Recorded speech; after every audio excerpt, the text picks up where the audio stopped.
In the intriguing world of the Crime Doctor by E.W. Hornung, we are introduced to a unique figure who straddles the line between medicine and crime-solving.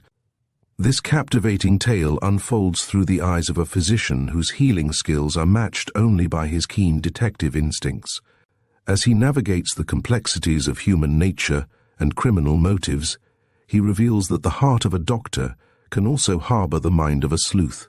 Join us as we delve into a story filled with suspense, mystery, and unexpected twists that challenge the very essence of justice. Chapter 1. The Physician Who Healed Himself. In the course of his meteoric career as Secretary of State for the Home Department, the Right Honourable Topham Vinson instituted many reforms and earned the reformers' whack of praise and blame. His methods were not those of the permanent staff, and while his notorious courage endeared him to the young, it was not in so strong a nature to leave friend or foe lukewarm. An assiduous contempt for tradition fanned the flame of either faction, besides leading to several of those personal adventures which were as breath to the minister's unregenerate nostrils, but which never came out without exposing him to almost universal censure. It is matter for thanksgiving that the majority of his indiscretions were unguessed while he and his held office, for he was never so unconventional as in pursuance of those enlightened tactics on which his reputation rests, or in the company of that kindred spirit who had so much to do with their inception. It was early in an autumn session that this remarkable pair became acquainted. Mr. Vinson had been tempted by the mildness of the night to walk back from Westminster to Portman Square. He had just reached home when he heard his name cried from some little distance behind him. The voice tempered hoarse excitement with the restraint due to midnight in a quiet square, and as Mr. Vinson turned on his doorstep, a young man rushed across the road with a gold chain swinging from his outstretched hand.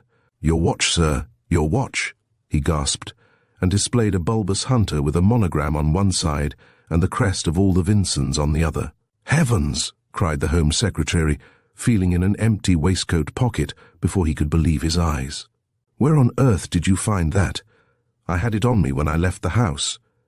"It wasn't a case of findings," said the young man, as he fanned himself with his opera hat. "I've just taken it from the fellow who took it from you." "Who? Where?" demanded the Secretary of State, with unstatesmanlike excitement. "Some poor brute in North Audley Street, I think it was." "That's it. That was where he stopped me, just at the corner of Grosvenor Square," exclaimed Vinson, "and I went and gave the old scoundrel £0.50. He probably had your watch while you were looking in your purse." And the young man dabbed a very good forehead that glistened in the light from the open door, with a white silk handkerchief just extracted from his sleeve. "But where were you?" asked Topham Vinson, taking in every inch of him. "I'd just come into the square myself. You had just gone out of it. The pickpocket was looking to see what he'd got, even while he hurled his blessings after you. And where is he now? Did he slip through your fingers?" "I'm ashamed to say he did, but your watch didn't." Its owner was reminded with more spirit. "I could guess whose it was by the crest and monogram, and I decided to make sure instead of giving chase."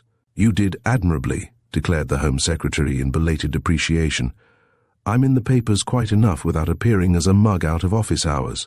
Come in, please, and let me thank you with all the honours possible at this time of night." And, taking him by the arm, he ushered the saviour of his property into a charming inner hall, where elaborate refreshments stood in readiness on a side table, and a bright fire looked as acceptable as the saddlebag chairs drawn up beside it. A bottle and a pint of reputable champagne had been left out with the oysters and the caviar, and Mr. Vinson, explaining that he never allowed anybody to sit up for him, opened the bottle with the precision of a practised hand, and led the attack on food and drink with schoolboy gusto and high spirits. In the meantime, there had been some mutual note-taking. The Home Secretary, whose emphatic personality lent itself to the discreet pencil of the modern caricaturist, was in appearance exactly as represented in contemporary cartoons. There was nothing unexpected about him, since his boyish vivacity was a quality already overexploited by the press. His frankness was something qualified by a gaze of habitual penetration, but still it was there, and his manner could evidently be grand or colloquial at will. The surprise was in his surroundings rather than in the man himself. The perfect union of luxury and taste is none too common in the professed sybarite who is that and nothing more. In men of action and pugnacious politicians, it is yet another sign of sheer capacity. The bits of rich old furniture, the old glass twinkling at every facet, the brasses blazing in the firelight, the few but fine prints on the Morris wallpaper, might have won the approval of an art student, and the creature comforts that of the youngest epicure. The young man from the street was easily pleased in all such respects, but indoors he no longer looked quite the young man. He had taken off an overcoat while his host was opening the champagne, and evening clothes accentuated a mature gauntness of body and limb. His hair, which was dark and wiry, was beginning to bleach at the temples, and up above one ear there was a little disk of downright silver, like a new florin. The shaven face was pale, eager, and austere. Dark eyes burnt like beacons under a noble brow, and did not lose in character or intensity by a distinct though slight strabism. So at least it seemed to Topham Vinson, who was a really wonderful judge of faces, yet had seldom seen one harder to sum up. "I'm sorry you don't smoke," said he, snipping a cigar which he had extolled in vain. "And that champagne, you know, you haven't touched it, and you really should." The other was on his legs that instant. "I never smoke and seldom drink," he exclaimed, "but I simply cannot endure your hospitality, kind as it is, Mr. Vinson, without being a bit more honest with you than I've been so far. I didn't lose that pickpocket by accident, or because he was too quick for me. I purposely packed him off." In the depths of his softest chair, Mr. Vinson lolled, smiling, but not with his upturned eyes. They were the steel eyes of all his tribe, but trebly keen, as became its intellectual head and chief. The fellow pitched a pathetic yarn, he conjectured. He had never seen a more miserable specimen, he was bound to say. "It wasn't that, Mr. Vinson. I should have let him go in any case, once I'd recovered what he'd taken, as a matter of principle." "Principle!" cried the Secretary of State. But he did not modify his front-bench attitude. It was only the well-known eyebrows that rose. "The whole thing is," his guest continued, yet more frankly, "that I happen to hold my own views on crime and its punishment, if I might be permitted to explain them, however briefly. They would at least afford the only excuse I have to offer for my conduct. If you consider it no excuse, and if I have put myself within reach of the law, there, sir, is my card, and here am I, prepared to take the consequences of my act." The Home Secretary leaned forward and took the card from a sensitive hand, vibrant as the voice to which he had just been listening, but no more tremulous. Again he looked up, into a pale face grown paler still, and dark eyes smouldering with suppressed enthusiasm. It was by no means his baptism of that sort of fire, but it seemed to Mr. Vinson that here was a new type of eccentric zealot, and it was only by an effort that he resumed his House of Commons attitude and his smile. "I see, Dr. Dollar, that you are a near neighbour of mine only just round the corner in Welbeck Street. May I take it that your experience as a consultant is the basis of the views you mention?" "My experience as an alienist," said Dr. Dollar, "so far as I can lay claims to that euphemism." "And how far is that, Doctor?" "In the sense that all crime is a form of madness. Then you would call yourself—" The broken sentence ended on a note as tactfully remote from the direct interrogative as practiced speech. "Could make it. In default of a recognized term," said Dr. Dollar, "which time will confer as part of a wider recognition, I can only call myself a crime doctor, a branch not yet acknowledged by your profession." "Neither by my profession nor by the law, Mr. Vinson, but both have got to come to it, just as surely as we all accept the other scientific developments of the day. But have you reduced your practice to a science, Doctor?" "I am doing so," said Dr. Dollar, with a restrained confidence which could not but impress one who knew the value of that quality in himself and in others. "I have made a start. If it were not so late I would tell you all about it. You are the Home Secretary of England, the man of all others whom I could wish to convert to my views. But already I have kept you up too long. If you would grant me an appointment—" "Not at all," interrupted Mr. Vinson, as he settled himself even more comfortably in his chair. "The night is still young, so is my cigar. Pray say all you care to say, and say it as confidentially as you please. You interest me, Dr. Dollar, nor can I forget that I am much indebted to you." "I don't want to trade on that," returned the doctor hastily, "but it is an old dream of mine to tell you, sir, about my work, and how and why I came to take it up. I was not intended for medicine, you see. My people are army people, were border outlaws once upon a time, and fighting folk ever since. My father was an ensign in the Crimea Scots Fusiliers. I joined the Argyll and Sutherlands the year before South Africa, where, by the way, I remember seeing you with your yeoman. I had 18 months of it without a headache or a scratch. I wish I could say the same, Mr. Vincent. I was shot through the head at the Modder 10 days after I landed." "Through the head, did you say?" asked the Home Secretary, lifting his own some inches. The doctor touched the silver patch in his dark, strong hair. "That's where the bullet came slinking out. Any but a Mauser would have carried all before it. As it was, it left me with a bit of a squint, as you can see. Otherwise, in a very few weeks, I was as fit as ever physically. Wonderful. Physically and even mentally, from a medical point of view, but not morally, Mr. Vincent. Something subtle had happened, some pressure somewhere, some form of local paralysis. And it left me a pretty low-down type, I can tell you. It was a case of absolute automatism, but I won't go into particulars now, if you don't mind." "On no account, my dear doctor," exclaimed the Secretary of State, with inadvertent cordiality. "This is all of extraordinary interest. I believe I can see what's coming, but I want to hear every word you care to tell me, and not one that you don't. It had destroyed my moral sense on just one curious point. But thank God, I came to see the cause, as well as to suffer unspeakably from the effect. After that it was a case of killing or curing oneself by hook or by crook. I decided to try the curing first, and to cut a long yarn short, I was cured." "Easily?" "No, the slander may come home to roost, but I shall never think much of the London specialist. I've dropped my 2 sovereigns and a florin into too many of their itching palms, beginning with the baronets and knights, and ending up with the unknown adventures. But not a man jack of them was ashamed to pocket his 2 guineas in one case 3 for politely telling me I was as mad as a hatter to think of such a thing as really was the matter with me. And in the end I struck a fellow with an open mind, but not in England.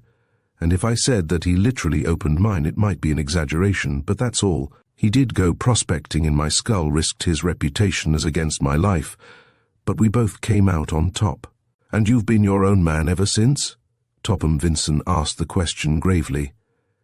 It would have taken as keen a superficial observer as himself to detect much difference in his manner, in his eyes, in anything about him. Dr. Dollar was not that kind of observer. To see far, one must look high, and to look high is to miss things under one's nose. It is all a matter of mental trajectory. In the sheer height of his enthusiasm, the soaring visionary was losing touch with the hard-headed groundling in the chair. "I was cured," he answered with tense simplicity. "It was a miraculous cure, and yet no miracle. Anybody could perform its like, given the nerve and skill, yet it seemed to me a new thing. Its possibilities were almost appalling in their fascination. I must not speak of them, for in a large measure they are only possibilities still, but I resolved to qualify, so that at least I might be in a position to do as I had been done by. I had already left the service, but my fighting days were not over. I was going to fight crime as it had never been fought before." There was a challenge in the pause made here, but the listener did not take it up, and the harangue ended on a humbler note. "I studied at St. Mary's under men whose names you know as well as they know yours. I was at Berlin under Winterschladen, and with Jens Jensen in Stockholm. Before I was 30 I had put up my plate in Welbeck Street, and there I am still. And yet," said the Home Secretary, with a faint and wary smile, "and yet the possibilities are still only possibilities. On the surgical side, yes, there I was misled by my own abnormal case. When another sudden injury makes a monkey of an honest man, I know where to take him, but the average injury is too gradual, too subtle for the knife. Congenital cases are, of course, quite hopeless in that respect. Yet there are ways of curing even what I regard as the very worst type of congenital criminal at the present day. I wish I knew of some," said Mr. Vincent cheerily. But what, may I ask, do you regard as the very worst type of congenital criminal at the present day? The society type, replied the crime doctor without an instant's hesitation. His host permitted himself to open his eyes once more. Your ideas are rather sensational, aren't they, Dr. Dollar?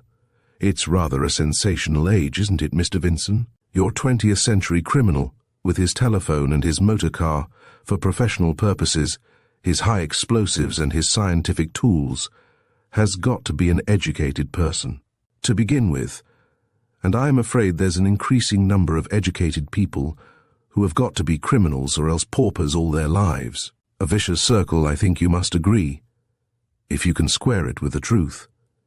Isn't it almost a truism, Mr. Vincent, when society women making a living out of bridge, traffic in tickets for royal enclosures, charge a fat fee for a presentation at court, and a small fortune for launching an unlikely family in their own set? There must be some reason for it apart from their own depravity. They are no more naturally depraved than I am, but their purse is perhaps even smaller, and their wants are certainly 10 times as great. Cupidity is not the motive power, it's simple shortage of the needful, from their point of view. Society increases and multiplies in everything but money, and transmits its expensive tastes without the means to indulge them. So we get our good ladies with their tariff of introductions, and our members of the best clubs always ready for a deal over a horse or a car or anything else that's going to bring them in a fiver. It's a short step from that sort of thing to a shady trick, and from a shady trick to downright crime. But it's a step often taken by the type I mean, though not necessarily with their eyes open. And that's just where the crime doctor should come in opening their eyes. In saving them from themselves while they're still worth saving, in that prevention, which is not only better than cure, but the vital principle of modern therapeutics in every other direction. In keeping good material out of prison at all costs, Mr. Vincent, and even though you turn your prisons into country houses with feather beds and moral entertainments every night in life. The Secretary of State smiled again, but this time with some sympathy and much less restraint. He was beginning to see some method in what had seemed at first unmitigated mania, and to take some interest in a point of view at least novel and entertaining. But the prison system was not to be attacked, even in terms of fantastic levity, without protest from its official champion. Prisons, my dear Dr. Dollar, exist for the benefit of those who keep out of them, rather than those who will insist on getting in. Of course, the ideal thing would be to benefit both sides, and that's what we're aiming at all the time. It isn't our fault if a man who gets into quad is a marked man ever after. He shouldn't get into quad. You've put your finger on your own vulnerable point, cried the eager doctor. Why should he be a marked man? Why force a professional status on the mere dabbler in crime, who might never have dabbled again? It isn't as if it undid anything he's done. Even hanging your murderer doesn't bring your victim back to life, and the chances are that he would never want to murder anybody else. On the other hand, how many serious crimes might be hushed up without anybody being a bit worse off than they were the very moment after their commission? Mr. Vincent had been framing an ironical rebuke in the name of morality and the Mosaic law, but he was not sorry to drop the irony and pin his opponent down. I hope, Dr. Dollar, it is not to be a function of the new faculty to collaborate in the concealment of crime and criminals? It is impossible, replied the enthusiast, duly drawn, to define the scope of an embryonic science. When the crime doctor has come to stay, as he will, I can see him playing a protean part with the full sanction of his profession and of the law. He will be preventive officer, private detective, and father confessor in one, if not even privileged accessory after some awful fact. The humbler pioneer can hope for no such powers. His only chance is to work in the dark on his own lines, to use his own judgment and to take his own risks, as I've done tonight. If he really can save a man by screening him, let him do it and blow the odds. If he can stop a thing without giving it away, all the better for everybody, and if he fails to stop it, all the worse for him. Let him be a law unto his patient and himself, but let him stand the racket if his law won't work. In other words, you would tackle character as ordinary doctors and persons devote themselves to the body and the soul. It would come to that, Mr. Vincent. It's a large order, I know, and I don't expect to see the goods delivered in my time. It will take better men than I am, and many of them, even to start delivery on the scale I dream about. But that's the idea, all right. Punishment has never signified prevention. What we want is to get under the criminal's skin before we make it smart, if not before there's an actual criminal in the case at all. A very plausible confession of faith, Dr. Dollar. The minister's tone was dry after the other, but that was all. His fixed eyes seemed to be looking through the doctor's into the scheme itself, probing it on its merits in the very spirit in which it had been propounded. It is only the small men who laugh in the face of genuine enthusiasm, however wild and flighty it may seem. Topham Vinson was not a small man, but he too had been guilty of some wild flights in his day, and office had not altogether clipped his wings. The sportsman and the charlatan within him were only too ready to see themselves in another, to hear their own voices on other lips. But the appeal to temperament does not necessarily compromise the mind, and that citadel still flew a neutral flag. What about the practice? Asked Topham Vinson, forcing himself back to facts. Rome took less building than a London practice, by an unknown man striking out a new line for himself. I really don't wonder. Who would come to consult you about a homicidal tendency, or a trick of tampering with special offertories? In the first instance, most likely, the patient's people. Then they might send him to see me on some other pretext. And what form would the treatment take? It would depend, of course, upon the case. They don't all know that they're being treated for incipient criminality. The majority think they are in an ordinary nursing home. A home, cried the Secretary of State. The word had brought him to his feet at last, in a frame of mind no longer to be concealed by nods and smiles. You don't mean to tell me, Dr. Dollar, that you actually run a nursing home for unconvicted criminals? Potential criminals, Mr. Vinson. I have at present no patient who is actually wanted by the police. And where is this extraordinary establishment? Under my own roof here in Welbeck Street, a few hundred yards from where we stand, yet this is the first I hear of it. I can see that. It's not my fault, sir. I have done my best to bring it before your notice. How? By writing many times to tell you all about myself and the home, Mr. Vinson. Then, I never saw the letters. A Home Secretary stands to be shot at by every crank who can hold a pen. I employ more than one young gentleman expressly to divert that sort of fire. You should have got an introduction to me, Dr. Dollar. The doctor had smiled at an expression that he could not but take to himself. His smile sweetened under the kindlier tone which succeeded that one unmeasured word. I am not sorry I waited for the introduction which time has given me, Mr. Vinson. You wanted me to assist the good work, I take it? By your countenance and influence, if you could. I must see something of it first. I must inspect this home of yours, Dr. Dollar. The steel eyes of the Vinsons could seldom have cut deeper at a glance, or been met by a pair more candid and unafraid. And yet, there was just that cruel suspicion of a caste to prejudice both the candour and the courage of the finer face. It is open to your inspection day or night, said Dr. Dollar. Even at this hour, even tonight. The Home Secretary sounded as keen as he looked, but on the other side there was now just enough hesitation to correspond with that one slight flaw in the finer eyes. This minute, by all means, said the doctor with resolute cordiality. There's always somebody up, and the patients can be seen without being disturbed. Then, said the Home Secretary, it's a chance at a time when every moment of the day is full. Let us strike, Doctor, while the iron is as hot as I can assure you that you have made it. That deplorable passion for adventure, which had turned the hope of the last opposition into a guerrilla warrior in South Africa, but which the Home Secretary of England might have subdued before accepting his portfolio, was by no means a dead volcano as Topham Vinson sallied forth with his extraordinary companion. It was to be noticed that he took with him a thick stick instead of an umbrella, though the deserted streets had become moist with a midnight drizzle. What he expected can only be surmised, but the odds are that it did not include the shriek of a police whistle in the sedate region of Wigmore Street, and the instantaneous bolting of Dr. Dollar round the first corner to the left. Now, the Secretary of State was one of those men who keep up their games out of a cold-blooded regard for the figure. He considered himself as fit at 40 as any man in England, and he gave chase with his usual confidence. But the long-legged doctor would have left him behind with the lamp-posts, but for the fact that he was really tearing toward the sound, not flying from it as his pursuer was so ready to suppose. In a matter of seconds they had both fetched up at a brilliantly lighted house, where a more than usually obese policeman was alternately pounding on the door and splitting the sober welkin with his whistle.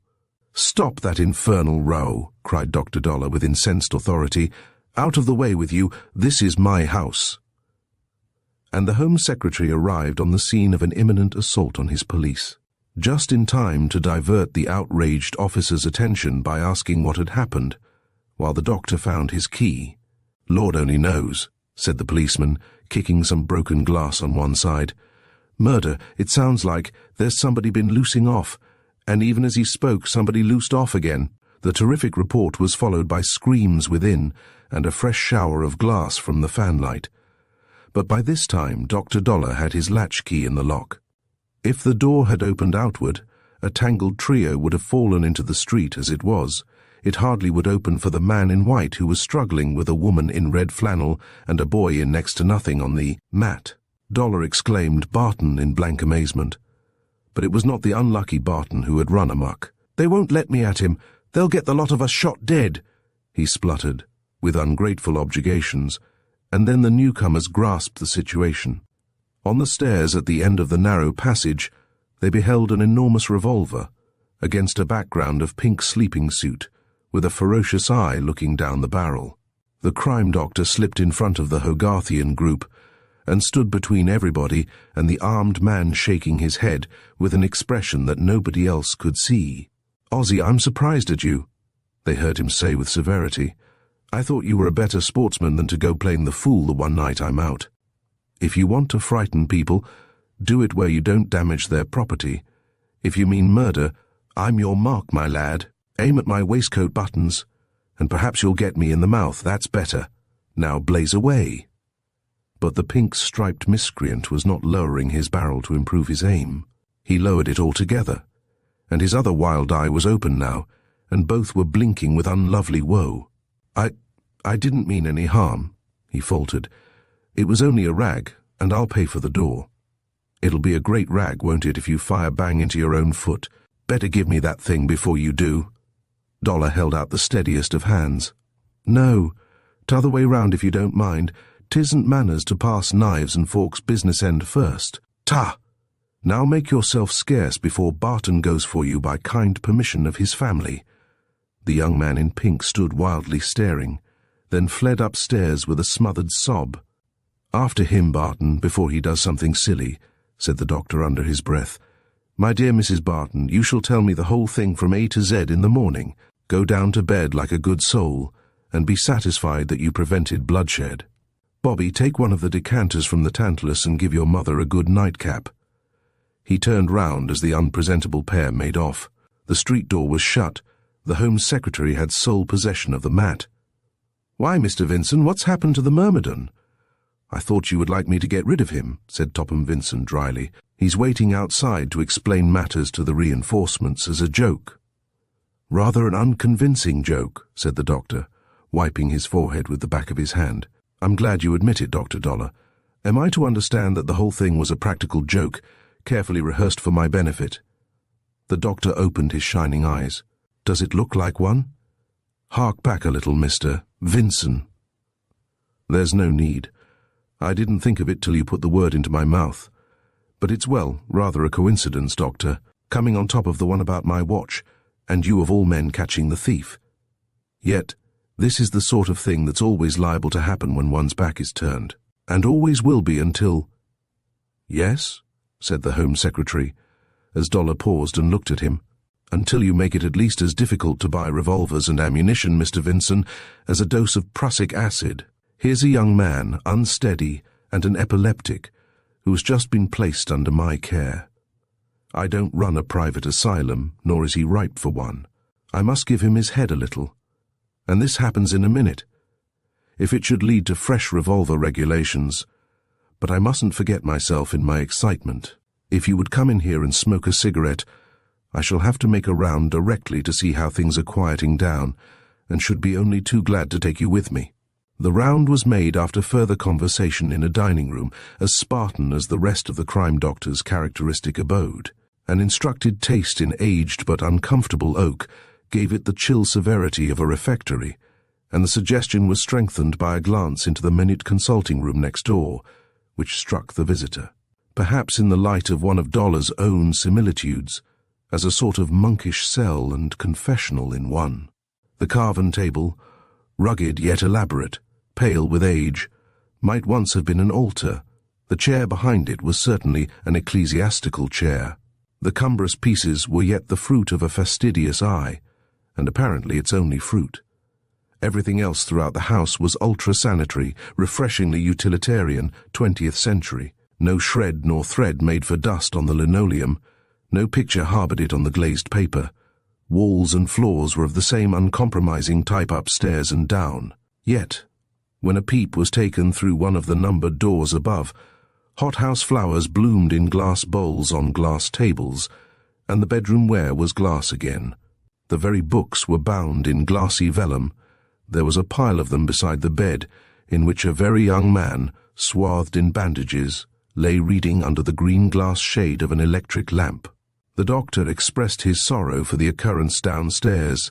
The patient, scarcely looking up, said that since he could not have moved to save his life, he had gone on reading all the time, and they left him at it, obviously glad to be rid of them. "That," whispered the doctor on the landing, "is a young fellow who will one day be— well, never mind.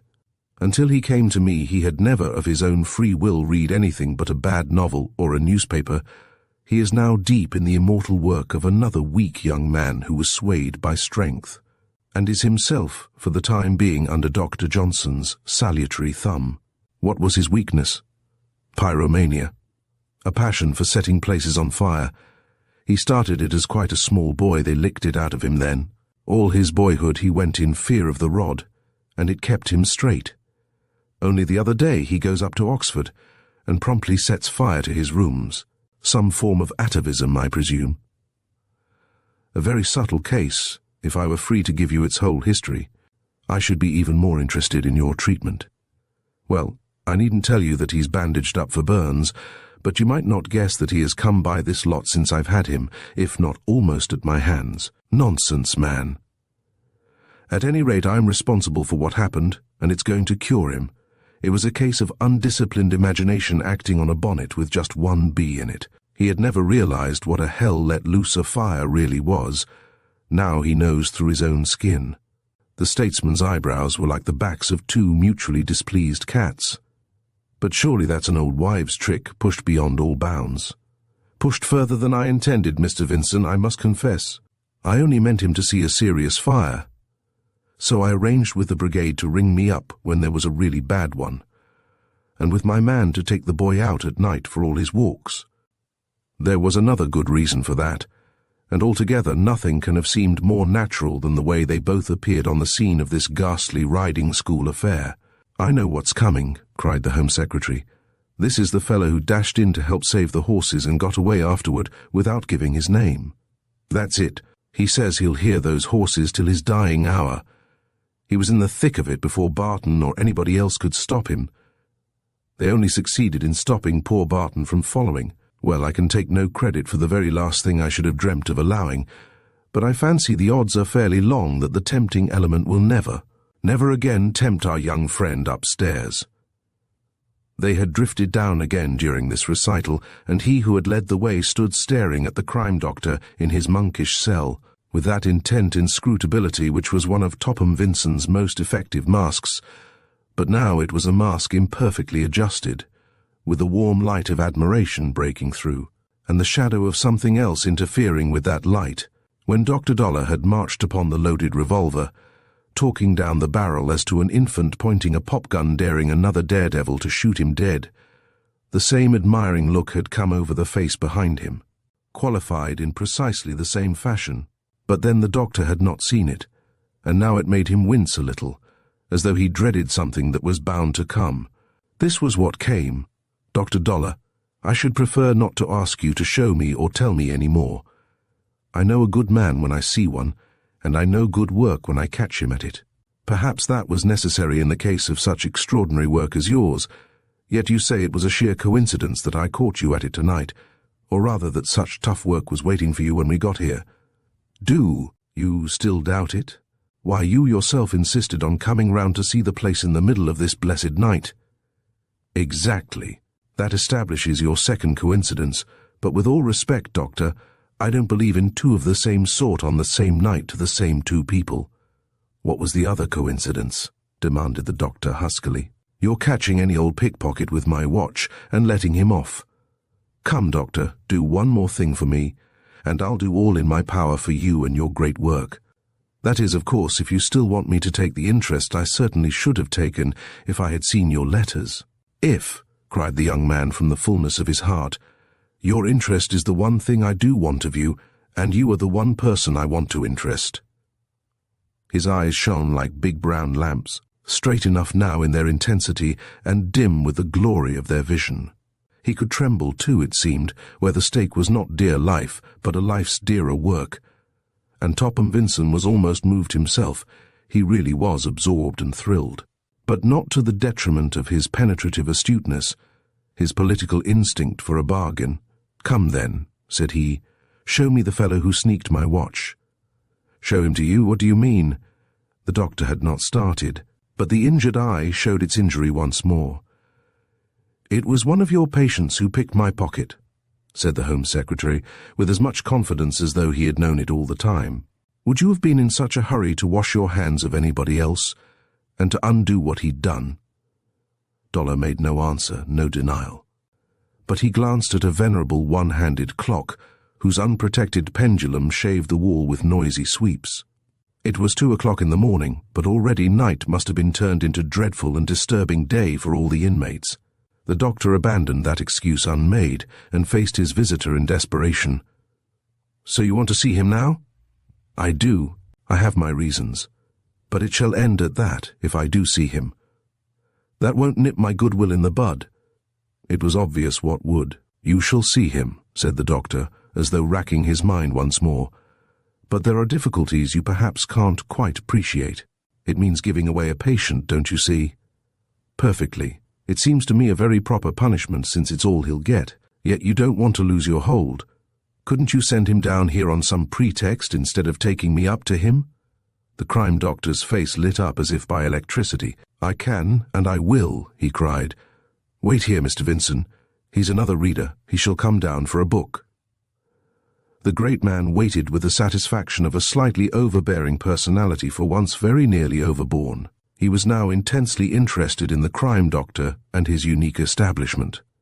It was an interest that he had no intention of sharing with his closest colleague, until he had gone deeper into a theory and practice that were already a revelation to him. They might both prove unworkable on any large scale, and yet they might light the way to sensational legislation of the very type that Topham Vincent was the very man to introduce. Boundless ambition was one of the forces of a nature that responded to the call of any sufficiently dazzling crusade, but the passion for adventure ran ambition hard, and a crusade calculated to gratify both appetites was dazzling even to eyes of triple steel. Only he must show this new ally his power before they struck up their alliance. That was the great reason for insisting on seeing the pickpocket, but there was a little reason besides. An excellent memory had supplied Mr. Vincent with a kind of post-impression of the pickpocket, and within 1 minute of the doctor's departure, and 1 second of the patient's prompt appearance, a certain small suspicion had been confirmed. I think we've met before, my man, he had begun. His man started stagily was altogether of the stage, a bearded scarecrow in rags too ragged to be true. Vincent found the switches and made more light. Not half a bad disguise, he continued. Whoever you may be, I suppose they're supplied on the premises for distinguished patients. How do you know it's a disguise? Croaked the hairy man with downcast eyes. Well, you don't look a distinguished patient, do you? Said the Home Secretary airily. On the other hand, your kit doesn't convince me at all. Looks to me as if it would fall to pieces but for what the ladies call a foundation, eh? And he swooped down on the ragged tails as their owner turned a humiliated back. And the foundation was a perfectly good overcoat turned inside out. Moreover, it was a coat that Topham Vincent seemed to know. It was a coat that he suddenly remembered, as he shot up to his full height and then stood deadly still. The pickpocket had not turned round, but his wig and beard lay at his elbow on the mantelpiece, his diminished head had sunk into his hands, and the electric light blazed upon a medallion of silver hair up above one burning ear. "Dr. Dollar!" exclaimed Topham Vincent, and the ingenuous ring of his own startled voice only added to his sense of outrage. "Yes, I was the man.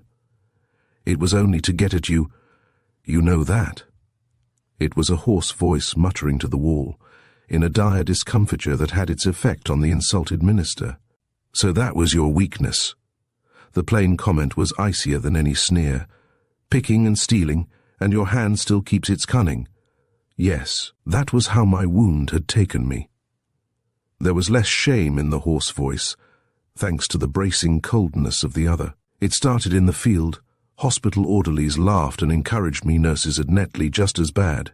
Everybody treated it as a joke. The doctor used to ask for his watch or his handkerchief after every visit. And the great score was when he thought I had one, and it was really the other, or both, or the keys out of his trousers pocket. It amused the ward and made me popular, made me almost suicidal, because I alone knew that I couldn't help doing it to save my life. And the rest you know. I do indeed. This beastly kit, I had it made on purpose so that I could run after you one minute with what I'd taken from you the minute before. It was a last attempt to gain your ear, to get you interested. And now, said Topham Vincent, with a kind hand on the bent shoulders, yet a keen eye on the bent head. And now I suppose you think you've put the lid on it. So you have, my dear doctor, on any sneaking doubts I had about you. You've struck a job after my own heart, and you've led me into it as I never was led into anything in my life before. Well, you've just got to keep me in it now, and I'm conceited enough to believe I shall be worth my place. Don't you think you might turn round, Dr. Dollar, and let us shake hands on that?" Chapter 2. The Life Preserver. The Lady Vera Moyle had made herself notorious in a cause that scored some points through her allegiance. She it was who cajoled the Home Secretary outside Palace Yard, and sent him about his weighty business with the colours of a hated Union pinned to his unconscious back. It is true that some of her excesses had less to redeem them, but all were committed with a pious zest which recalled the saying that the Moyles were a race of Irish rebels who had intermarried with the saints. It was reserved for Lady Vera to combine the truculence of her forefathers with the serene solemnity of their wives, and to enact her devilments, as she took their consequences, with a buxom austerity all her own. But she was not at her best when she went to see Dr. Dollar on Christmas Eve, for it was just 2 months after the autumn raid, which had caused the retirement of Lady Vera Moyle and some of her political friends for precisely that period. Otherwise, the autumn raid had been a triumph for the raiders, thanks to a fog of providential density, which had fought on their side as the stars in their courses fought against Sisera for the earliest militant. Never had private property been destroyed on so generous a scale, with fewer casualties on the side of the destroying angels. And yet, there had been one unnecessary blot on the proceedings, which they were the first to repudiate and condemn.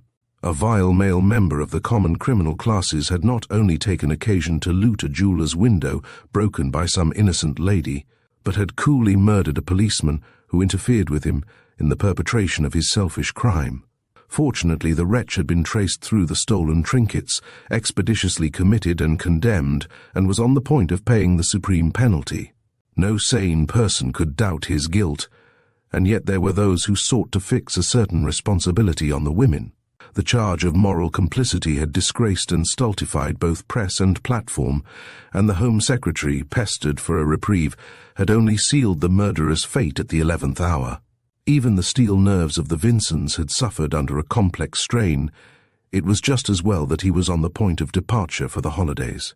A deplorable circumstance was the way the minister's last hours in town had been embittered by his implacable tormentor, Lady Vera Moyle.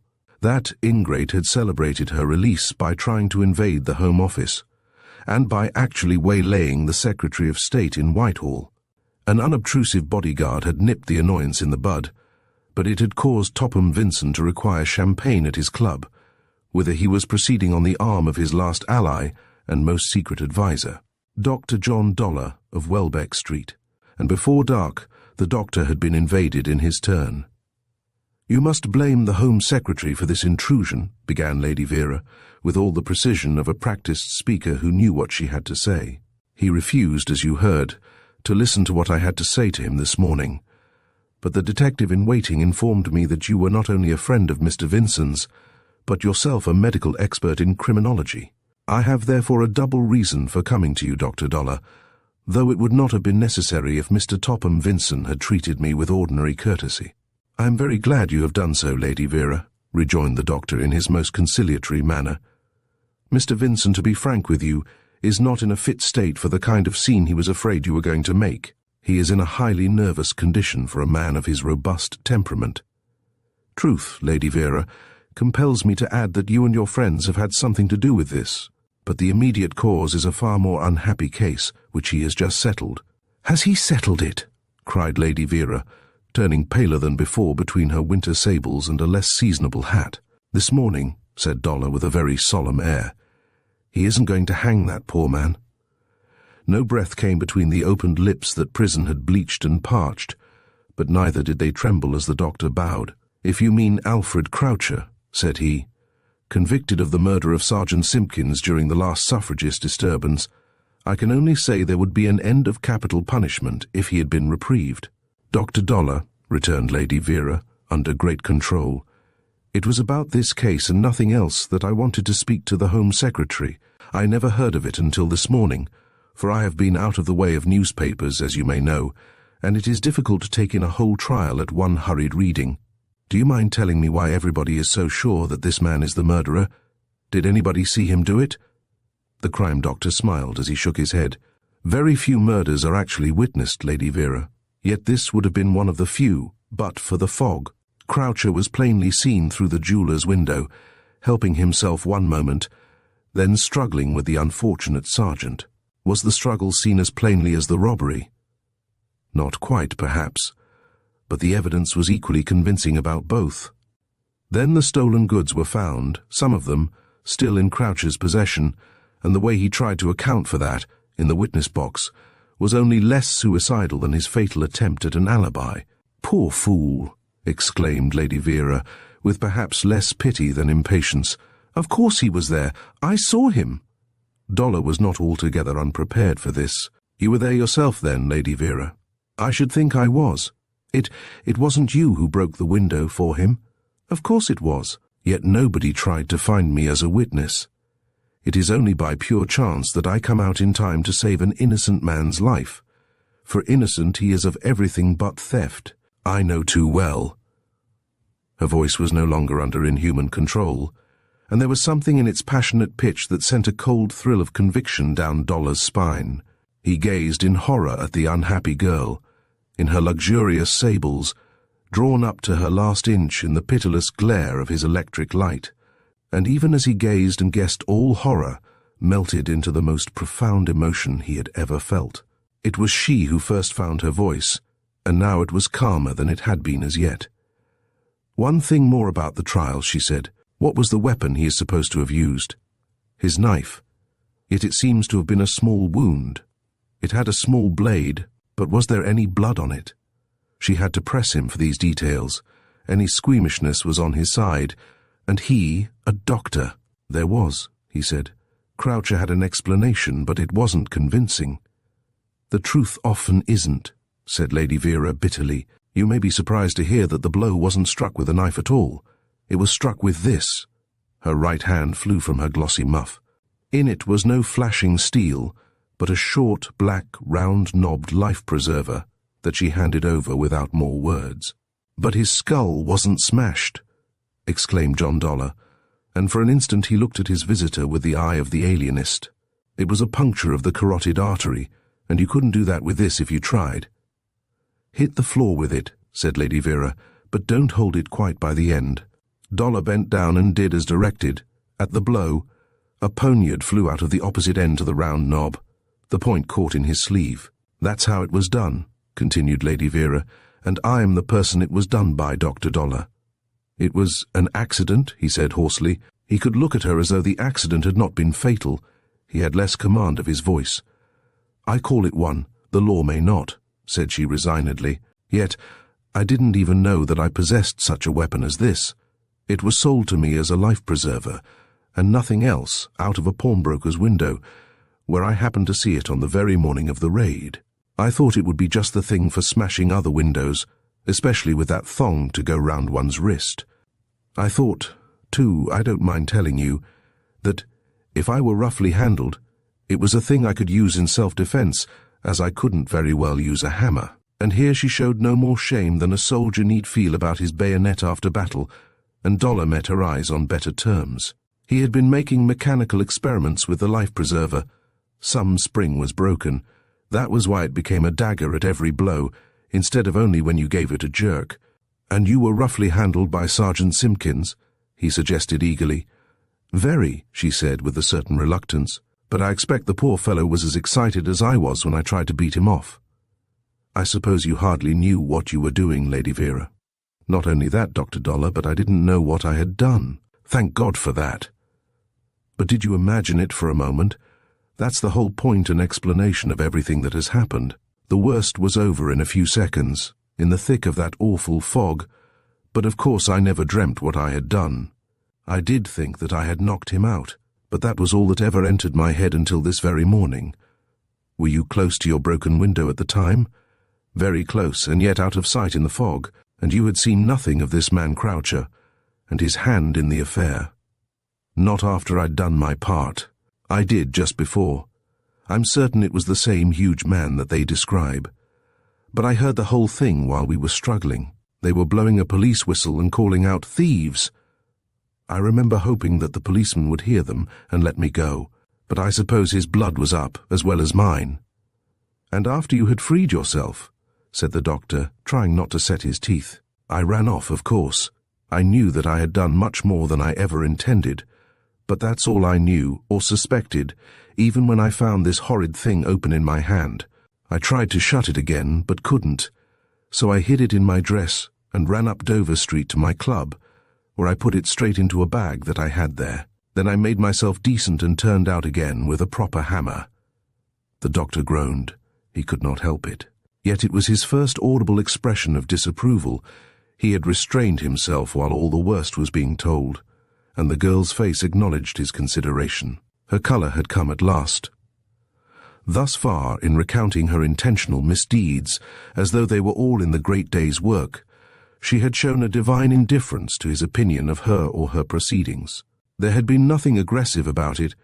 He merely doubted whether the question of his views had ever entered her mind. But now he could see that it did.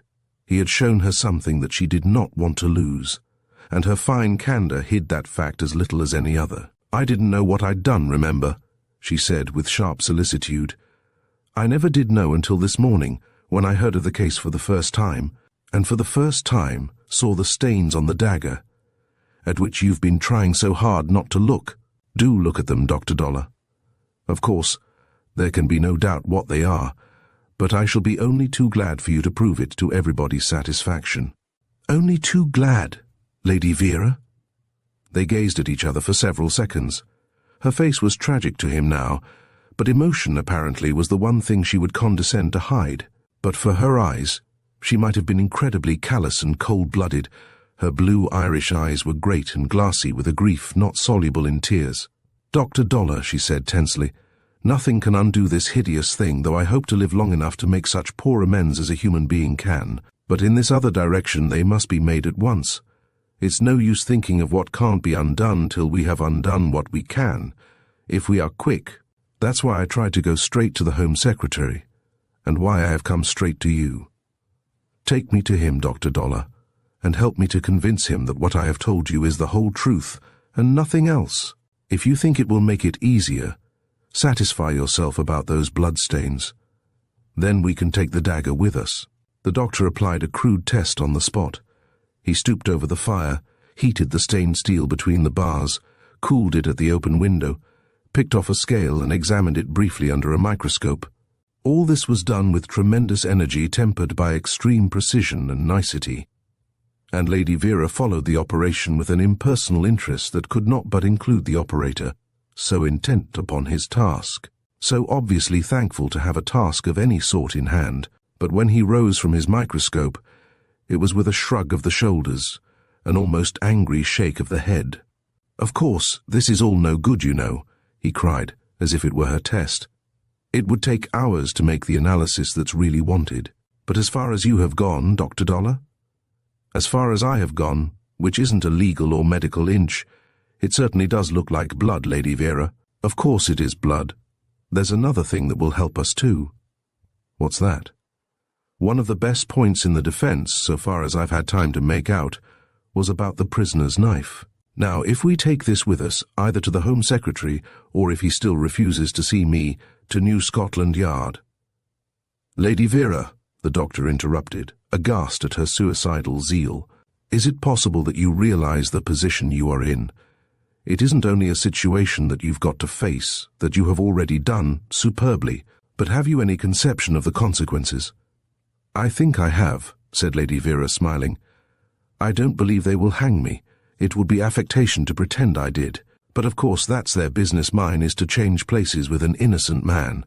"That you will never do," replied the doctor warmly. "There's no innocent man in the case. This Croucher is a thief and a perjurer, besides being an old convict who has spent half his life in prison. He would have had 5 years for the other night's work. Without any question of a murder, they'll simply pack him off to Dartmoor or Portland when we've saved his miserable neck. And save it we will, no fear about that, but at what a price? At what a price?" "I don't see that you need trouble about it," said Lady Vera, concerned at his distress. "Beyond putting me in touch with Mr. Vincent, the rest will be up to him, as they say. And after all, it won't be anything so very terrible to me. I am an old prisoner myself, you must remember." There was a gleam of her notorious audacity with all this, but it was like the glow of flowers on a grave. The horror of things to happen had never possessed her valiant eyes, and yet it must have been there, for all at once Dollar missed it. He read her look. He had relieved her mind about the man in the cell, only to open it at last to the man in his grave. Grief crippled her as horror had not. Prisons could be broken, but not the prison to which her hand had sent a fellow creature. Yet her grief was mastered in its turn, forced out of sight before his eyes, even while her flippant speech rang through him as the bravest utterance he had ever heard. It blew a bugle in the man's brain, and the call was clear and definite. He knew his own mind only less instantaneously than he had penetrated hers. Never in all his days had he known his mind quite so well as when she thought better of the very words which had enlightened him, and went on to add to them in another key. "So now, Dr. Dollar, will you crown all your great kindness by taking me to see the Home Secretary at once?" "Lady Vera," he exclaimed with unreasonable irritation, "what is the good of asking impossibilities? I couldn't take you to Topham Vincent even if I would. He would begin by doubting your sanity.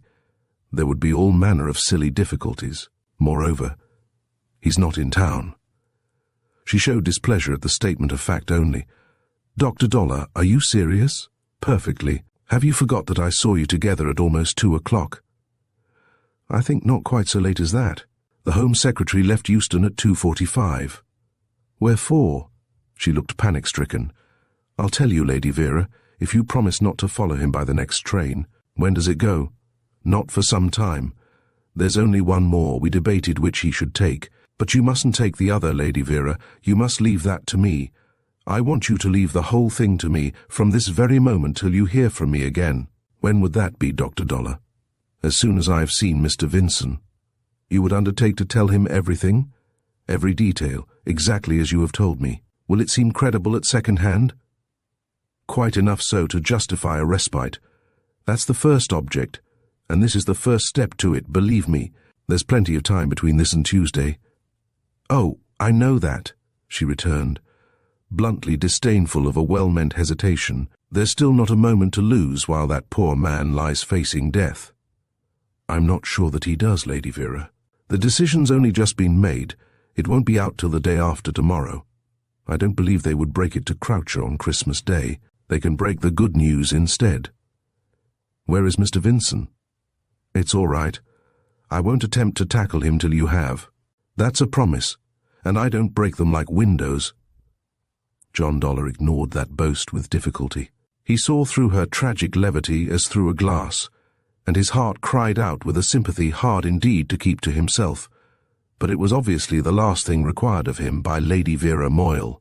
He gave her the required information in a voice only less well managed than her own, and he thought her eyes softened with the faintest recognition of his restraint. "I thought the Duke had washed his hands of his notorious nephew," she remarked. "Well, we shall have to spoil the family gathering, I'm afraid. That's my job, Lady Vera. And I never thanked you for taking it on. Nor will I, Dr. Dollar. Thanks don't meet a case like this." Very frankly, she took his hand instead. It was hotter and less steady than her own.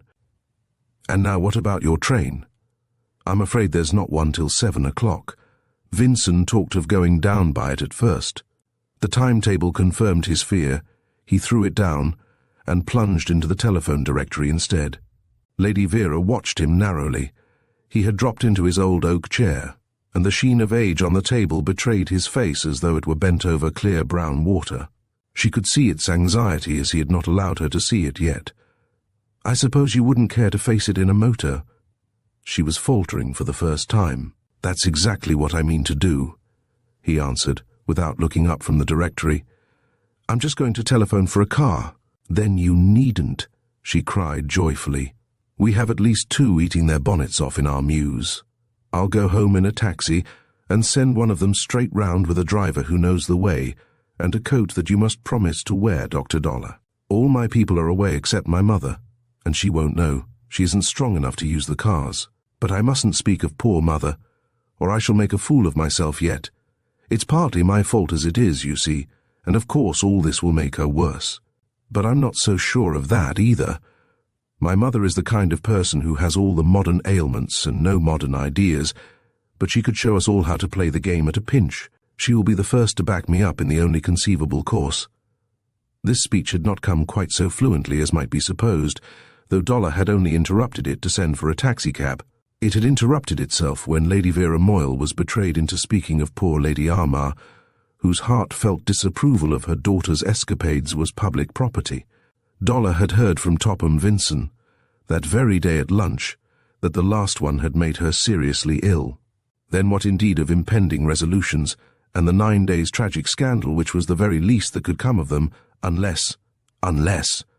In the doctor's mind so many broken sentences began with that, will-o'-the-wisp among words, that others really spoken fell upon stony ears, and he knew as little what he said in reply. In a dream, he saw a small hand wave as the taxicab vanished round the corner to the right.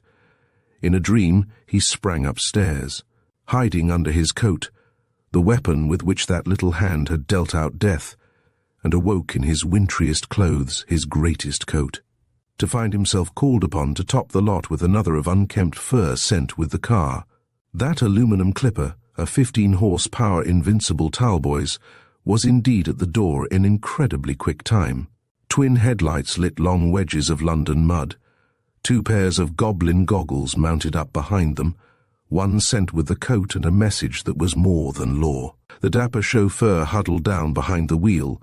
The passenger sat bolt upright at his side. The Barton family, his faithful creatures, carried out an impromptu tableau in the background. Mother and son, those unpresentable features of a former occasion, now appeared as immaculate cook and page at the top of the area steps, and on the lighted threshold respectively. Barton himself leaned out of an upper window, still in his white suit. It was the typically muggy Christmas of a degenerate young century, but with all the black cares of the strange establishment quite apparent on his snowy shoulders. The dapper driver gave his horn a spiteful pinch, and then they were off, only to be held up in Oxford Street by the Christmas traffic, but doing better in the Edgware Road, and soon on the way to Edgware itself, and Elstree and St. Albans, and all the lighted towns and pitch-dark roads that lie by night between the capital of England and her smallest county. "Least Tremlines this way," said the dapper one, a mile or 2 out, and said no more for another 50, but he drove like a little genius, and the car responded to his cunning hands as a horse that knows its master. She proved to be a sound roadster, whose only drawback was a lack of racing speed. The lad had her in prime condition, and the good road ran from under her like silk from a silent loom. Dollar sat beside him, in the shelter of a windscreen that glazed and framed a continuous study in nocturnal values. Now the fine shades would be broken by a cluster of lights, soon to scatter and go out like sparks from a pipe, now only by the acetylene lamps that kept the foreground in a blaze between villages. Often, a ghostly portent appeared hovering over the road ahead, but this was only the doctor's own anxious face, seen dimly in the screen. And yet he was not really anxious for those first 50 miles. At the start he was too thankful to be underway, and the road was never empty of exciting and diverting possibilities. But at Bedford they stopped for supper. It was Dollar's sudden idea, the hour being now between 8 and 9. But the treasure at the wheel professed his readiness to push on, and it would have been better for Dollar to have taken him at his word. The break in the run also broke up the dreamy lull induced by the keen air and the low, smooth hum of the car. In the warm hotel, all holly and Christmas cheer, he came back to real life with a thud, and its most immediate problem beset him all the rest of the way. Hitherto his one anxiety had been to get at the Home Secretary that night. Henceforth he was having the interview over and over again, with a different result every time. He knew indeed what he meant to say himself. He had known that, before he said goodbye to Lady Vera Moyle. But what would the Home Secretary say? Was it conceivable that the blood-stained life-preserver would be enough for him? It would be supported by the sworn statement of a man whom he had learned to trust. But was such utterly indirect evidence in the least likely to upset a decision already taken? If not already communicated to the man in the condemned cell, the very thought of that hapless wretch was fraught with definite and vivid horror. The crime doctor had once seen the inside of a condemned cell. He could see it still. The door was open, the pitiful occupant at exercise in an adjacent yard. He had looked in. The cell was not so gloomy as it should have been. Texts on the walls, sunlight through the bars, and on the fixed flap of clean-worn wood, a big open book. Dollar recalled every detail with morbid fidelity. He had gone in to look at the book, and found it a bound volume of good words, open at a laudable serial by a lady then in vogue with the virtuous. Yet that particular reader had cut a woman's throat over a quarrel about a shilling, and Dollar had seen him striding jauntily up and down the narrow yard, cracking some joke with the attendant warders, a smile on his scrubby lips, and in his bold blue eyes. He could see the fellow as he had seen him for 10 seconds years ago, yet his pity for one in the same awful case, for a crime he had not committed, was as nothing to his infinite sorrow and compassion for her who had committed it unawares, comparatively light as the punishment for such a deed was bound to be. But was it? Not for Lady Vera Moyle, at all events. Either she would go scot-free, or her punishment might well be worse than death. It might easily kill her mother. Then the tragedy would be a double tragedy after all, and Lady Vera would still be its author. Supposing she had not discovered her own crime, Croucher would have been no loss to the community. Lifelong criminals like Croucher were best out of the way, murderers or no murderers. The crime doctor was convinced of that. They were the incurables. Extermination was the only thing for them. I would shut up my penitentiaries, but enlarge my lethal chamber, he sometimes said, and would be quite serious about it. Yet not for a moment could he have carried his ideas to their logical conclusion in the concrete case of Alfred Croucher and Lady Vera Moyle. He could have let a man of that stamp go technically innocent to the gallows, or he thought he could just then. But he could not have allowed the greatest monster to suffer for Lady Vera's sins, and that he felt in his bones. It was the personal equation as supplied by her that made the thing impossible. Such a load on such a soul. Better any punishment than that. At Kettering a right-hand turn led uphill and down dale into Little Rutland, and Dollar ceased glaring at his own ghost in the windscreen. A healthily immediate anxiety kept him peering at his watch instead. But now they were skirting one of the longest and stumpiest stone walls in feudal England, and all of a sudden it parted in twin turrets joined by triple gates. Over the central arch heraldic monsters poured the stars. Underneath an arc lamp hung resplendent. All 3 gates were open, and the drive beyond was a perspective of guiding lights. It was evidently a case of Christmas festivities on a suitable scale at Stockersham Hall. Miles up the drive, A semicircle of motor cars fringed a country edition of the Horse Guards parade, dominated by an escaped hotel, and the car that really was from London had becoming palpitations in the zone of light. Before a comparatively simple portico, a superlatively splendid menial looked askance at the doctor's borrowed furs, but was not unimpressed by a curt inquiry for Mr. Topham Vincent, and consented to inquire in his turn. "Be quick and quiet, and give him this card," said the doctor, slipping half a sovereign underneath it. "I want to see Mr. Vincent, no one else on urgent business from the Home Office." Yet the next minute merely brought forth an imposing personage, whom the dapper driver did not fail to salute. Even Dollar was not positive whether it was the Duke or his butler, until summoned indoors with the subtle condescension of the supreme servitor. He went as he was, in hirsute coat and goggles, the butler stalking at arm's length, with an air of personal repudiation happily not lost upon the little London lynx in charge of the car. That artist would have been an endless joy to eyes not turned within. His silent endurance and efficiency, his phlegmatic zest in an adventure which might have a professional interest for him, but obviously did not engage his curiosity, were qualities which even the tormented Dollar had appreciated at intervals on the road. But now he missed a treat. The little Cockney ran his engine till the first flunky returned and said things through the noise. Then he looked under his bonnet, as a monkey into its offspring's head. But the climax arrived with sandwiches on a lordly tray, when a glass of beer was sent back, and one of champagne brought instead to this choice specimen of a contemporary type.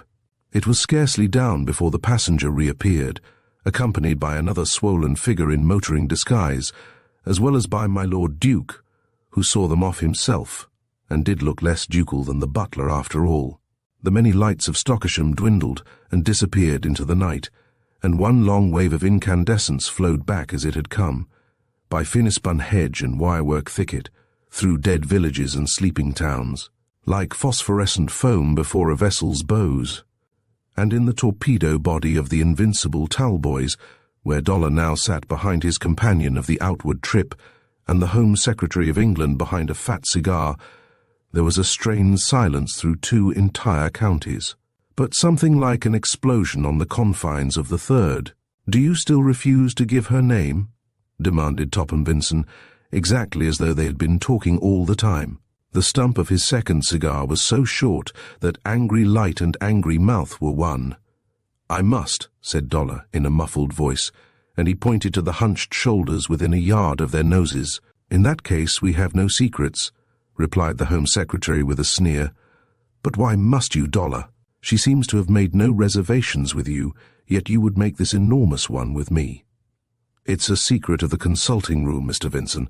Those of the confessional are not more sacred, as you know perfectly well, and you expect me to eat my decision on the strength of a hearsay anonymous confession?" "I do. In the first instance," said Dollar decidedly, "an immediate respite would commit you to nothing, but I don't ask even for that on the unsupported strength of what I told you at Stockersham. You know what you've got in your overcoat pocket.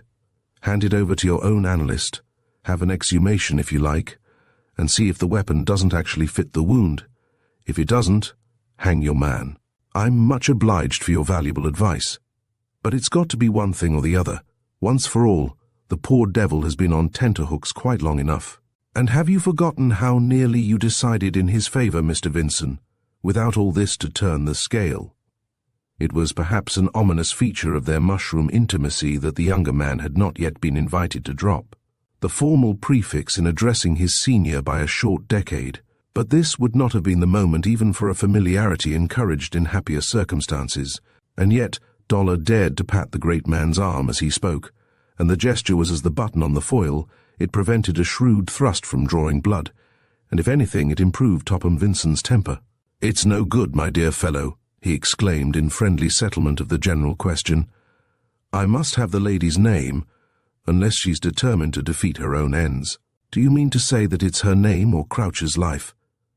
Topham Vincent had not meant to say any such thing in so many words, and it was annoying to have them put into his mouth, but he had decided not to be annoyed any more. It did not pay with this fellow Dollar, at least. It had not paid on that occasion. But anybody might be at a disadvantage after a heavy political strain, a lengthy journey, an excellent dinner, and a development as untimely as it was embarrassing. Mr. Vincent relapsed into silence, and an attitude unconsciously modelled on that of the gallant little driver. His body sank deep into the rugs, his head as deep between his shoulders. It was almost Hertfordshire before he spoke again. Vera Moyle was one of the Oxford Street Division, he remarked at last. I know all about her movements on the night of battle, otherwise I should want to know about them now, if I thought she was the woman. What's that? Said Dollar lethargically. I was almost asleep. The remarks did not gain weight by repetition, but the broken sentence was finished with some effect. I'd let her drain the cup. I don't wonder, rejoined Dollar sympathetically. Yet you would have me risk my political existence for one of her kidney. I don't follow. You would reprieve the apparent murderer, and let the real one continue militant here on earth. I believe she has had her fill of militancy. Not she.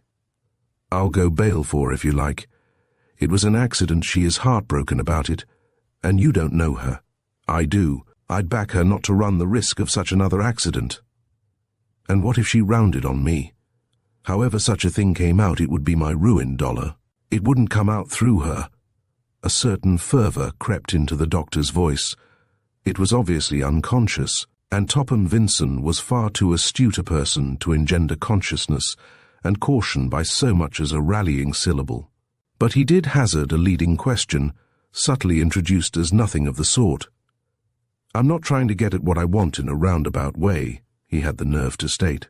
I've given up trying to pump you, Dollar, but would it make a very great scandal if we had to fix this thing on this particular young lady? I can't answer about scandals, replied the still not unwary doctor.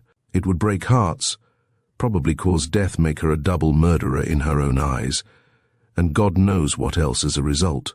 And it wouldn't do anybody the least bit of good, because you would still have to give Croucher a suitable term for his authentic offence. It was 3 o'clock on Christmas morning when they saw the lights of London from the top of Brockley Hill. A minute later they were on the tram lines at the foot, and almost immediately in the purlieus of the town. The trip did not end without a telling taste of Mr. Vincent's very individual quality. In Maida Vale he suddenly announced his intention of having the life-preserver identified in those very small hours by the pawnbroker who had sold it on the morning of the autumn raid. The crime doctor was terrified. For aught he knew, the man might be well aware that he had sold it to Lady Vera Moyle. She was notorious enough, in all conscience. His only hope lay in the fact that he himself had not known her by sight before that day. In vain he raised various objections. They were well met by his own previous arguments for the immediate reprieve of Alfred Croucher, and he feared to press them. He knew only the name of the pawnbroker's street, but here Cockney sharpness came in again, and they were pounding on the right shutters by 3:30. An upstairs window flew a light, up went a sash, and out came an angry head. "My name is Topham Vincent," said one of the swaddled men in a sepulchral voice. "I'm the Home Secretary, but I can't force you to come down and speak to me because of that. I can only make it more or less worth your while." He was fishing for his sovereign case as he spoke. In another minute, the private door had shut behind him and Dr. Dollar, and an obsequious sack of humanity shuffled before them into a sanctum still redolent of a somewhat highly seasoned meal. "I remember aving it in the thop," said the unkempt head, protruding from the sack. "But I can't say how it came here, that I can thwear in a court of justice, my lord. It's a narthy beathly thing, but I thwear it wath here when I took over the bithneth."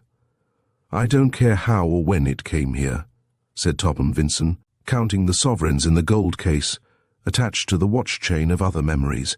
"I want to know if you remember selling this life-preserver." "Yeth, I do." "When?" "It would be, let me thee time last October or November." "Do you remember who bought it?" "Yeth, a young lady," Dollar breathed again. The man did not know her name. At first he was extremely shaky on the point of personal appearance, but the doctor assisted him by unscrupulously suggesting a number of marked characteristics which Lady Vera Moyle did not happen to possess.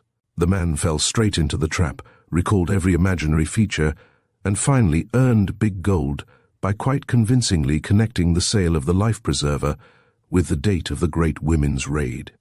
Mr. Vincent looked very stern as he led the way out into the street, and it was he who sharply woke the little chauffeur, who was snoring heartily over his wheel. "I like that lad," he muttered in the car. "He does nothing by halves. No more do I. Do you mind dropping me first at Portman Square?" Dollar gave the order, and they slid through the empty streets as though man and car were fresh from the garage. There was not a soul in Portman Square, or a light in any of the houses except the Home Secretary's. They had telephoned through from Stockersham after his departure, and the door opened as he emptied his remaining sovereigns into the chauffeur's hand, before taking dollars with no lack of warmth. "I can't ask you in this time," said Topham Vincent, smiling. "Apart from the hour, I've got to go straight to the telephone, get through to Pentonville, and spoil the governor's night." "Reprieved?" gasped the doctor. It was the one word that would come. The Home Secretary nodded rather grimly, but was smiling as he shut the door almost on the hand with which John Dollar would have seized his once more. There was a shooting of bolts inside. Dollar turned slowly round, wondering if at last he could tell the little driver something about the night's enterprise in which he had played so heroic a part. There was no need. The driver had kept eyes and ears wide open and collapsed once more over the wheel. This time it was not in sleep, but in a dead faint, and the driving goggles were all awry. The driver's hat had tumbled off. The driver's hair had broken bounds. It was a girl's hair, and the girl was Lady Vera Moyle. Chapter 3. A Hopeless Case. Alfred Croucher had the refreshing attribute of looking almost as great a ruffian as he really was. His eyes swelled with a vulgar cunning. His mouth was coarse and pitiless. No pedestal of fine raiment could have corrected so low a cast of countenance, or enabled its possessor to pass for a moment as a gentleman, or a decent liver. But he had often looked a worse imitation than on the morning of his triumphant exit from the jail, his bullet head diminished in a borrowed cap, his formidable physique tempered by a Burberry all too sober for his taste. Nor was that all the change in Mr. Croucher at this agreeable crisis of his career. The bulging eyes were glazed with a wonder which quite eclipsed the light of triumph, and they were fixed, in unwilling fascination, upon the tall figure to which the borrowed plumes belonged, whom he had never beheld before that hour, but at whose heels he trotted from the bowels of the prison to the motor car flashing in the sun beyond the precincts. "Alpha Mo," cried Croucher, making a belated stand instead of jumping in as he was bid. "I didn't rightly catch your name inside, let alone what you got to do with me and my affairs. If you come from my slick tour, I should like to know why. If you're on the religious lay, here's your hat and coat, and I won't trouble you for a lift." "My name is Dollar," replied the motorist. "My business is neither legal nor religious, and it need not necessarily be medical, though I do happen to be a doctor. I came at the request of a friend of yours, in that friend's car, to see if there's nothing we can do to make up to you for all you've been through." "A friend of mine!" ejaculated Croucher with engaging incredulity. The doctor smiled, but dryly, as he had spoken. "It's one of the many unknown friends you have gained lately, Mr. Croucher, and I should like to make one more, if only to the extent of a little spin and some breakfast at my house. There is more sympathy for you than you seem to realize, and one or two of us are ready to show it in any way you will permit. But I wouldn't stand here unless you want a public demonstration first." Mr. Croucher decided to disregard the suspicions that a kindness always excited in his mind, and took his place in the car without further argument, or a second look at the handful of the curious already collecting on the pavement. In a moment he was wondering why he had been such a fool as to hesitate at all. The car slid out of the shadow of the prison into the sunlight of a bright spring morning, over a sparkling Thames, and through the early traffic without let or hitch, and the gentleman in the car knew how to hold his tongue, and to submit himself to sidelong inspection, as a gentleman should. But little had Croucher made of him by Welbeck Street, except that he looked too knowing to be a crank, and not half soft enough for his notion of the Good Samaritan. Breakfast removed any lingering misgivings, but might have created them in a more sophisticated mind. It was an English breakfast fit for a foreign potentate. There were soles, kidneys, eggs and bacon, hot rolls, a and lashings of such coffee as made Mr. Croucher forget a previous craving for alcohol. He thought it funny that so generous a repast should be served on a black old table without a cloth, and he did not fancy the leathern chairs with the great big nails, more fit for a museum than a private gentleman's house. But a subsequent cigar, in which the private gentleman did not join him, was up to the visitor's highest standard, and the subject of a more articulate appreciation than all that had gone before. "You shall smoke the box if you care to stay with me," said Dr. Dollar, with a warmer smile. "Stay with you," exclaimed Croucher, suffering a return of his worst suspicions. "Why should I stay with you?" "Because there are worse places, Croucher, and one of them has left you a bit of a wreck." "A bit of one," cried the other in a sudden snarling whine. "They've just about done me in, Doctor, if you want to know. 2 months hard, that I was never ordered, on top of one in the condemned cell for what I never done. That's how they've treated me something cruel worse than what you'd treat a dog what give you hydrophobia. And what had I done? Helped meself when the stuff was under my nose, and me starving, and the jeweller's window ready broke for a cove by them as never had his temptations. I don't say it was right, mind you, but that much I did do, and not what they said I hadn't couldn't prove. They couldn't prove it because I never done it. They couldn't hang me because they didn't dare, but they made me sweat and shiver just the same. They took 10 years off of me life. They give me such a time as I shan't forget till my dying day, and as if that wasn't thick enough, they give me 2 months hard on their own. No judge or jury for that little lot, and turn me out what you calls a bit of a wreck, but I calls a creeping corpse, and the animated remains wiped a forehead wet already with the throes of deglutition, and eyes that were not wet at all, before applying a flickering light to his neglected upman. "What you say is perfectly fair," observed the doctor, in a sadly unimpassioned tone, "but it is also fair to remember that others have been saying it for you for some time past, and that you are free this morning as the result. I confess I feared they might keep you longer, but I evidently had not your grasp of the niceties of your actual offence. As to your mental and bodily sufferings, I can see some of the effects for myself, and those at least I could undo. That was the idea in meeting you, and perhaps I ought to say at once that it was not my idea. It was that of the unknown friend of whom I have already spoken, but I'm prepared to carry it out. I run a kind of nursing home, here in my house, and there's a bed ready for you, if you care to occupy it." "A nursing home," said Croucher, shrinking from a vision of lint and ligatures. "There's nothunk so much the matter with me that I want to go into an home, nothing that rest could not cure rest and diet." "I agree," said the doctor, with an eye on the empty dishes. "But won't it cost a lot?" inquired Croucher, thinking of the kidneys especially. "I'm stony broke, you see," he explained with increased bitterness. "Our friend insists on paying the bill," said the doctor grimly. "And who is our wonderful friend doctor when he or she's at home?" Dr. Dollar laughed as he pushed back his chair. "That's the one thing you mustn't ask me, but come up and see the room before you make up your mind against it." It was at the top and back of the house, less lofty than those into which the Home Secretary had peeped on a previous occasion, but similarly appointed, and more attractive in the morning light, and that of a fire already crackling in the grate. By the fireside stood a white wicker chair and a glass table strewn with the newest and lightest of monthly and weekly literature. Ashtrays and matchboxes were in comfortable evidence. A bed of vestal purity was turned down in readiness, and a suit of gay pyjamas airing with a bath gown on a set of bright brass pipes. "The bathroom is next door," explained the doctor. "You would have it practically to yourself, but your room would be your castle," and he pointed out an efficient bolt upon the door. "You wouldn't lock me in on the other side?" suggested Croucher suspiciously. "Certainly not. You may have the key, but I should expect you to keep to your own floor, and, of course, to the house. You would not be a prisoner in any sense. But if you went out, Croucher, I'm afraid you would have to stay out. Otherwise my treatment would not have a fair chance. What you require, in the first instance, is absolute rest, and no more truck with the outside world than you had where you have been." "And good wholesome grub?"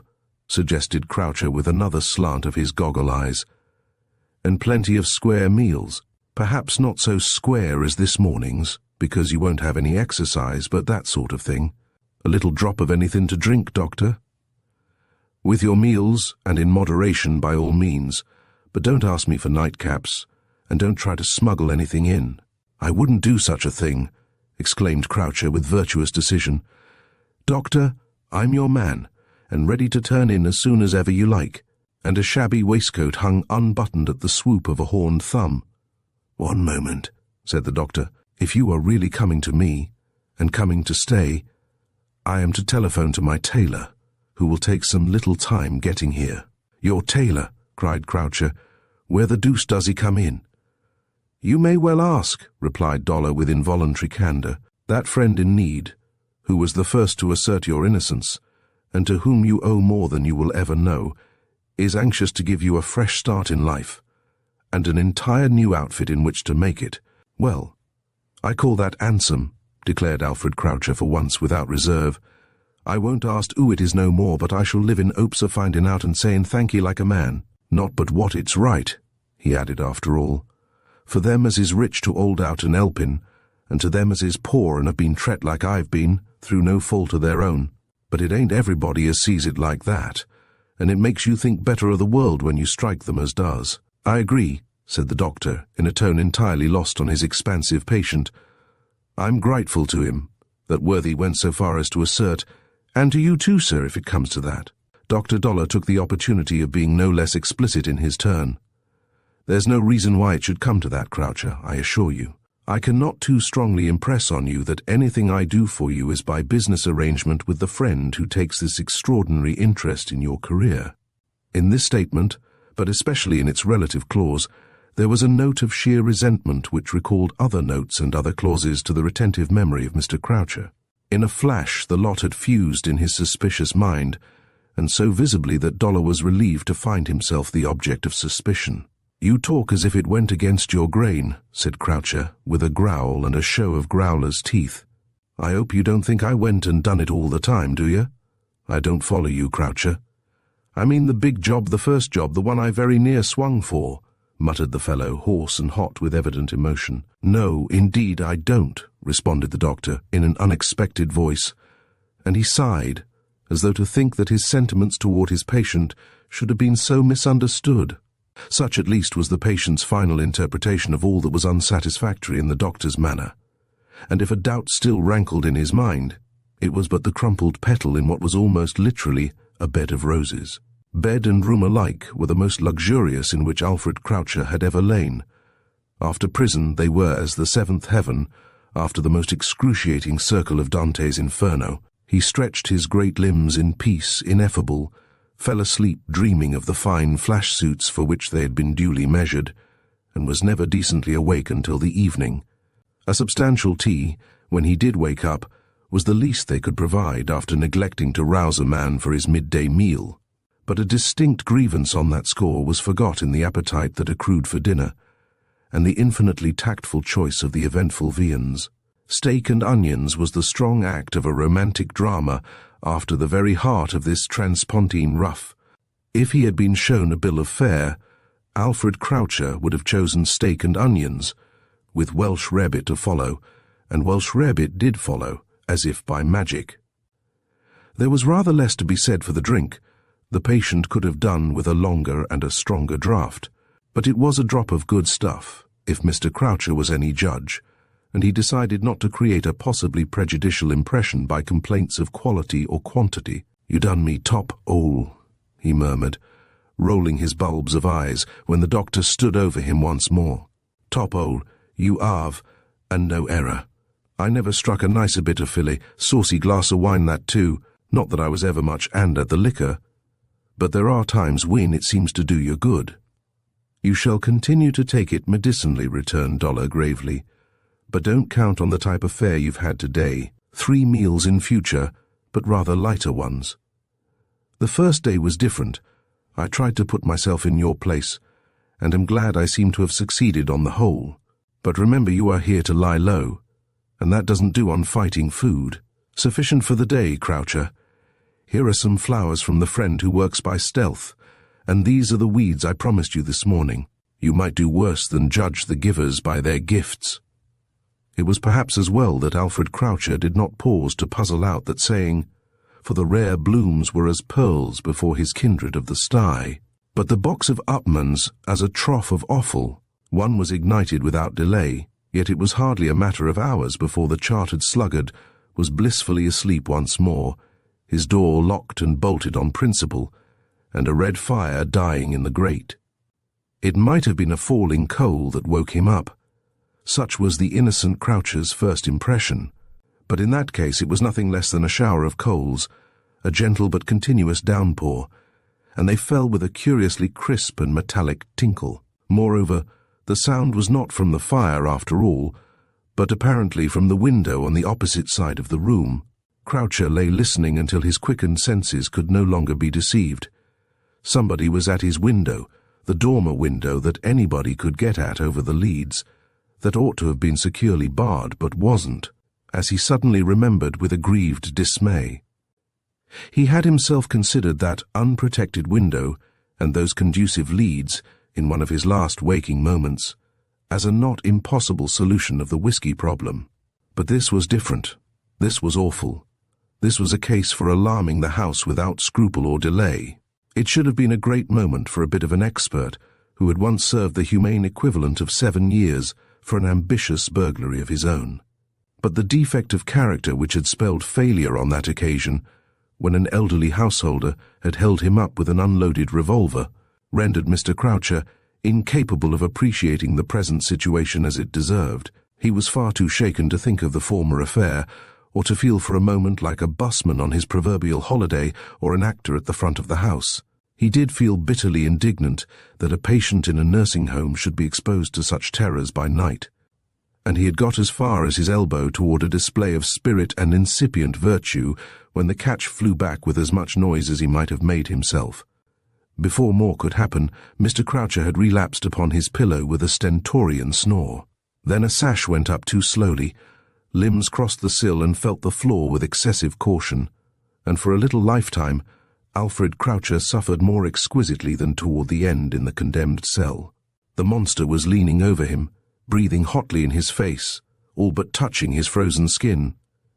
"Alfie," said a blessed voice, as a tiny light struck through the compressed eyelids. "Alfie, it's me." And once more Alfred Croucher was a man and a liar. "Shoddy," he croaked with a sepulchral sob. "And me asleep and dreaming like a bloomin' babby. Why, what the hell you doing here, Shod?" "Come to see you, old son," said Shoddy, "but it's more like me asking what you're up to in a house like this." "Having the time of me life," whispered the excited patient, "living like a fighting cock, on the fat of the teeming land, at some ruddy old Joss's expense." And he poured into the still adjacent ear the true fairy tale of his first day's freedom. From his introduction to Dr. Dollar, in the precincts of that very jail, which was to have been his place of execution and obscene sepulchre. "I know.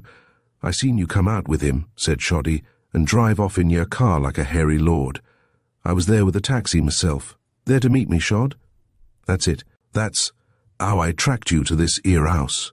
The room took more finding, but there's an old pal of mine a shover in the mews. He showed me the back of the house and blowed if I didn't spot you at your window first go off." "That must have been early on, old man. I've been in bed all day." "Oh, such a bed, Shoddy. I'm going to sleep me Eid into a pulp before I leave it." "You ain't," said Shoddy firmly. "You're coming along of me, Alfie. That's why I'm here."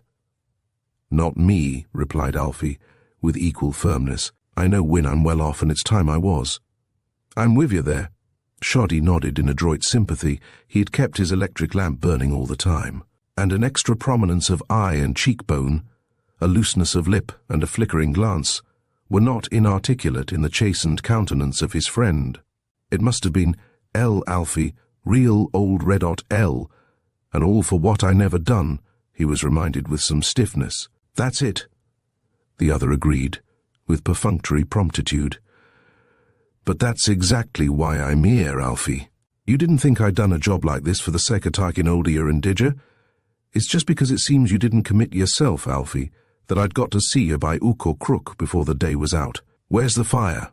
inquired Alfie, idiomatically, but his professional friend, like other artists in narration, and all givers of real news, was not going to surrender the bone of the situation until his audience sat up and begged for it. Mr. Croucher literally did sit up, while the exasperating shoddy interrupted himself to make a stealthy tour of the room, in the course of which his electric torch illumined the comfortably bolted door and the delectable box of Upmanns. To one of these he helped himself without permission, but a brace were in blast before he resumed his position on the bed. "The fire," said he, as though seconds and not minutes had elapsed since the cryptic question. "There's no fire anywhere as I know of. Not tonight, but there soon may be. That's why I want you out of this. If you didn't commit yourself, Alfie, don't you see as somebody else must have done?" "Oh, bring it up," cried Croucher under his breath. "Well, if you didn't stiffen that copper on the night of the suffragette disturbance, and we know you didn't, then somebody else did. You don't mean to tell me you know who did?" There had been a tense though tiny pause. There was another, while Shoddy changed the torch to his right hand and blew a cloud over the head of his now recumbent companion. "I know what everybody says, Alfie. More than their prayers, I'll bet, like they did before." "What do they say?" "One of the suffragettes. Corpse the copper." "That's it, old man, and I never thought of it." "It bears some thinking about, don't it?" said Shoddy. "Why, you're trembling like a blessed leaf." "I should think I was trembling. So would you if you'd been through what I been. Shod." "Yus, Alfie. I see the old blessed thing. I thought you would. It was, what broke the jeweller's window for me. That's what they say." "They? Who?" "Lots of people. I heard it down some mews. Some of the pipers have hinted at it. Topham's in fair at water all round. They say he's hushed it up because she's in society. What's her name, Shod?" "Lady Moyle, Lady Vera Moyle, I think it is. And here's another thing, a thing that I was forgetting. Out with it. I see her come here this afternoon, whilst I was watching the house in case you come out. My Gord, Shoddy, let me sit up, I can't breathe lying down." "She had some flowers with her," said Shoddy, pursuing his reminiscences. "Looks as though she's got a friend in the home." "I'm the friend," said Mr. Croucher grimly. "Take and run your light over that washstand. The governor brought 'em up hisself with these here smokes. Roses in the month of March," murmured Shoddy, as a bowl of beauties filled the disk of light. "Hothouse flowers for little Alfie. Why, the girl's fair struck on you, cully." "I'll strike her," said Alfie, through teeth that chattered with emotion. "I very near hanged for the little biter, and don't you forget it." "Not me," said Shoddy, steering for the bed with his headlights of white-hot filament and red-hot cigar. "That's what brought me here through thick and thin." "So she's the great unknown," said Croucher more than once, but not twice in the same tone. "So it was." Was it?" he inquired as often, until Shoddy insisted on a hearing. "Don't I keep telling you?" said Shoddy. "That's what brings me. At the gaudiest risks you ever see, only to hear you gas. Can't you listen for a change? There's a big thing on if you've guts enough for the job." It was a simple thing, however. Like most big things, the projector had it at his finger ends, and in a very few minutes Mr. Croucher was considering a complete, crude, and yet eminently practical proposition. "There's money in it," he was forced to admit. "If there ain't the big money, you flatter yourself. But I believe she thinks of giving me a start in life anyhow." "This'd be a start and a finish, Alfie. Besides, it'd be your revenge. Don't you forget what you've been through," urged the other. "Catch me," said Croucher eagerly. "But don't you see, I've been through so much that I was looking forward to dossing down here a bit. I ain't the man I was. It's what I need. Where's the fire, as I said afore? The gal won't run away. That's just what she will, Alfie. Going abroad any day, and might get married any day. A piece like her. Then you might find it more of a job. There's another, old we've got, and might lose any old day." The other hold appealed with peculiar power to the character and temperament of Alfred Croucher, and not less strongly to a certain sagacity which added more to his equipment. But he had never been quite so comfortable in his life. Comfort had never been so decidedly his due, and the substance of present luxury, with a fresh start in the near future, was not lightly to be exchanged for a gold mine, with all a gold mine's gambling chances, including the proverbial optimism of prospectors. The discussion ended in a compromise, and the withdrawal of shoddy by the cat-like ways and means of his arrival. But he did not depart without pointing, through the open window and a forest of chimney stacks, to a lighted but uncurtained square on a lower level, and thither, at certain appointed hours, the patient might have been caught peeping, or even in the act of rude and furtive signals, for several days to come. Handled as it deserves, the tale of those days would make a psychological chapter of dual interest, and for reasons that may yet appear. But for the moment, Alfred Croucher holds the stage, and soliloquies are out of vogue. Yet even his objective life had points of interest. He slept less than he had planned to sleep, but read more than he had ever read in all his life, and his reading, if not a sign of grace, was at least a straw that showed the way the wind might have blown but for the intrusive shoddy. Out of the doctor's little typewritten list, the patient in the top floor back began by choosing for the term of his natural life. It held him, with a tortured brow that sometimes glistened. When the book was finished, he was advised that it is never too late to mend was a better thing of the same kind, in spite of its name. Added Dollar, in studied disparagement. Croucher took the hint, and was soon breathing as hard as he had done before he knew that shoddy was shoddy, was heard blaspheming over whores in his solitude, and left wondering what Tom Robinson's creator would have made of Alfred Croucher. Something of that speculation found its way into words with the return of the book, and was the cause of lengthier visitations from the doctor, whose eye began to brighten when it fell on Croucher, as that of a man put on his mettle after all. And then one morning he came in with a blue review and a new long poem, which might have hurt but might have helped. Only it had no chance of doing either, because the top back room was empty of Alfred Croucher, who had walked out of the house in the loudest of his brand-new clothes. The Rome Express had left Paris sprinkled with the green flakes of a precocious spring, and it hummed through a mellow evening into a night of velvet clasped with a silver moon. The famous train was not uncomfortably crowded. It is not everybody who will pay £2 8 shillings 7 pence for a berth in a sleeper which in Switzerland, say, would cost some 20 francs. Most of those who had committed the extravagance seemed by way of getting their money's worth. Even the lady travelling alone in the foremost wagon-lit, though she refrained from dining in the restaurant car, would have struck an acquaintance as in better spirits than for some months past, and so she was. But she was still far from being the Lady Vera Moyle of last year's fogs.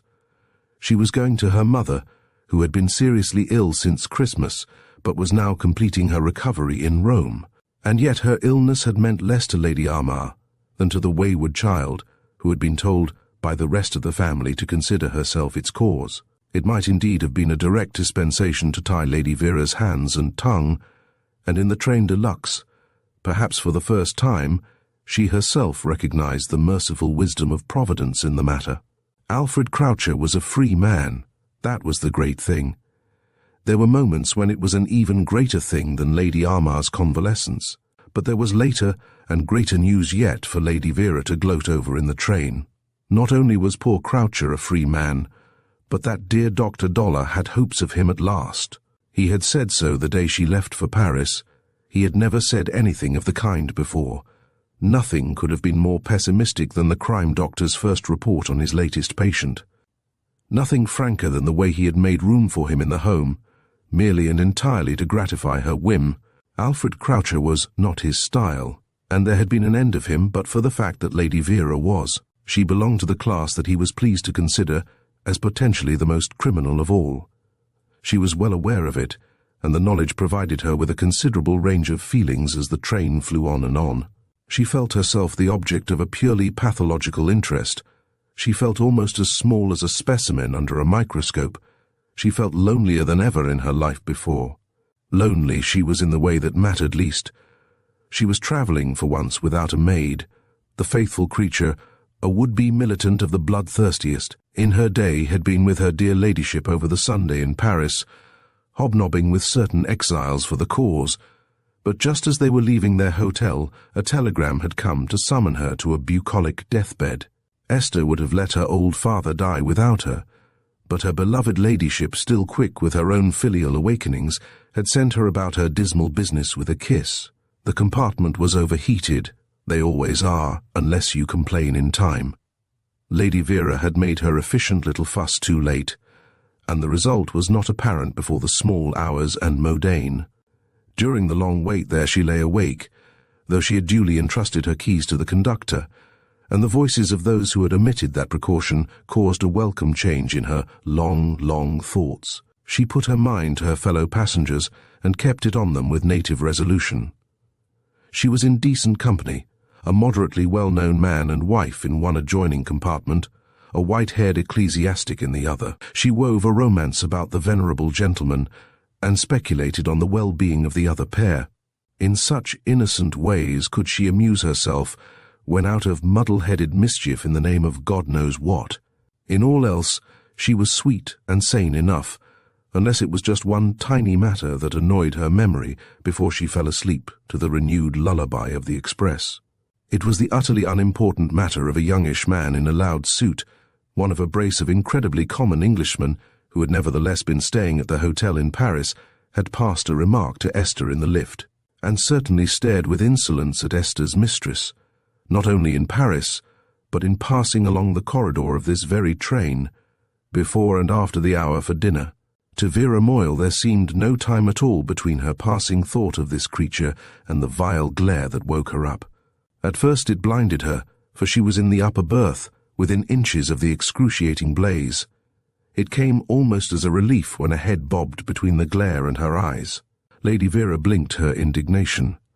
She was too sleepy to do more at first, and too old a traveller to make much fuss about a mere piece of stupidity. She could not see the man's face, but his head was of the type which occasions the inevitable libel on the bullet, and its hideousness hardly mitigated by the Rembrandtesque effect of the electric light behind it. She conceived it to belong to some blundering official, and ordered him out in pretty sharp French, but the man did not move. And in another short moment, Vera Moyle had become aware of three very horrible things. It was the creature in the loud suit, and he had shut the door behind him and was holding an automatic pistol to her breast. One syllable that anybody else can ear, he muttered as her mouth opened. And it's your last in life. Hold your noise and I won't be hard on you, not half as hard as you've been on me. It isn't, oh surely it isn't Croucher, cried the girl with an emotion made up of every element but fear. It is Croucher, said he in brutal mimicry.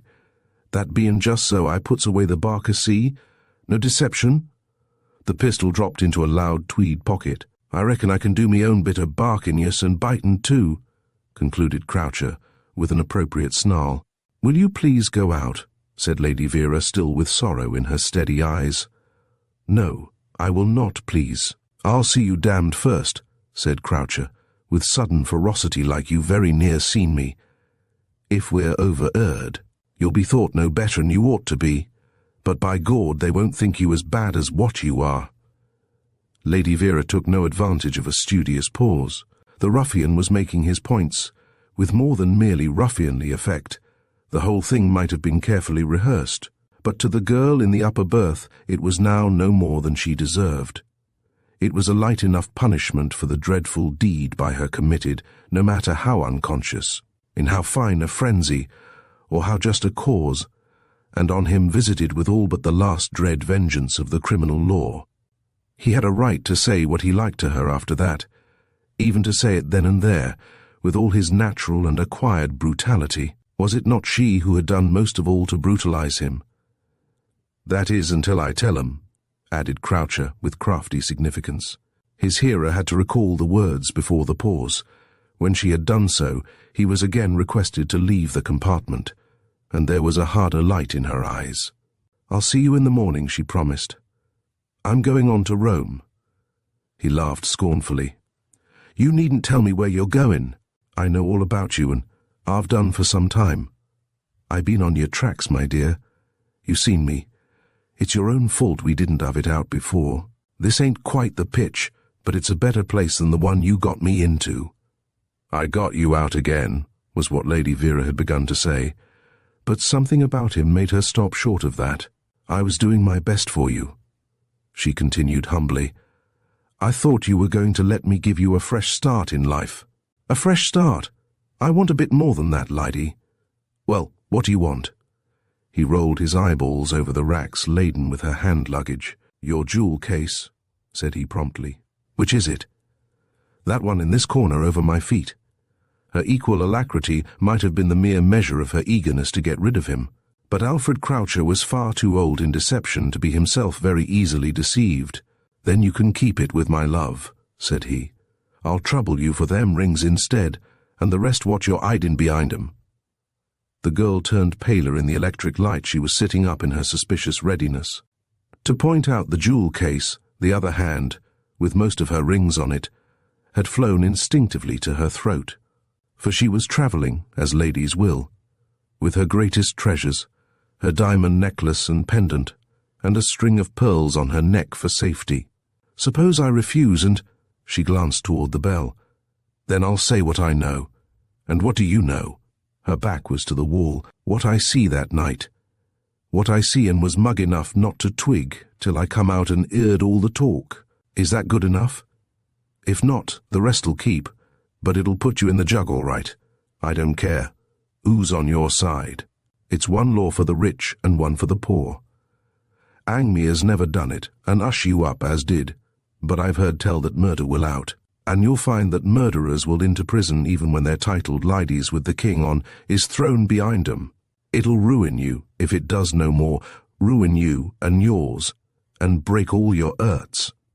It was enough. She stripped her neck, she stripped her fingers, rings and necklace, pearls and pendant, all lay in a shimmering heap in his capacious palm, held for a moment's triumph under the electric light, reflected for that moment in a mirror which his bulky frame had hidden until now. It was the mirror on the door of the miniature dressing-room between every two compartments in the train de luxe, but in the very moment of his exultation, it ceased to reflect either Alfred Croucher or his ill-gotten spoil. The door had opened, it framed a sable figure crowned with silvery locks, lean hands flew out from the black shoulders, and met round the neck of Croucher with the fell dexterity of a professional garrotter. The pair backed together without a word. The one had murder in his set teeth, the other death in the bulging eyes and darkening face, with its collar of interlaced fingers white to the nails with their own pressure. Lady Vera watched the two men as the fawn might watch the python struck to timely death, until the communicating door shut upon them both, and only her own unearthly form remained in the mirror.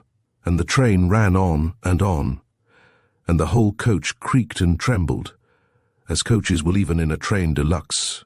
Only in that particular compartment it had not been noticeable for some time. Presently, as her nerve came back, one or two further observations of a negative order were gradually made by Vera Moyle. She may be said to have noticed that she did not notice one or two things she might have expected to notice by now. The chief thing was that there was no sound whatever from the compartment beyond the looking-glass door, no fuss or undue traffic in the corridor. What had happened? Only too soon she knew.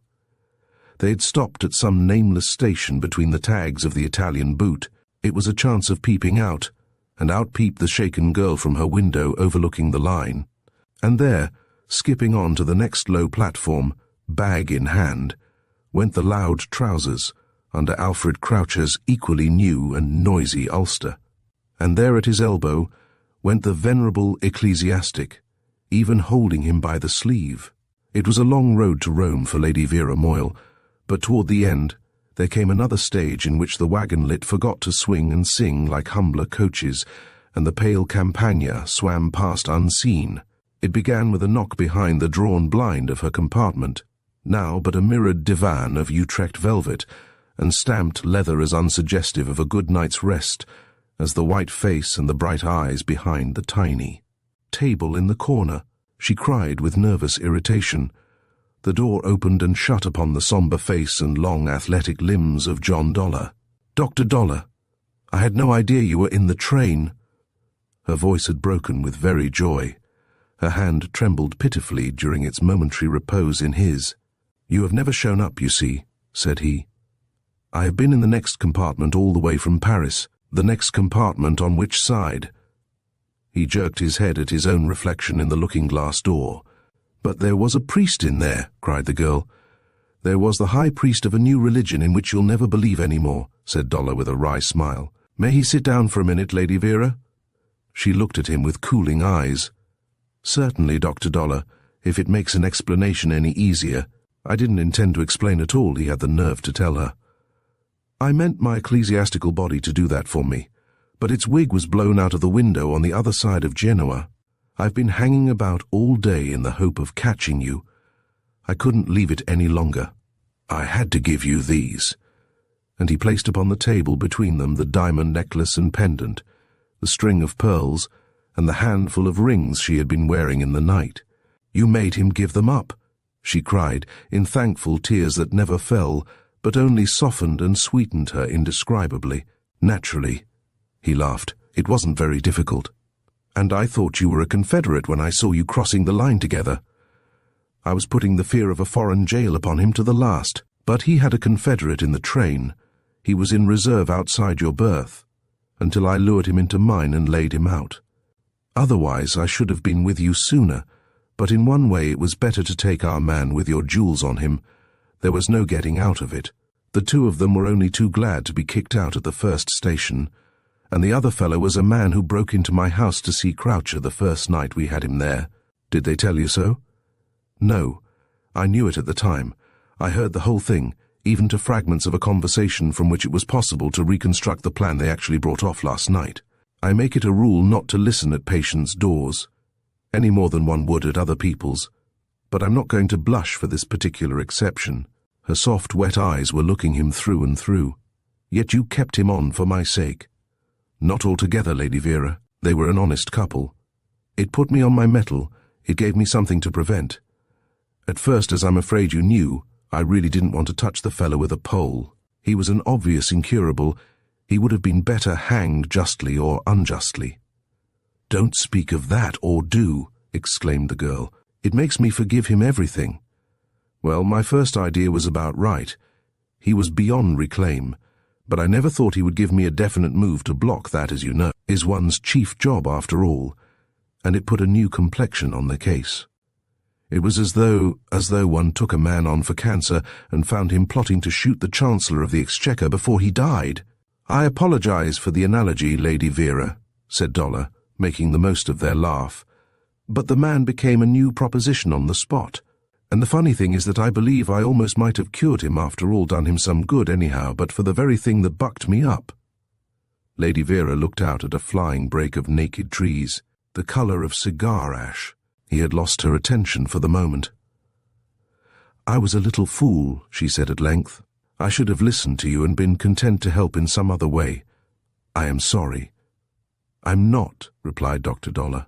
"It was a very sporting folly, but everything you ever did was that." She shook her head sadly, as a brown river, girt with olives, flashed under the train like a child's skipping rope. "I haven't changed my opinions," she said, just a trifle aggressively, "but I would give my life to undo many of my actions, not only that one, many, many," and she looked him bravely and humbly in the eyes. "So the whole thing has served me right, and will if it happens all over again. If what does? This blackmailing of me by that poor man. It won't. I frightened him. He will think of some subtler way. There's no subtlety in him, no power, no initiative, no anything but mere brute force," said Dollar, with a touch of that same strength and weakness in his unusually emphatic assertion. "The fellow is a deadly tool and nothing more." He knuckled under to me in a moment. Lady Vera shook her head again, but this time she was looking firmly in his face. "I feel," she said with a stoical conviction, "that I shall be fair game to him as long as we are both in the world, and it's what I deserve." Dollar abandoned his attempt at disingenuous disabuse. The extreme to which he flew instead was a little startling. But these two knew each other. "You must marry, Lady Vera," he was moved to say. But his manner was eminently uninspired. He might have been telling her she must hand her keys to the hotel porter at Rome. That was in fact the note he meant to take, only he sang it louder than he knew. "I can never marry," she answered calmly. "I have blood upon my hands." "You can marry a man who knows," and the unaltered note took on a tremolo, of which he was both aware and ashamed, but still their eyes were frankly locked. "I can marry nobody, Dr. Dollar. The man I mean isn't fit to black your boots, but he'd protect you, he'd help you, And you would be the making not only of him but of his dream, and not only his little dream. It was her hand that stopped him. It had taken his across the little table. The man you mean is worth 10 million of me, but I can never marry him or anybody. And you alone, know why. She bent her brave eyes back on the Campagna. A pale tufted heath was swimming by. Gum trees hardly heightened the prevailing neutral tint. A modern corrugated roof, pinned in place by a few primeval boulders, held her attention on its swift course across the window panes, and when she looked round, Lady Vera was all alone. Ivy Chapter 4, The Golden Key. "Shelley was quite right," exclaimed the young man at the bookshelf, with the prematurely bent back turned upon Dr. Dollar at his old oak desk. "He was never wrong when he stuck to poetry," said the doctor, looking up from an unfinished prescription on which the ink was nevertheless dry. The other gave a guilty start. He was an immaculate young wreck, with a fashionable glut of hair plastered back from a good-enough face, as if to make the most of its haggard pallor, and he was in full evening dress, for the crime doctor's patients came at all hours. "Did I say anything?" he asked with exaggerated embarrassment. "You thought something aloud," said Dollar, smiling. "Don't let it worry you. That's not one of the straws that shows an ill wind." "What is it of Shelley's, Mr. Edenborough?" "Only a bit of one of his letters," said the young man. "I just happened to open them at something that rather appealed to me, and the book shot back into its place." "Not the bit about the prussic acid, I hope?" suggested the doctor, for all the world as if in fun. "What was that?" said Edenborough, with a face that would not have imposed upon an infant. "A little commission from Shelley to Trelawney, for a small quantity of the essential oil of bitter almonds, as he called it, so that he might hold in his possession that golden key to the chamber of perpetual peace." "That was it," said the youth at length. "I may as well be honest about it, but I don't know how on earth you knew." The doctor gave a kindly little laugh. "Only by knowing the book," he assured the patient. "It's rather a notorious passage, and you had just been clamouring for at least a silver key to some chamber of temporary peace. You said you would give me one, Dr. Dollar, and now I think I won't," said the doctor, rising from his aged chair. "No, you shall not go without hearing my reasons, and what I am going to propose to you instead. These keys, Mr. Edenborough," and he tore the unfinished prescription into little bits, gold or silver. "They are not keys at all, but burglars' jemmies that injure and vitiate the chambers they break into. It certainly is so with the night's rest you want at any price. It may be the same with the perpetual peace that Shelley took for granted. Yet I happen to have a chamber of peace of sorts here in this house. It's my latest fad. You've found it a name, and in return I should like to offer it to you for the night." "Do you mean a room that sends you off instead of drugs?" Young Edenborough was looking puzzled, but for the moment taken out of himself. He had heard of Dr. Dollar as a rather eccentric consultant, but as the very man for him, from no less an authority than the Home Secretary of England, and no further back than that very evening at dinner. He had come straight round from Portman Square, foreseeing miracles and magic potions, but he had not foreseen John Dollar, or his unprofessional conversation, or the slight cast that actually added to his magnetic eyes, his cheery yet gentle confidence, or, least of all, a serious if casual invitation for the night. "That's exactly what I do mean," said the author of these surprises. "It's the most silent room in London, and there are other little points about it. I got our friend Topham to give it a trial during the bread strike. His verdict was that the Chancellor of the Exchequer would sleep the sleep of the just there." Edenborough had a laugh that turned him back into a schoolboy, but he checked it sharply, as though the sound put him to shame and pain. "I would give anything for one decent night," he said. "But you are far too good, sir, especially to a man you know nothing at all about. I ought to know more in the morning, Mr. Edenborough, but it will keep very well till then. Enough for the night that you're a friend of the Home Secretary, and at your worst at just the time when a man wants to be at his best." Edenborough smote his brow like a young man on the stage, but with a piteous spontaneity beyond all histrionic art. "It's on Thursday," he cried, as one in exquisite dread. "My God, I'm to be married on Thursday, and this is Sunday night. How can I toe the mark unless I get some sleep?" "And how can I sleep?" "Leave that to me," said Dollar, cutting a pregnant pause as short as possible. Leave everything to me and come straight upstairs. I keep the room in constant readiness. You shall be fitted with pyjamas, and I'll send a special messenger anywhere you like, for whatever you may want in the morning. Come, my dear man. I am burning to give my Chamber of Peace a crucial test, because I know we shall all come out with flying colours. There was less confidence in the Dr. Dollar, who ran downstairs a little later and sat at his telephone with an urgent face. In another minute he had left the house, and in another two Mr. Topham Vincent was opening the door to him in Portman Square. "I call this too bad of you," began the doctor, short of breath and shorter still of patience with his powerful friend. "My dear fellow, I couldn't help it," vowed the minister with disarming meekness. "He would go straight to you, and just then I couldn't have rung you up without giving him away at this end." "I can stay 5 minutes," said Dollar, looking at his watch. "To hear as much as you can tell me in the time of what I ought to have known before I saw your neurotic friend. Hasn't he told you all about himself?"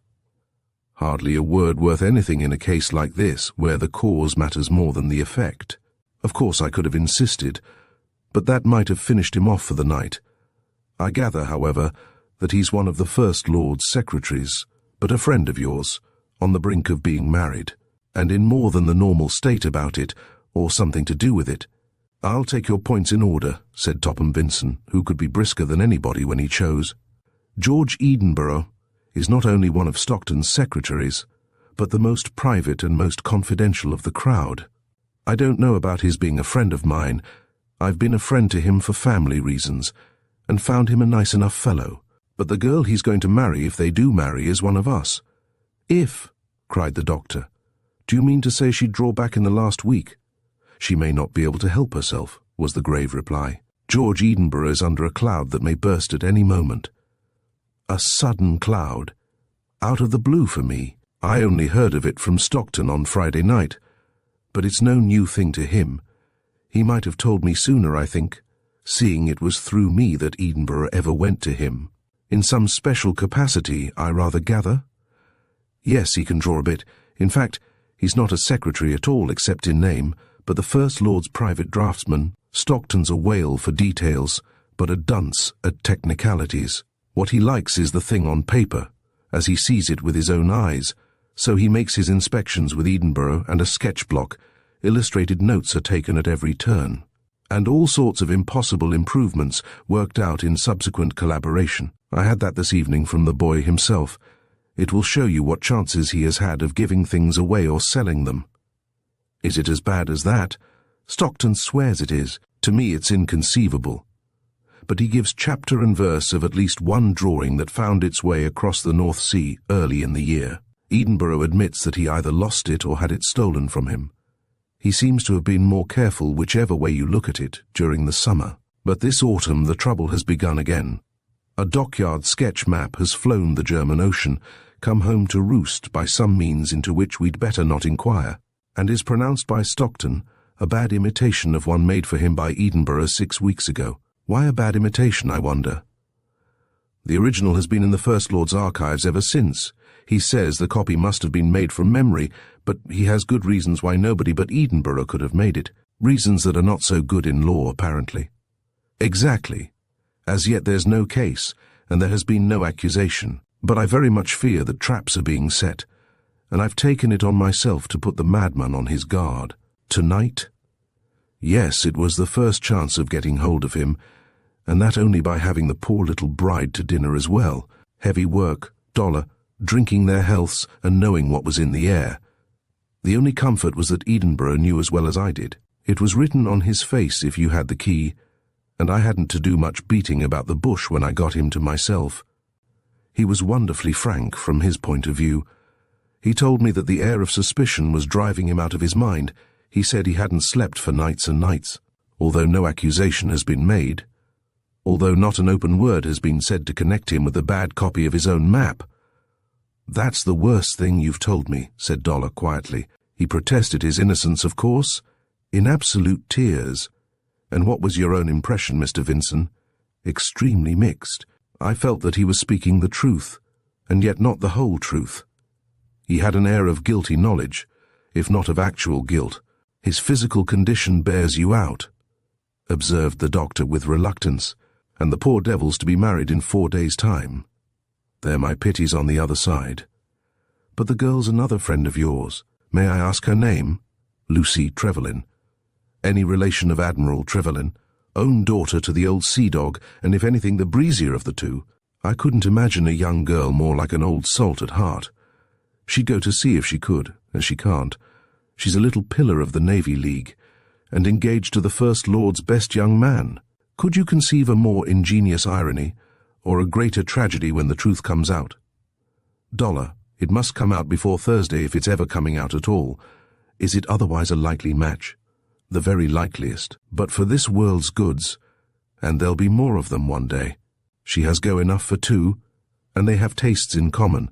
I told you he could draw a bit, but she's a little artist, though you wouldn't think it if you saw her teaching him to skate at Prince's or taking me on at golf. Lucy Trevelyan's the best type of sportswoman, just as Vera Moyle is one gone wrong. John Dollar was on his feet. Well, I've stayed longer than I intended, said he abruptly. I promised to go up within half an hour to see if he was asleep, and he will be. But what's a night's rest against such a tragedy as the whole thing's bound to be?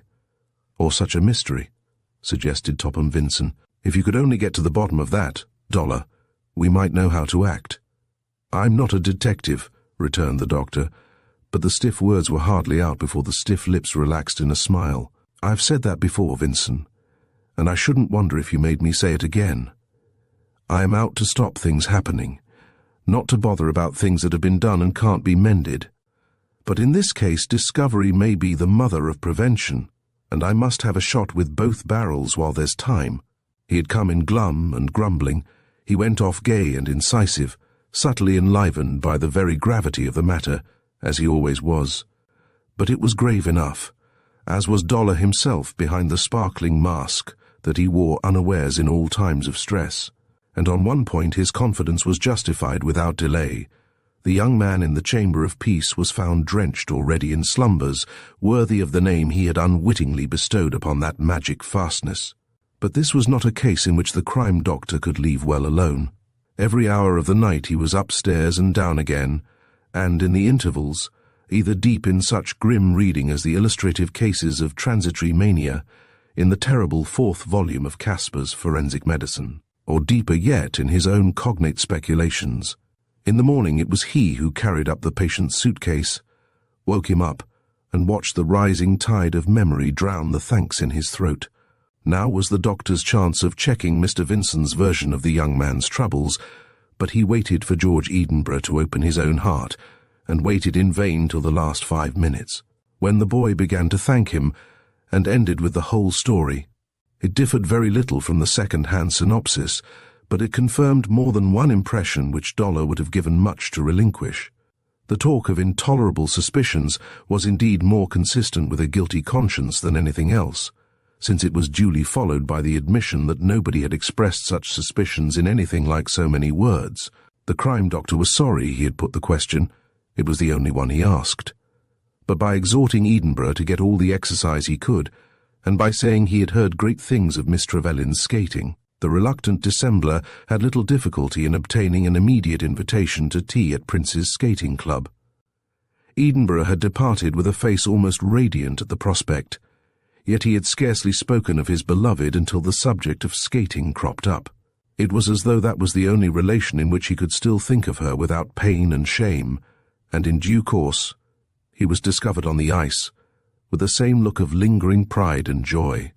It was the height of the skating afternoon, and the glassy strip an opaque pane on which a little giant might have been scribbling with a big diamond. The eye swam with pairs rotating as in a circus, with single practitioners at work under dashing instructors down the middle of the rink, while the ear sang with a resounding swish of skates. One of the workers was George Edinburgh, who came off one leg with a glistening forehead to find his guest a good place behind the barrier. "So glad you're not late for the waltzing," he said nervily. "I've had a long day out of town and didn't get here myself till much later than I expected. Lucy's writing a letter in the lounge, but she'll be here in a minute for the enclosure. And after that we'll have tea." Dollar ascertained that the waltzing enclosure was a close quarter of an hour for all but those more or less proficient in that delicate and astounding art. Edinburgh said that he himself was not quite up to the standard of these displays, and suited the action to the word by taking the floor unsteadily on his skates. As he seated himself, a gong sounded. The band struck up. Beginners dispersed. Confident hands clasped lissom waists. Long edges ended in lightning threes, and the rink was a maze of sweeping grace and symmetry. Dollar had never seen anything like it in his life, for artificial ice was in its infancy in London before the war, and ever since he had been a busy man. He followed first one couple, and then another, and each seemed to him more competent and graceful than the last. Yet the first short waltz was not over before an involuntary selection had eliminated all but a dark, strong girl in red, and a swarthy man with bright eyes and a black moustache. "Those two are the best," said he, "that girl in red and the heavy alien." "Do you think so?" cried the delighted Edinburgh. "Then you're a judge, because that's Lucy." "I didn't mean to insult her partner," said Dollar in some dismay. "He's the best waltzer on the ice except Miss Trevelyan." "He's an Italian marquis," returned Edinburgh in another voice. "Rocky's his beastly name. I've no use for the fellow, but he can skate." The first waltz finished, there were two more in quick succession, and Edinburgh had a better word for Miss Trevelyan's next partner. He was only a glowing schoolboy, home from Eton for his leave. But the past mistress lent herself to his dash and fling with a gusto equal to his own. "I'm glad that's over," said Edinburgh, as she escaped with her life from the desperado's clutches. "I say, confound that fellow Rocky." She was waltzing with the handsome brute again, for he looked no less, with his deep blue chin and insolent eyes, and his air of conscious mastery. Edinburgh plainly loathed him, chafing visibly as the pair swept past with certainly the appearance of some extra verve for his benefit. Dollar himself was very disagreeably impressed, and that down to the end, when Rocky skated up with the lady, whom he surrendered with a gleam of palpable bravado. Yet that impression altered with the very opening of Miss Trevelyan's not less resolute mouth. She had good teeth and a hearty voice, and eyes of a breezy and humane audacity. Dollar thought of Topham Vincent's tribute, and agreed with all except the odious comparison. There was, indeed, no comparing types as different as Lucy Trevelyan and Vera Moyle, but the one had never puzzled him in the past more completely than did the other before he took his leave. And they had talked about the wedding, and their presents, and the wedding trip, as though neither God nor man could interfere. "Only 3 days to go," said Dollar to himself, and 2 of the 3 were soon gone without alarums or excursions, except on the part of the crime doctor himself. He was neglecting his practice for the case in hand. He was nowhere to be found when badly wanted on the Tuesday night, nor yet on the Wednesday morning, and this was the more extraordinary in that it was George Edinburgh who wanted him, now with an ashier face than ever, and now on the telephone in a frantic voice. At dusk on the Wednesday his key turned in the latch, and next day's bridegroom burst from the waiting room at the same moment. "At last!" cried Edinburgh, and looked so ghastly in the electric light that Dollar did not switch it on in the consulting room, or ask a question as he shut the door. It was one of those mild, unseasonable days on which the best of servants keep up the biggest fires. The doctor opened the French window that led from his den down rusty steps, into a foul and futile enclosure of grimy gravel and moribund shrubs. In the meantime, Edinburgh had not taken a seat as mechanically bidden, but had planted himself in defiant pose before the fire, and the glow showed restless hands twitching into fists, but not the face of which one look had been enough. "You might have left word where you were," he began with great bitterness. "I have just done so," returned Dollar, "at your rooms. I was wanting to see you presently. It seems like fate to find you here before me." "I suppose you've heard the latest, wherever you've been," pursued Edinburgh, aware and jealous of some independent perplexity on the part of Dollar. "I have heard so much," said the doctor, dropping into a chair. "Better be explicit, and as expeditious as you can, my dear fellow. I have an appointment almost directly." "Oh, there's not much to say," rejoined the other sardonically. "You remember when you came to Prince's, Doctor?" "I do indeed." They both spoke as if it were weeks ago. "You know I told you I'd had a hard day out of town?" "I remember. I meant with my chief Lord Stockton seeing his new brood of submarines. In their unfledged state, I suppose. That was it. And making the usual sketches. That's my job, or was. I was Stockton's walking Kodak until yesterday afternoon, then I got the boot for a wedding present and a chance of the jug for my honeymoon. The harsh voice broke, for all its sudden slang and satire. Dollar was driven to his only policy. I'm not going to pretend I don't know of this, he said. I know of it from the Home Secretary, a duplicate of one of those last drawings of yours. A duplicate? Well, a bad imitation, if you like. The doctor paused, as though he had finished a sentence, as though the amended phrase had interrupted his thought.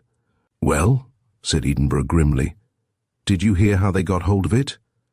Intercepted in the post, I gathered, on its way abroad. In our post, said Edinburgh. Almost a casus belli in itself, I should have thought. And have you no idea how it came there? Asked the doctor bluntly, but now he meant to be blunt. He was not sorry when his man flew into a feeble passion on the spot. What the devil do you mean, Dr. Dollar? I know no more about the matter than I was going to say than you do, but I begin to think you know more than you pretend. I didn't think I had pretended, said Dollar simply. Well, what do you know? Demanded Edinburgh, in a fury of suspicion. All, I suppose, he added with a schoolboy's sneer when the answer was slow to come. Yes, all, said the doctor, very gravely and reluctantly, as though driven into a pronouncement of life or death. There was no outcry of surprise from Edinburgh. He had some pride, but his knees began to tremble in the firelight, and his unclenched hands to twitch. I don't believe it, he exclaimed at length. You tell me what you know. All that you yourself suspected, and made yourself ill with suspecting, and couldn't sleep for suspecting long ago. Pitiful tone and tender hand carried a heavier conviction than the words, and now it was the patient who had sunk into the chair, the doctor bending over his bowed and quivering shoulders. You are not the first man, my dear Edinburgh, he went on, who would seem to have been betrayed in cold blood by the woman. Mark my words closely. I say it seems so. I would not condemn the greatest malefactor unheard. I meant to hear Miss Trevelyan first feeling in my bones, against all reason, that there may still be some unimaginable explanation. But, if the worst be true of her, then the best is true of you, for you are the first man I have known bear the brunt as you have borne it. My very dear fellow. What makes you suspect her? Groaned Edinburgh to the ground. It's not a case of suspicion. Don't deceive yourself as to that, Edinburgh. I know that Miss Trevelyan produced and parted with those last two sketches about which there's been all the trouble. I only suspect that she got you to show her the originals, almost as soon as they were made, on the plea of her tremendous interest in the Navy. Quite true, she did, said Edinburgh, but as though he did not appreciate what he was saying, as though something else had stuck in his mind. But it was a tremendous interest, he exclaimed, jumping up. It was her father's interest, his life indeed. Isn't it inconceivable that his daughter, apart from everything else I found her, that she of all people should do a thing like this? I am afraid the inconceivable happens almost as often as the unexpected, said Dollar, with a sigh. Criminology, indeed, prepares us for little else. Think of the perfectly good mothers who have flown to infanticide as the first relief of a mind unhinged. The inversion of the ruling passions is one of the sure symptoms of insanity. But of course she's mad, cried Edinburgh, if she's guilty at all. But that's what I can't and won't believe. I can believe it one minute, but not the next. Just as I've suspected and laughed at my suspicions all this nightmare time. One look in her face has always been enough, and would be at this minute. Well, we shall soon see, said Dollar, glancing at the clock. But I can only warn you that my evidence is overwhelming. Let's have it then. What is your evidence? Demanded Edinburgh, in a fresh fit of stone-blind defiance. My dear fellow, you force my hand, said Dollar. God knows you have a right, and it can't make matters worse than they are. My evidence consists of a full and circumstantial confession by a scoundrel to whom I took your own dislike at sight, and whose career I have spent the week investigating. I needn't tell you I mean the infamous Rocky. Rocky, whispered Edinburgh at the second attempt, as though his very tongue rejected the abhorrent name. Yet now he stood perfectly still, like a man who sees at last. Well, he added in an ominously rational voice, I must live long enough to send him to hell, whatever else I do. "You will have to find him first," said Dollar. "He has gone back to his paymasters, not his own countrymen. They kicked him out long ago. I've taken it on myself to do the same, instead of handing him over to the police and doing an infinite deal more harm than good." But Edinburgh was not listening to a word. He was talking to himself, and he talked aloud as soon as he was given a chance. "Now we know why she was so keen on my wretched job. On the whole Navy. No, not a lifelong fraud like that. And she pretended to dislike that brute as much as I did. I believe she did too, but for his waltzing. No, never jealous of him, and I'm not now. But so much the worse, so much the more damnably cold-blooded. Dying philosopher could not have displayed a more acute detachment. But the last touch was lost upon Dollar, whose expectant ear had caught the ting of an electric bell. "Edinburgh," he said, in the voice of urgent conciliation, "the time has come for you to show what's in you. So far you have kept your head and played the man. Keep it now, and you will play the hero. I still can't imagine what Miss Trevelyan can have to say for herself, but I implore you to hear her out, for I believe she is being admitted at this moment. Lucy here, and you expected her? I told you I had another appointment, but you were here first. One thing led to another, and it may be better as it is. You were bound to have this out between you and today, if you wish me to be present, but no human being can help." "Unless it's you," suggested Edinburgh in a panic-stricken whisper. "I can't face her alone. I can't trust myself." Dollar took no notice of a knock at the door. "Edinburgh, you must," he said gently, "and whatever she may have to say, much or little, and it may be much, you must hear patiently to the end. It's your duty, man. Don't flinch from it, for God's sake." "But I do flinch from it," cried Edinburgh below his breath. "I flinch from it for her sake as much as mine. I'm not the one to shame her, even if Rocky's telling—" The door opened in response to Dollar's decisive call. It was the little Barton boy, to say that Miss Trevelyan was in the waiting room. "Show her in," said Dollar. "I have more than Rocky's bare word, Edinburgh." The distracted youth looked about him like a wild creature in a cage, and saw his loophole at the last moment. "I won't be the one to shame her, whatever she has done." He whimpered through his teeth. "If there's any explanation, she need never know I knew. If there's not, goodbye." And he slipped through the open window, out upon the iron steps, as Dollar switched on the lights that turned the outer dusk to darkness, and the door opened even as the curtain was drawn in desperation, with a last signal to Edinburgh to stand his ground and at least hear all. "Good evening, Dr. Dollar," said Miss Trevelyan briskly, and with that she stopped in her sturdy stride. "Is anything the matter? Is it possible you don't know what? Is it anything to do with George? You're his doctor, aren't you?" These questions quicker, but with a sensible check on any premature anxiety. "He has consulted me, but the matter more directly concerns yourself." "It's no use beating about the bush, Miss Trevelyan," exclaimed the doctor, with a sudden irritation at her straight carriage and straighter look.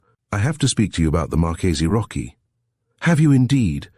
Miss Trevelyan had winced at the name, but already her eyes looked brighter and bolder, and the firm face almost serenely obdurate. "The Marchese Rocchi," he continued, "fled the country yesterday, Miss Trevelyan. I wondered why he was not at Prince's." "He fled because of a scandal in which you are implicated," said Dollar very sternly. "He has been trafficking in naval secrets, this country's secrets, Miss Trevelyan, and he swears you sold them to him. Is it true?" "One moment," said the girl, with a first trace of emotion. "Is all this of your own accord, or on behalf of Mr. Edinburgh?" "Of my own accord entirely. You've been ferreting things out for yourself, have you? You are entitled to put it so. Detective as well as doctor, it appears. Miss Trevelyan, I implore you to tell me if these things are true." "So that you may tell your patient, I suppose?" "No, I shall not tell him," said Dollar, disingenuously enough, but with a deeper sorrow. "Very well, I'll tell you, and you can shout it from the roof for all I care now. It's perfectly true." Dollar started, not at the thing that had to come, but at the manner in which it came. It seemed, indeed, the last word in wickedness impenitent, unblushing, even vainglorious to eye and ear alike. His glance flew to the curtained window, but no sound or movement came from the iron stair outside. True that you sold those drawings to this man Rocky, he heard himself saying at last, in a tone so childish that he scarcely wondered at the smile it drew. Perfectly true, said Miss Trevelyan. Drawings made by George Edinburgh for the First Lord of the Admiralty, and shown to you because you were the stronger character and insisted on seeing them, but only in such confidence as might almost be justified between future man and wife. I didn't sell his drawings, said Miss Trevelyan impatiently. I copied them, more or less from memory, and sold my own efforts. Of course I know that. It was a slip of the tongue, he admonished her, while marvelling more and more, and you can put the whole thing plainly without so much as a blush. I am going to put you to the blush instead, Dr. Dollar, returned the lady with a lighter touch. You are very clever at finding out what I did, but you don't ask why I did it. That's not so clever of such a clever man. And I must just enlighten you before I go. The first drawing was not a copy.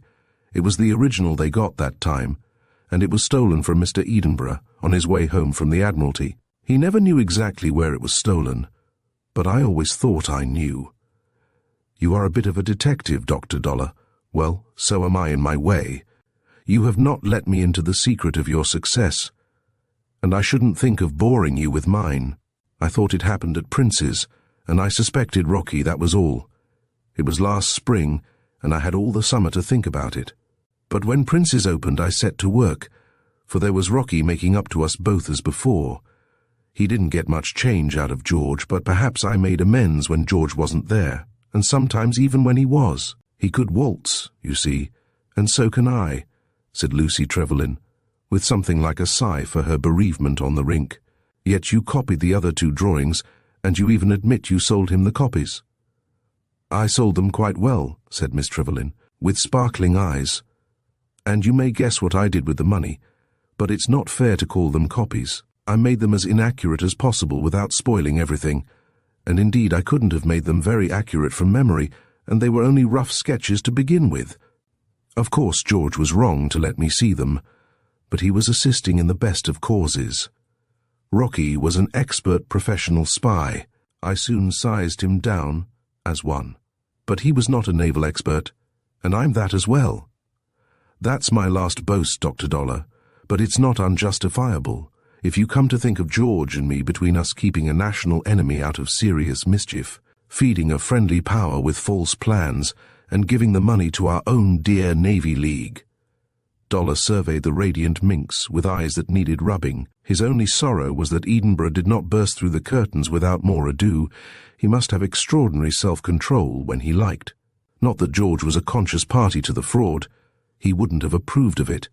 He couldn't possibly, poor George, said George's bride. But I shall tell him all about it now. Of course I always meant to tell him after tomorrow, but he has had quite enough bothers of his own, and this was my show. I suppose you don't know what's been bothering him, Dr. Dollar? He says it's overwork, and I do think Lord Stockton's an old slave driver. Do you know, I haven't even seen George since the day before yesterday at Prince's. Nor I, said Dollar, no longer with the least compunction, from that hour to this. Of course I know he's all right, concluded Miss Trevelyan, as they were parting perfect friends, because he has rung me up several times to say so, and he looked better on Monday than for ever so long. But I must own, I shall be glad when I get him away for a real good rest. She had refused to hear another word from Dollar in explanation or of regret, and she made her departure with all the abruptness of a constitutionally decided person. But she had blushed once at least in the last few minutes, and the doctor ran back into his den with singing heart, ready to fall upon his patient's neck in deep thanksgiving and even more profound congratulation. No patient was there to meet him even now, but the curtain swayed a little before the open window. Dollar reached it at a bound, but there was nobody outside on the iron steps, and the curtain filled behind him as the inner door banged in the draught. The horrid little space at the back of the house, between the high black walls with the broken bottle coping, lay empty of all life in the plentiful light from the back windows, but for an early cat that fled before Dollar's precipitate descent into the basement. "The gentleman's gone," said Mrs. Barton at once. "He come through this way some time ago, said he couldn't wait no longer out there." "How long do you suppose he had waited?" "Not long," said Mrs. Barton firmly. "Bob here was at his tea when he had to go up to show the young lady in, and the young gentleman, it couldn't have been more than 3 or 4 minutes before he was through here as if something had happened. I didn't hear him. He was anxious you shouldn't be disturbed, sir. Did you show him out, Bobby?" The master had never been so short with them. Mrs. Barton felt that something was the matter, but Bobby quaked. "Yes, sir." "Which way did he go, and how foot or taxi?" Please, sir, I never stopped to see, sir." Dollar flew to his telephone, forsook it for a taxicab, drew Edinburgh's rooms in vain, inquired as vainly as an anonymous wedding guest, uncertain of the church at Admiral Trevelyan's, was at the House of Commons by 6:30, and at Scotland Yard, armed with written injunctions from the Secretary of State before 7. At that hour and place, the matter passed out of the hands of Dr. John Dollar, who could only hasten home to Welbeck Street, there to enter upon the most shattering vigil of his life, the terrible telephone at his elbow, and still more terrible inquirers on the telephone as the night wore on, but never one word of news. Toward midnight, Topham Vincent arrived with the elaborate sandwiches, and even the champagne that he had found awaiting him at home. It was the measure of a born leader. The doctor had not broken his fast since lunch, and in the small hours he once dozed for some minutes in his chair. But the politician had not the temperament to wait for the telephone to talk to him. He talked repeatedly into the telephone, set a round dozen of myrmidons by the ears, and at last was rightly served by being sent off to Hammersmith to identify the dead body of a defaulting clerk, just recovered from the Thames. "I'm not coming with you," Dollar had said, even when the description seemed to tally. "Edinburgh wouldn't drown himself, and this is my place." It was a being 10 years older who opened his own front door again at daybreak. His face was as grey as the wintry dawn. The whole man bowed and broken. Topham Vincent stood aghast on the step. "It isn't all over, is it?" The doctor nodded with compressed lips. "When and where?" "I don't know. Come in. They're getting up downstairs. There'll be some tea in a minute. For God's sake, tell me what you've heard." "Haven't I told you? They rang up just after you went. He bought prussic acid yesterday." Dollar had dropped into his elaborate old chair. The bent head between his hands drooped over its own reflection in the monastic writing table. "Who rang up?" asked the man on his legs. "Some of your people. Was that all they had to tell you?" "That was all. We shan't have long to wait for the rest." "Where did he buy it?" "At his own chemist's, to put a poor old dog out of its misery." "His very words, Vincent, so they tell me. I shall hear them all my life." "And it has taken all night to learn this, has it, from the chemist's where the poor devil dealt?" Dollar understood this outburst of truculent emotion. "That was my fault," said he. "I told them to confine their attention to entries made in the poison books after 5 o'clock yesterday afternoon. Edinburgh had signed his name and got the stuff earlier in the day." "Before you told him anything?" "He had his own suspicions, you must remember. I had confirmed them, and her first words left no more to be said that he could bear to hear. If only he'd waited another minute. If only I had dragged him back to face it out," groaned Dollar, in a bottomless pit of self-reproach. "I call myself a crime doctor, yet I let my patient creep into space with a bottle of prussic acid and commit the one crime I had to prevent. Why prussic acid, I wonder?"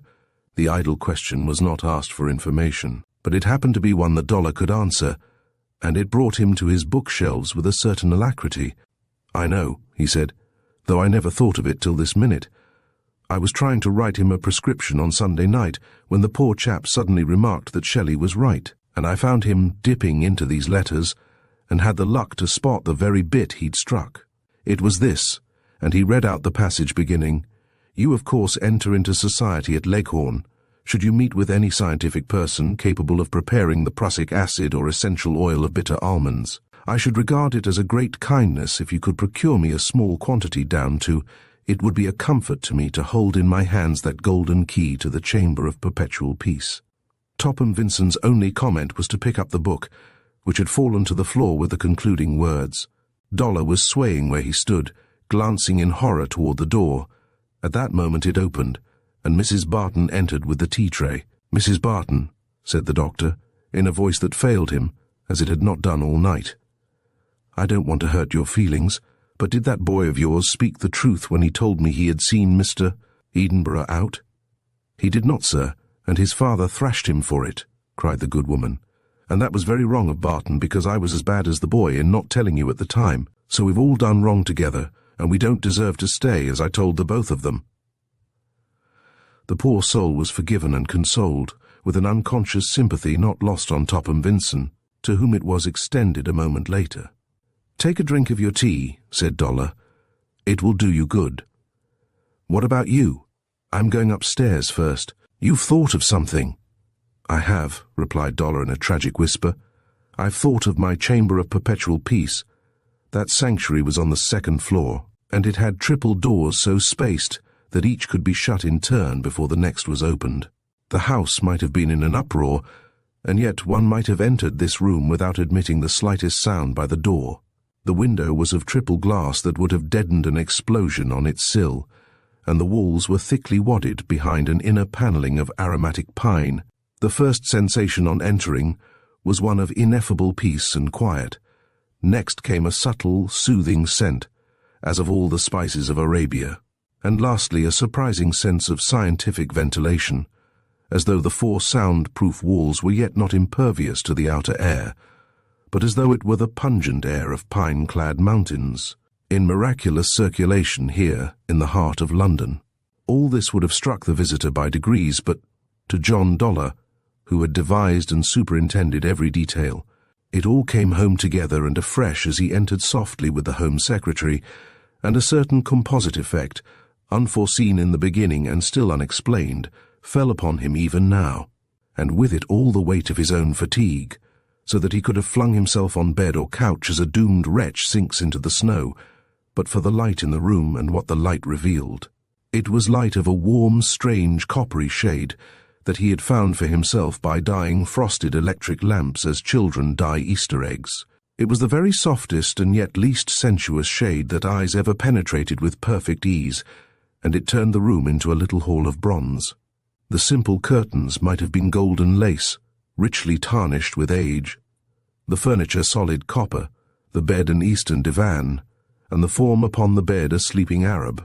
It was George Edinburgh lying there in all his clothes, a girl's photograph beside him on the coverlet, and beside the photograph a tiny phial that caught the light. "Stay where you are," whispered Dollar, in a voice that thrilled his companion to the core, and he stole to the bed, stooped over it for a little lifetime, and so came stealing back. "How long has he been dead?" said Topham Vincent harshly, but in reality his blood was freezing at an unearthly smile in that unearthly light. "Dead," was the doctor's husky echo. "Don't you know the smell of bitter almonds, and have you smelt it yet? Here's the golden bottle he hadn't opened when he lay down, perhaps for the first time since he was here on Sunday night. And this is his wedding morning, and he's only fast asleep." V. Chapter 5. A Schoolmaster Abroad. It is a small world that flocks to Switzerland for the Christmas holidays. It is also a world largely composed of that particular class which really did provide Dr. Dollar with the majority of his cases. He was therefore not surprised, on the night of his arrival at the Great Excelsior Hotel in Winterwald, to feel a diffident touch on the shoulder, and to look round upon the sunburned blushes of a quite recent patient. George Edinburgh had taken Winterwald on his wedding trip, and nothing would suit him and his nut-brown bride but for the doctor to join them at their table.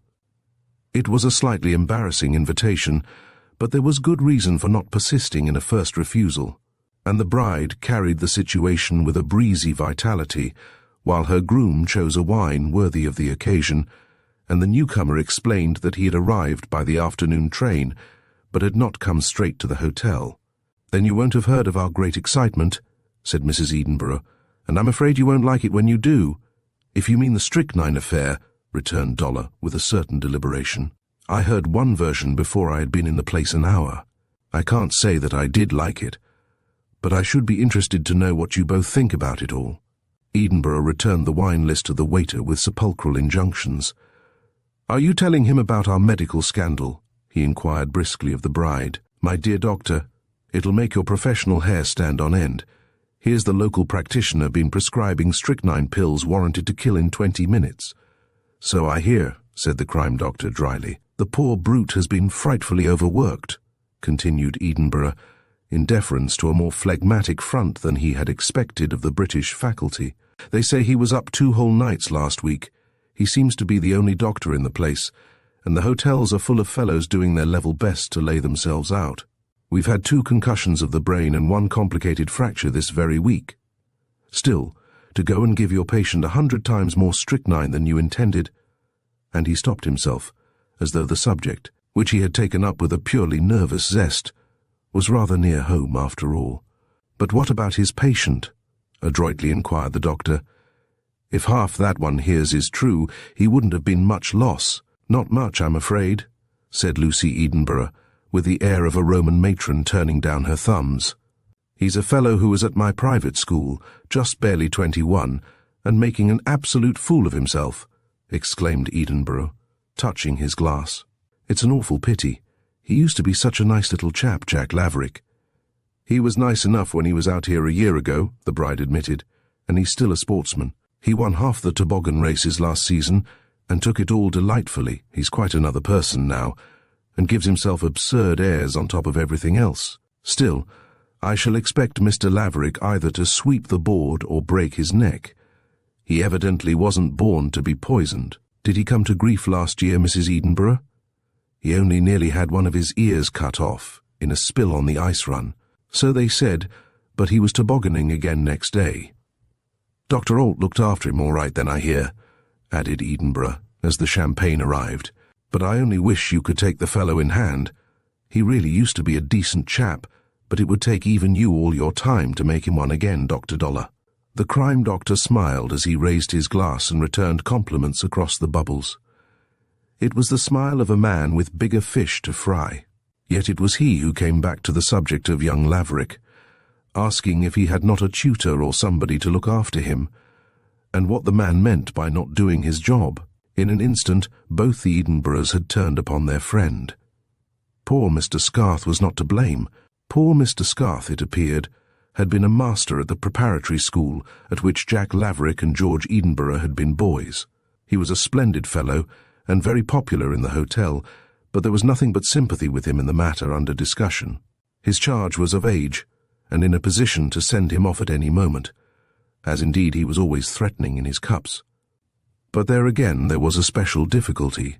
1 cup was more than enough for Jack Laverick, whose weak head for wine was the only excuse for him. "Yet there was nothing of the kind last year," said Mrs. Edinburgh in a reversionary voice. "At least, one never heard of it, and that makes it all the harder on poor Mr. Scarth." Dollar declared that he was burning to meet the unfortunate gentleman. The couple exchanged glances, and he was told to wait till after the concert, at which he had better sit with them.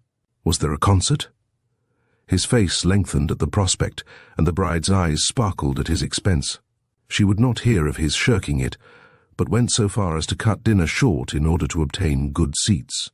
She was one of those young women who have both a will and a way with them, and Dollar soon found himself securely penned in the gallery of an ambitious ballroom with a stage at the other end. The concert came up to his most sardonic expectations, and he resigned himself to a boredom only intensified by the behavior of some crude humorists in the rows behind. Indifferent song followed indifferent song, and each earned a more vociferous encore from those gay young gods. A not unknown novelist told dialect stories of purely territorial interest. A lady recited with astounding spirit. Another fiddled, no less courageously, but the back rows of the gallery were quite out of hand when a black, avised gentleman took the stage, and had not opened his mouth before those back rows were rows of Satan's reproving sin and clapping with unsophisticated gusto. "Who's this?" asked Dollar, instantly aware of the change behind him. But even Lucy Edinburgh would only answer, "Hush, Doctor," as she bent forward with shining eyes. And certainly a hairpin could not have been dropped unheard before the dark performer relieved the tension by plunging into a scene from Pickwick. It was the scene of Mr. Jingle's monologue on the Rochester coach, and the immortal nonsense was inimitably given. Yet nobody could have been less like the emaciated prototype than this tall, tanned man, with the short black moustache and the flashing teeth that bit off every word with ineffable snap and point. Mother tall lady eating sandwiches, forgot the arch crash knock children, look round mother's head off sandwich in her hand, no mouth to put it in, and his own grim one only added to the fun and swelled the roar. He waited darkly for them to stop, the willful absence of any amusement on his side enormously increasing that of the audience. But when it came to the episode of Donna Christina and the stomach pump, with the culminating discovery of Don Bolaro Fizzgig in the main pipe of the public fountain, the guffaws of half the house eventually drew from the other half the supreme complement of exasperated demands for silence. Mrs. George Edenborough was one of the loudest offenders. George himself had to wipe his eyes, and the crime doctor had forgot that there was such a thing as crime. "That chap's a genius," he exclaimed, when a double encore had been satisfied by further and smaller doses of Mr. Jingle, artfully held in reserve. "But who is he, Mrs. Edenborough?" "Poor Mr. Scarth," crowed the bride, brimming over with triumphant fun, but the doctor's mirth was at an end. That the fellow who can't manage a bit of a boy, when he can hold an audience like this in the hollow of his hand. And at first he looked as though he could not believe it, and then all at once as though he could. But by this time the Edenboroughs were urging Scarth's poverty in earnest, and Dollar could only say that he wanted to meet him more than ever. The wish was not to be gratified without a further sidelight and a fresh surprise. As George and the doctor were repairing to the billiard-room before the conclusion of the lengthy programme, they found a group of backs upon the threshold and a ribald uproar in full swing within. One voice was in the ascendant, and it was sadly indistinct, but it was also the voice of the vanquished, belching, querulous futilities. The cold steel thrusts of an autocratic jingle cut it shorter and shorter. It ceased altogether, and the men in the doorway made way for Mr. Scarth, as he hurried a dishevelled youth off the scene in the most approved constabulatory manner. "Does it often happen, George?" Dollar's arm had slipped through his former patients as they slowly followed at their distance. "Most nights, I'm afraid." "And does Scarth always do what he likes with him afterward?" "Always. He's the sort of fellow who can do what he likes with most people," declared the young man, missing the point. "You should have seen him at the last concert, when those fools behind us behaved even worse than tonight. It wasn't his turn, but he came out and put them right in about a second, and had us all laughing the next. It was just the same at school. Everybody was afraid of Mostyn Scarth, boys and men alike. And so is Jack Laverick still, in spite of being of age and having the money bags, as you saw for yourself just now. Yet he lets this sort of thing happen continually. It's pretty difficult to prevent. A glass about does it, as I told you, and you can't be at a fellow's elbow all the time in a place like this. But some of Jack's old pals have had a go at him. Do you know what they've done? They've taken away his old Etonian tie, and quite right too. And there was nothing of all this last year. So Lucy says. I wasn't here. Mrs. Laverick was, by the way. She may have made the difference. But being his own master seems to have sent him to the dogs altogether. Scarth's the only person to pull him up. Unless you'd take him on, Doctor. You've pulled harder cases out of the fire, you know. They'd have been sitting a few minutes in the lounge. Nobody was very near them. The young man's face was alight, and his eyes were shining. Dollar took him by the arm once more, and they went together to the lift. "In any case, I must make friends with your friend Scarth," said he. "Do you happen to know his number?" Edenborough did. It was 144, but he seemed dubious as to another doctor's reception after the tragedy that might have happened in the adjoining room. "Hadn't I better introduce you in the morning?" he suggested with much deference in the lift. I hate repeating things, but I want you to like each other, and I heard Scarth say he was fed up with doctors." This one smiled. "I don't wonder at it. Yet it wasn't Mostyn Scarth who gave Dr. Alt away." "No." Edenborough shook his head as they left the lift together. "No, Doctor. It was the chemist here, a chap called Schickel. But for him Jack Laverick would be a dead man, and but for him again, nobody need ever have heard of his narrow shave. He spotted the mistake, and then started all the gossip." "I know," said the doctor, nodding. "But it was a terrible mistake. Decigrams instead of milligrams, so I heard. Just 100 times too much strychnine in each pill." "You are quite right," said John Dollar quietly. "I have the prescription in my pocket." "You have, Doctor? Don't be angry with me, my dear fellow." I told you I had heard one version of the whole thing. It was Alt's. He's an old friend, but you wouldn't have said a word about him if I had told you that at first. And I still don't want it generally known. You can trust me, Doctor, after all you've done for me. Well, Alt once did more for me. I want to do something for him, that's all. And his knuckles still ached from the young man's grip as they rapped smartly at the door of number 144. It was opened a few inches by Mostyn Scarth. His raiment was still at concert pitch, but his face even darker than it had been as the crime doctor saw it last. "May I ask who you are and what you want?" he demanded. Not at all in the manner of Mr. Jingle, rather in the voice that most people would have raised. "My name's Dollar, and I'm a doctor." The self-announcement, pat as a polysyllable, had a foreseen effect only minimized by the precautionary confidence of Dr. Dollar's manner. "Thanks very much. I've had about enough of doctors." And the door was shutting when the intruder got in a word like a wedge. "Exactly." Scarth frowned through a slit, just wide enough to show both his eyes. It was the intruder's tone that held his hand. "What does that mean?" he demanded with more control. "That I want to see you about the other doctor, this German fellow," returned Dollar, against the grain. But the studious phrase admitted him. "Well, don't raise your voice," said Scarth, lowering his own as he shut the door softly behind them. "I believe I saw you downstairs outside the bar. So I need only explain that I've just got my bright young man off to sleep, on the other side of those folding doors."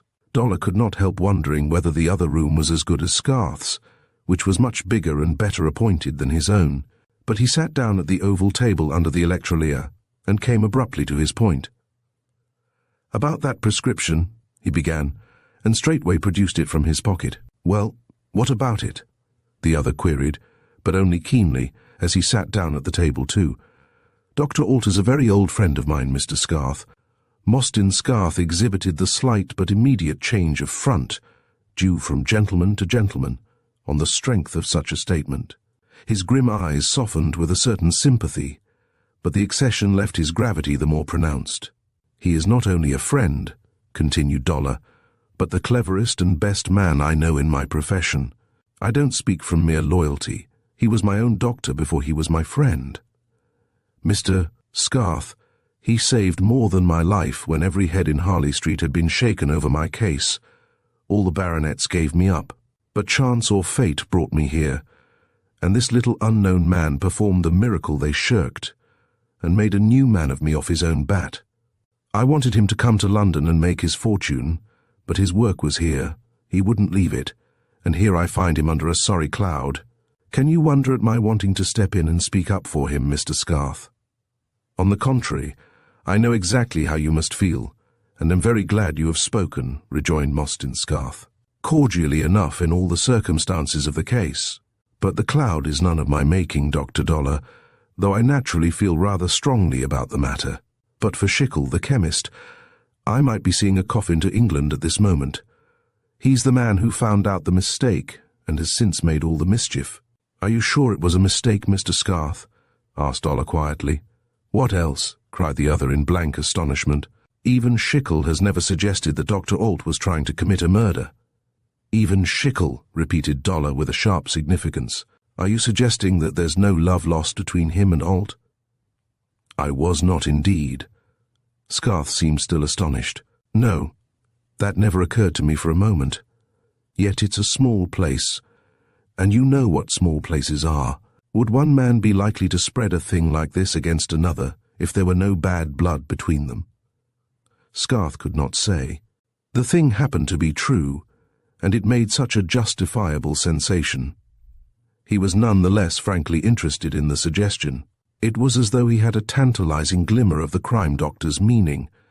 Their heads were closer together across the end of the table, their eyes joined in mutual probation. "Can I trust you with my own idea, Mr. Scarth?" "That's for you to decide, Dr. Dollar. I shall not breathe it to another soul, not even to Alt himself, till I am sure. You may trust me, Doctor.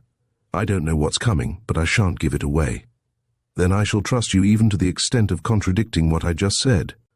I am sure between ourselves that the prescription now in my hands is a clever forgery." Scarth held out his hand for it. A less deliberate announcement might have given him a more satisfactory surprise, but he could not have looked more incredulous than he did, or subjected Dollar to a cooler scrutiny. A forgery with what object, Dr. Dollar? That I don't pretend to say. I merely state the fact in confidence. You have your eyes upon a flagrant forgery. Scarth raised them, twinkling.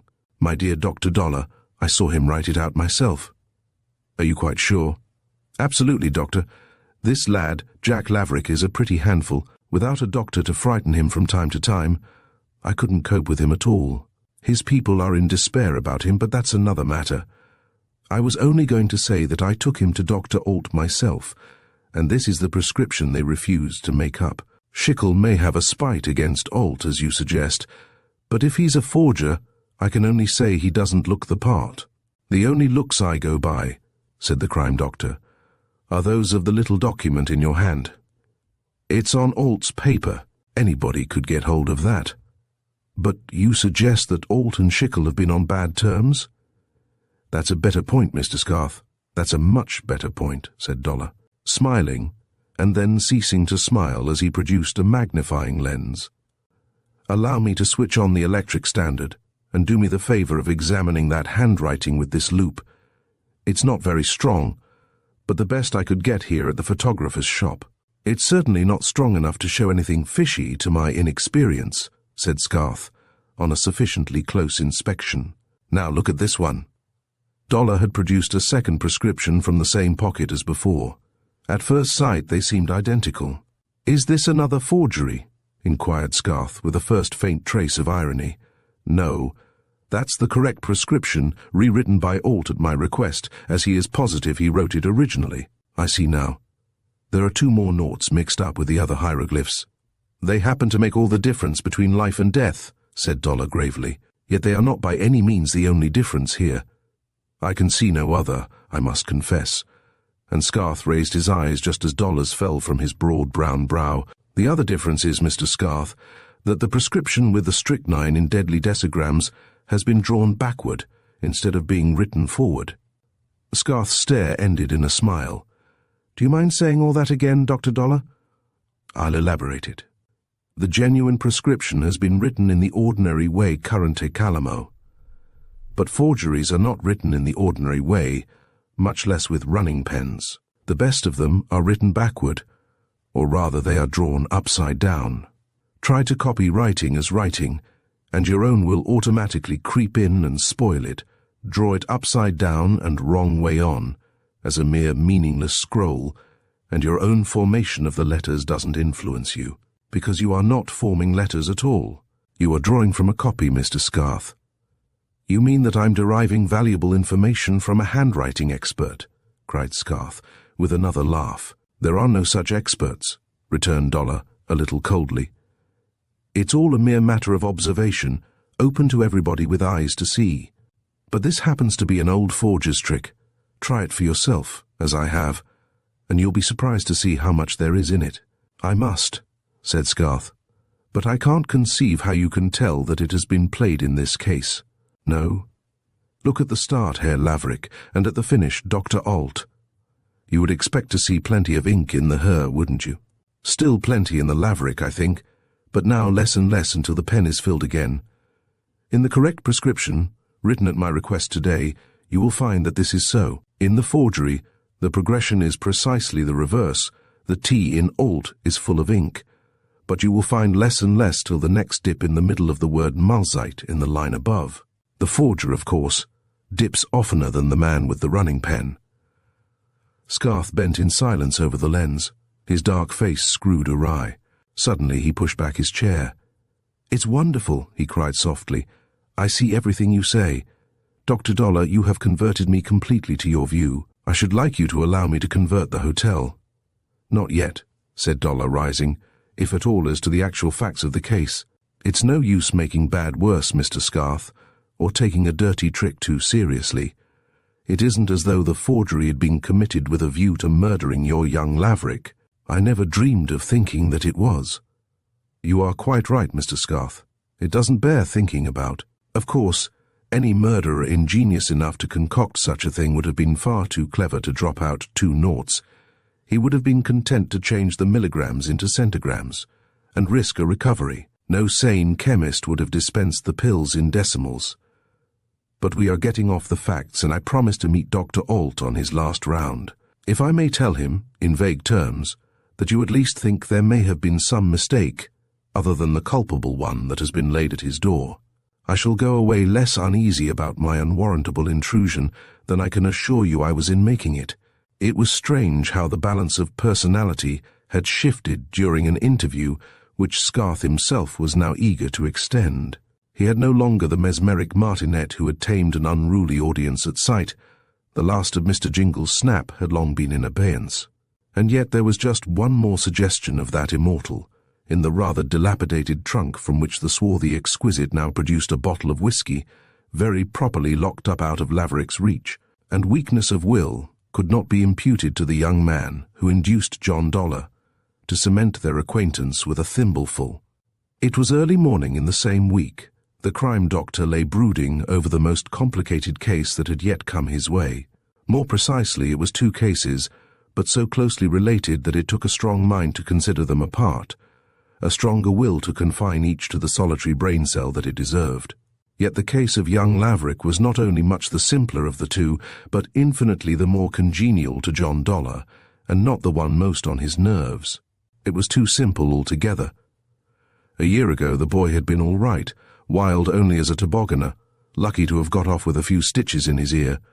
Dollar heard all about that business from Dr. Alt, and only too much about Jack Laverick's subsequent record from other informants. It was worthy of the Welbeck Street confessional. His career at Oxford had come to a sudden ignominious end. He had forfeited his motoring licence for habitually driving to the public danger, and on the last occasion had barely escaped imprisonment for his condition at the wheel. He had caused his own mother to say advisedly that she would sooner see him in his coffin than going on in this dreadful way. In writing she had said it, for Scarth had shown the letter addressed to him as her last and only hope for Jack. And yet, even Scarth was powerless to prevent that son of Belial from getting flown with insolence and wine more nights than not. Even last night it had happened, at the masked ball, on the eve of this morning's races. Whose fault would it be if he killed himself on the ice run after all?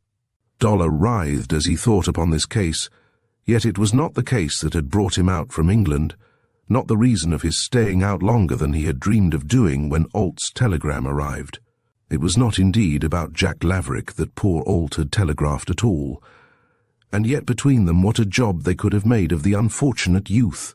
It was Dollar's own case over again, yet he had not been called in, neither of them had.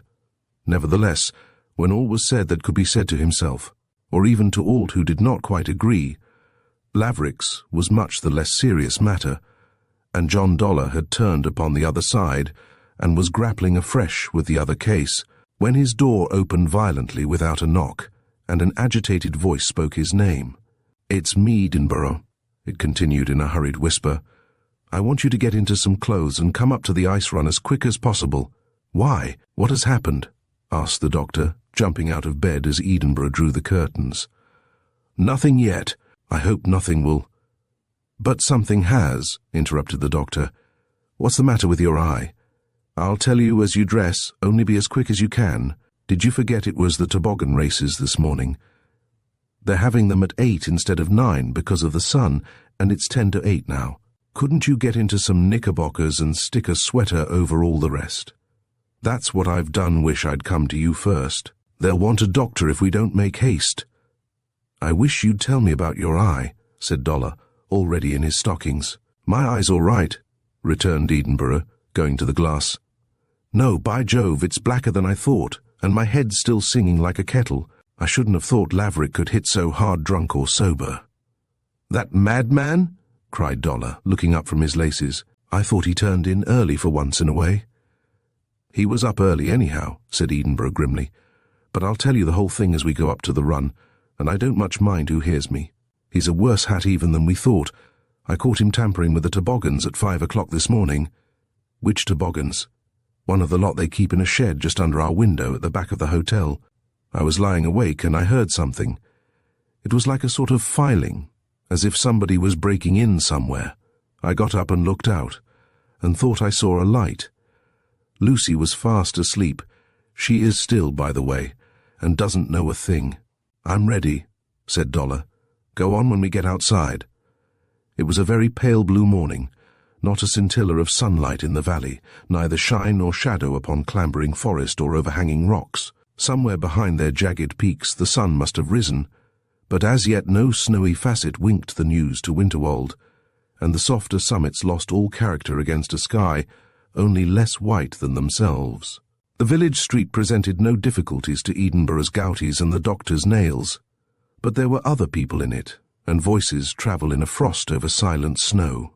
On the frozen path between the snowfields, beyond the village, nails were not enough, and the novice depending upon them stumbled and slid as the elaborated climax of Edinburgh's experience induced even more speed. "It was him all right, try the edge, Doctor, it's less slippy."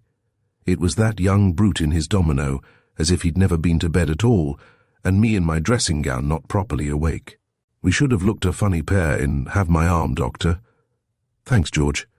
But his electric lamp was the only light. He didn't attempt to put it out. "Just tuning up my toboggan," he whispered. "Come and have a look." I didn't, and don't believe it was his own toboggan. It was probably that Captain Strong's. He's his most dangerous rival, but, as I tell you, I was just going to look when the young brute hit me full in the face without a moment's warning. I went over like an ox, but I think the back of my head must have hit something. There was daylight in the place when I opened the only eye I could. Had he locked you in? No, he was too fly for that, but I simply couldn't move till I heard voices coming, and then I only crawled behind a stack of garden chairs and things. It was Strong, and another fellow. They did curse to find the whole place open. I nearly showed up and told my tale, only I wanted to tell you first. I'm glad you have, George.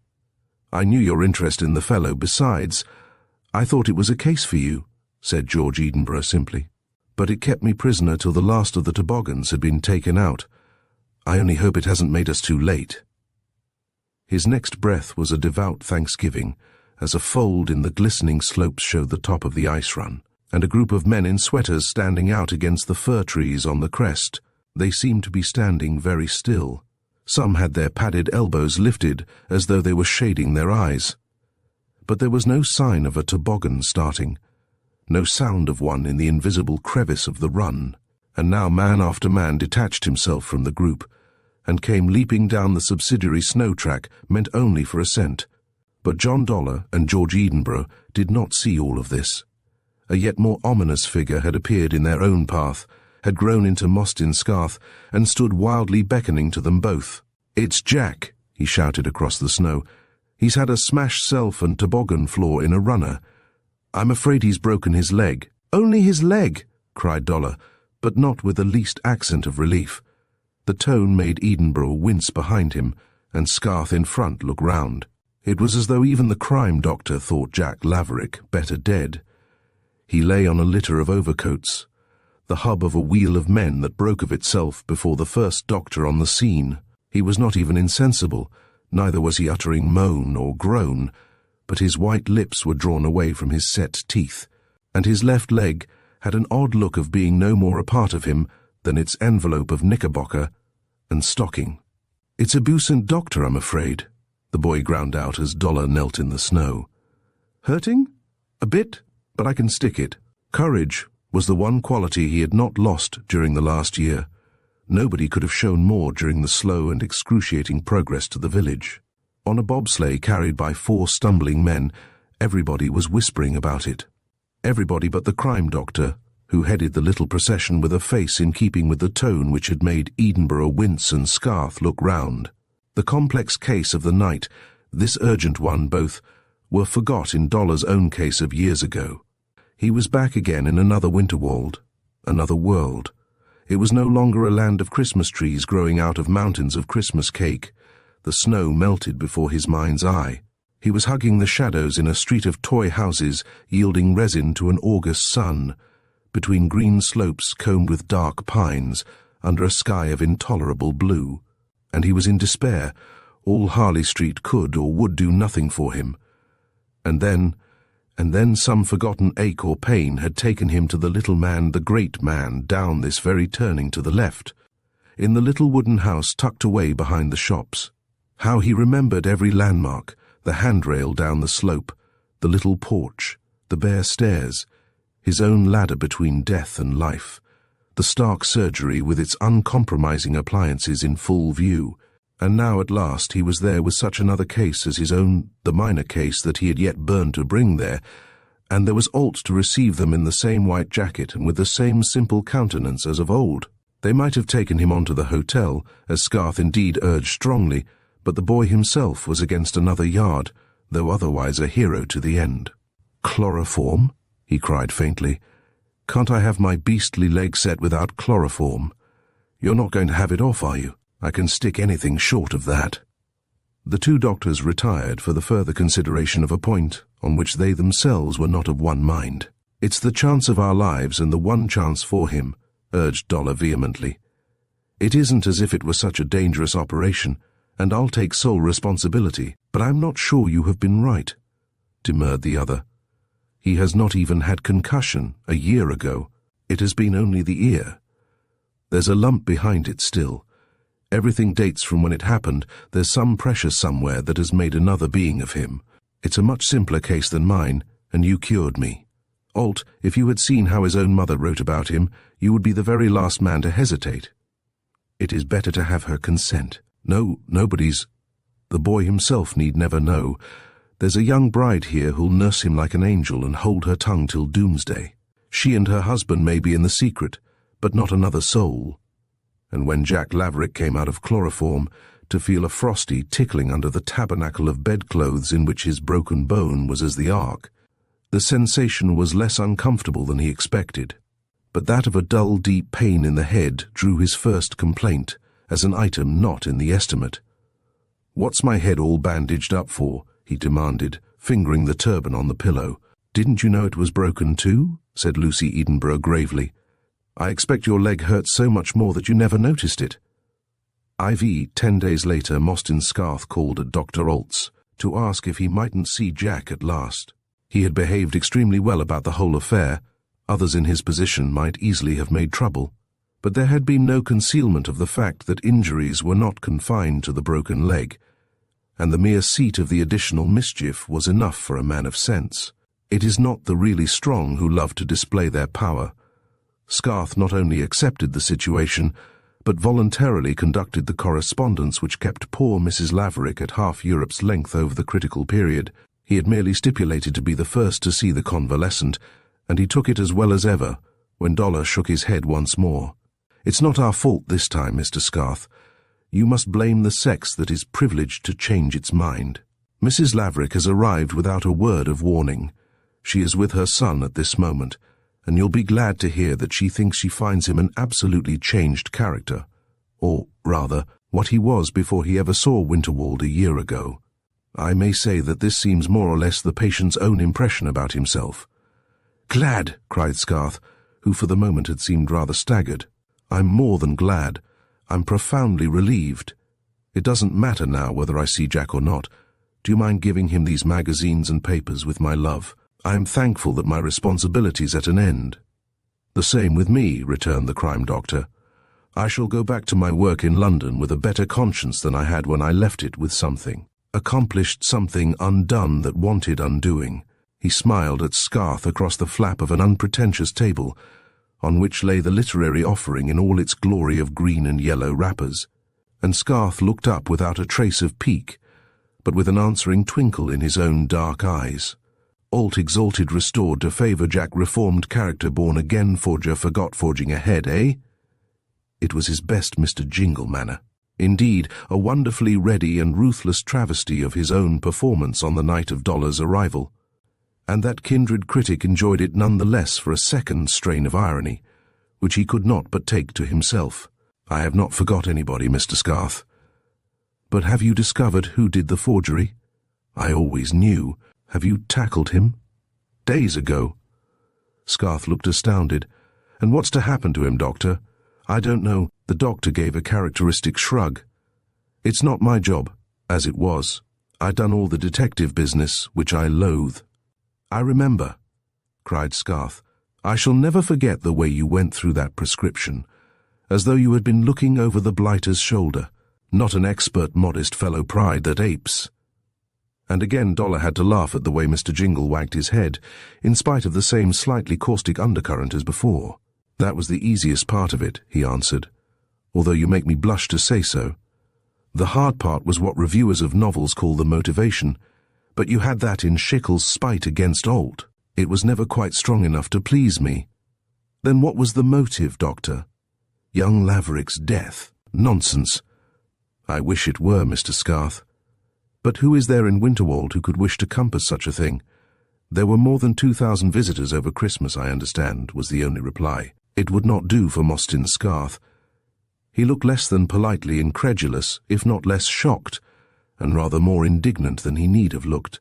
But the whole idea was a reflection upon his care of the unhappy youth, and he said so in other words, which resembled those of Mr. Jingle only in their stiff staccato brevity. "Talk about motivation, I thank you, Doctor, for that word, but I should thank you even more to show me the thing itself in your theory. And what a way to kill a fellow! What a roundabout, risky way!" "It was such a good forgery," observed the Doctor, "that even Alt himself could hardly swear that it was one." "Is he your man?" asked Scarth, in a sudden whisper, leaning forward with lighted eyes. The crime doctor smiled enigmatically.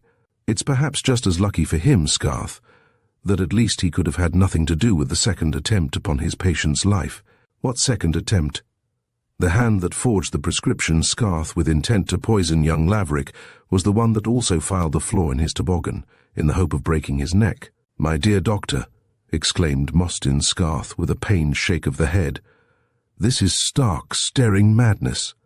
"I only hope it was in the would-be murderer," rejoined Dollar gravely. "But he had a lot of method. He even did his bit of filing. A burglar couldn't have done it better in the domino Jack Laverick had just taken off." "How do you know he'd taken it off? How do you know the whole job wasn't one of Jack's drunken tricks?" "What whole job?" "The one you're talking about, the alleged tampering with his toboggan," replied Scarth impatiently. "Oh, I only thought you meant something more." Dollar made a pause. "Don't you feel it rather hot in here, Scarth?" "Do you know I do," confessed the visitor, as though it were Dollar's house and breeding had forbidden him to volunteer the remark. "It's the heat of this stove, with the window shut." "Thanks so much, Doctor." And he wiped his strong, brown, beautifully shaven face. It was one of those that require shaving more than once a day, yet it was always glossy from the razor, and he burnished it afresh with a silk handkerchief that would have passed through a packing needle's eye. "And what are you really doing about this monster?" he resumed, as who should accept the monster's existence for the sake of argument. "Nothing, Scarth." "Nothing? You intend to do nothing at all?" Scarth had started for the first time, but he started to his feet while he was about it, as though in overpowering disgust. "Not if he keeps out of England," replied the crime doctor, who had also risen. "I wonder if he's sane enough for that." Their four eyes met in a protracted scrutiny, without a flicker on either side. "What I am wondering," said Scarth deliberately, "is whether this Frankenstein effort of yours exists outside your own imagination, Dr. Dollar." "Oh, he exists all right," declared the doctor, "but I am charitable enough to suppose him mad in spite of his method and his motive." "Did he tell you what that was?" asked Scarth with a sneer. "No, but Jack did. He seems to have been in the man's power under his influence to an extraordinary degree. He had even left him a wicked sum in a will made since he came of age. I needn't tell you that he has now made another, revoking—" "No, you need not," cried Mostyn Scarth, turning livid at the last moment. "I've heard about enough of your mare's nests and mythical monsters. I wish you good morning, and a more credulous audience next time." "That I can count upon," returned the doctor at the door. "There's no saying what they won't believe at Scotland Yard." Vi, Chapter 6, One Possessed. Lieutenant General Neville Dizone, R.E., V.C., was the first really eminent person to consult the crime doctor by regular appointment in the proper hours. Quite apart from the feat of arms which had earned him the most coveted of all distinctions, the gigantic general, deep-chested and erect, virile in every silver-woven hair of his upright head, filled the tiny stage in Welbeck Street and dwarfed its antique properties, as no being had done before. And yet his voice was tender and even tremulous with the pathetic presage of a heartbreak under all. "Dr. Dollar," he began at once, "I have come to see you about the most tragic secret that a man can have. I would shoot myself for saying what I have to say. Did I not know that a patient's confidence is sacred to any member of your profession, perhaps especially to an alienist?" "I hope we are all alike as to that," returned Dollar gently. He was used to these sad openings. "I ought not to have said it, but it hardly is my secret. That's why I feel such a cur," exclaimed the General, taking his handkerchief to a fine forehead and remarkably fresh complexion, as if to wipe away its noble flush. "Your patient, I devoutly hope, will be my poor wife, who really seems to me to be almost losing her reason, but with that the husband quite lost his voice. Perhaps we can find it for her," said Dollar, despising the pert professional optimism that told almost like a shot, "It is a thing more often mislaid than really lost." And the last of the other's weakness was finally overcome. A few weighty questions, lightly asked and simply answered, and he was master of a robust address, in which an occasional impediment only did further credit to his delicacy. "No, I should say it was entirely a development of the last few months," declared the General emphatically. "There was nothing of the kind in our 20-odd years of India, nor yet in the first year after I retired. All this trouble has come since I bought my house in the Pine Country. It's called Valsugana, as you see on my card, but it wasn't before we went there. We gave it the name because it struck us as extraordinarily like the Austrian Tyrol where, well, of which we had happy memories, Dr. Dollar." His blue eyes winced as they flew through the open French window, up the next precipice of bricks and mortar, to the beetling skyline of other roofs, all a little softened in the faint haze of approaching heat. It cost him a palpable effort to bring them back to the little dark consulting room, with its cool slabs of aged oak and the summer fernery that hid the hearth. "It's good of you to let me take my time, Doctor, but yours is too valuable to waste. All I meant was to give you an idea of our surroundings, as I know they are held to count in such cases. We are embedded in pines and firs. Some people find trees depressing, but after India, they were just what we wanted, and even now my wife won't let me cut down one of them. Yet depression is no name for her state of mind. It's near a melancholy madness, and latterly she has become subject to delusions, which are influencing her whole character and actions in the most alarming way. We are finding it difficult for the first time in our lives to keep servants. Even her own nephew, who has come to live with us, only stands it for my sake, poor boy. As for my nerves, well, thank God I used to think I hadn't got any when I was in the service, but it's a little hard to be as we are at our time of life." His hot face flamed. "What am I saying? It's 1,000 times harder on her." She had been looking forward to these days for years. Dollar wanted to wring one of the great brown, restless hands. Might he ask the nature of the delusions? The General cried, "I'd give 10 years of my life if I could tell you." "You can tell me what form they take." "I must, of course. It is what I came for, after all," the General muttered. He raised his head and his voice together. "Well, for one thing, she's got herself a ferocious bulldog and a revolver." Dollar did not move a doctor's muscle. "I suppose there must be a dog in the country, especially where there are no children, and if you must have a dog, you can't do better than a bulldog. Is there any reason for the revolver? Some people think it another necessity of the country. It isn't with us, much less as she carries it.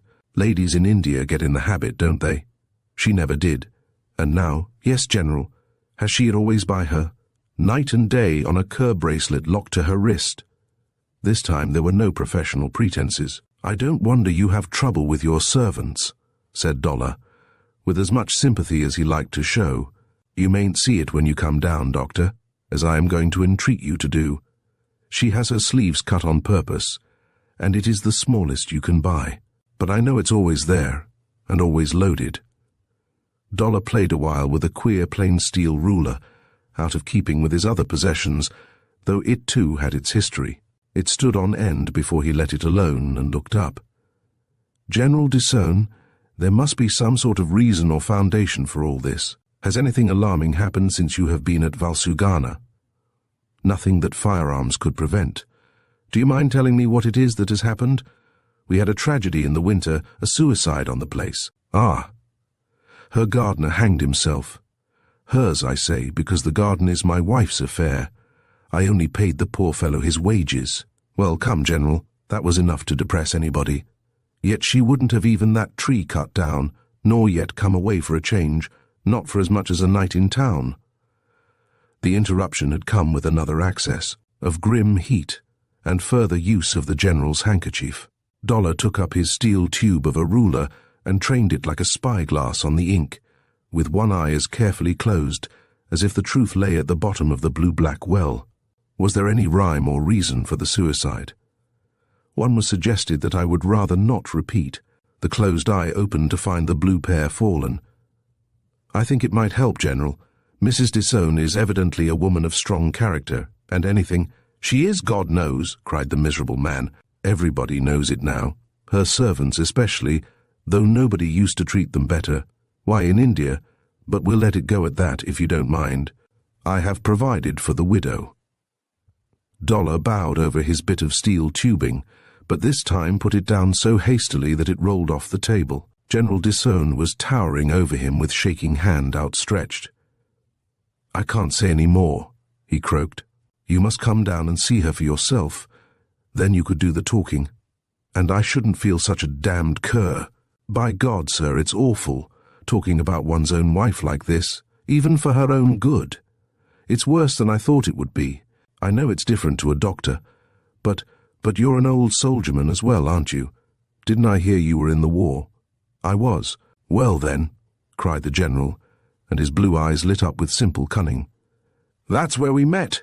We've run up against each other again, and I've asked you down for this next weekend. Can you manage it? Are you free? I'll write you a cheque for your own fee this minute, if you like. There must be nothing of that kind down there. You don't mind being Captain Dollar again, if that was it, to my wife? His pathetic eagerness, his sensitive loyalty, even his sudden and solicitous zest in the pious fraud, proposed made between them an irresistible appeal. Dollar had to think.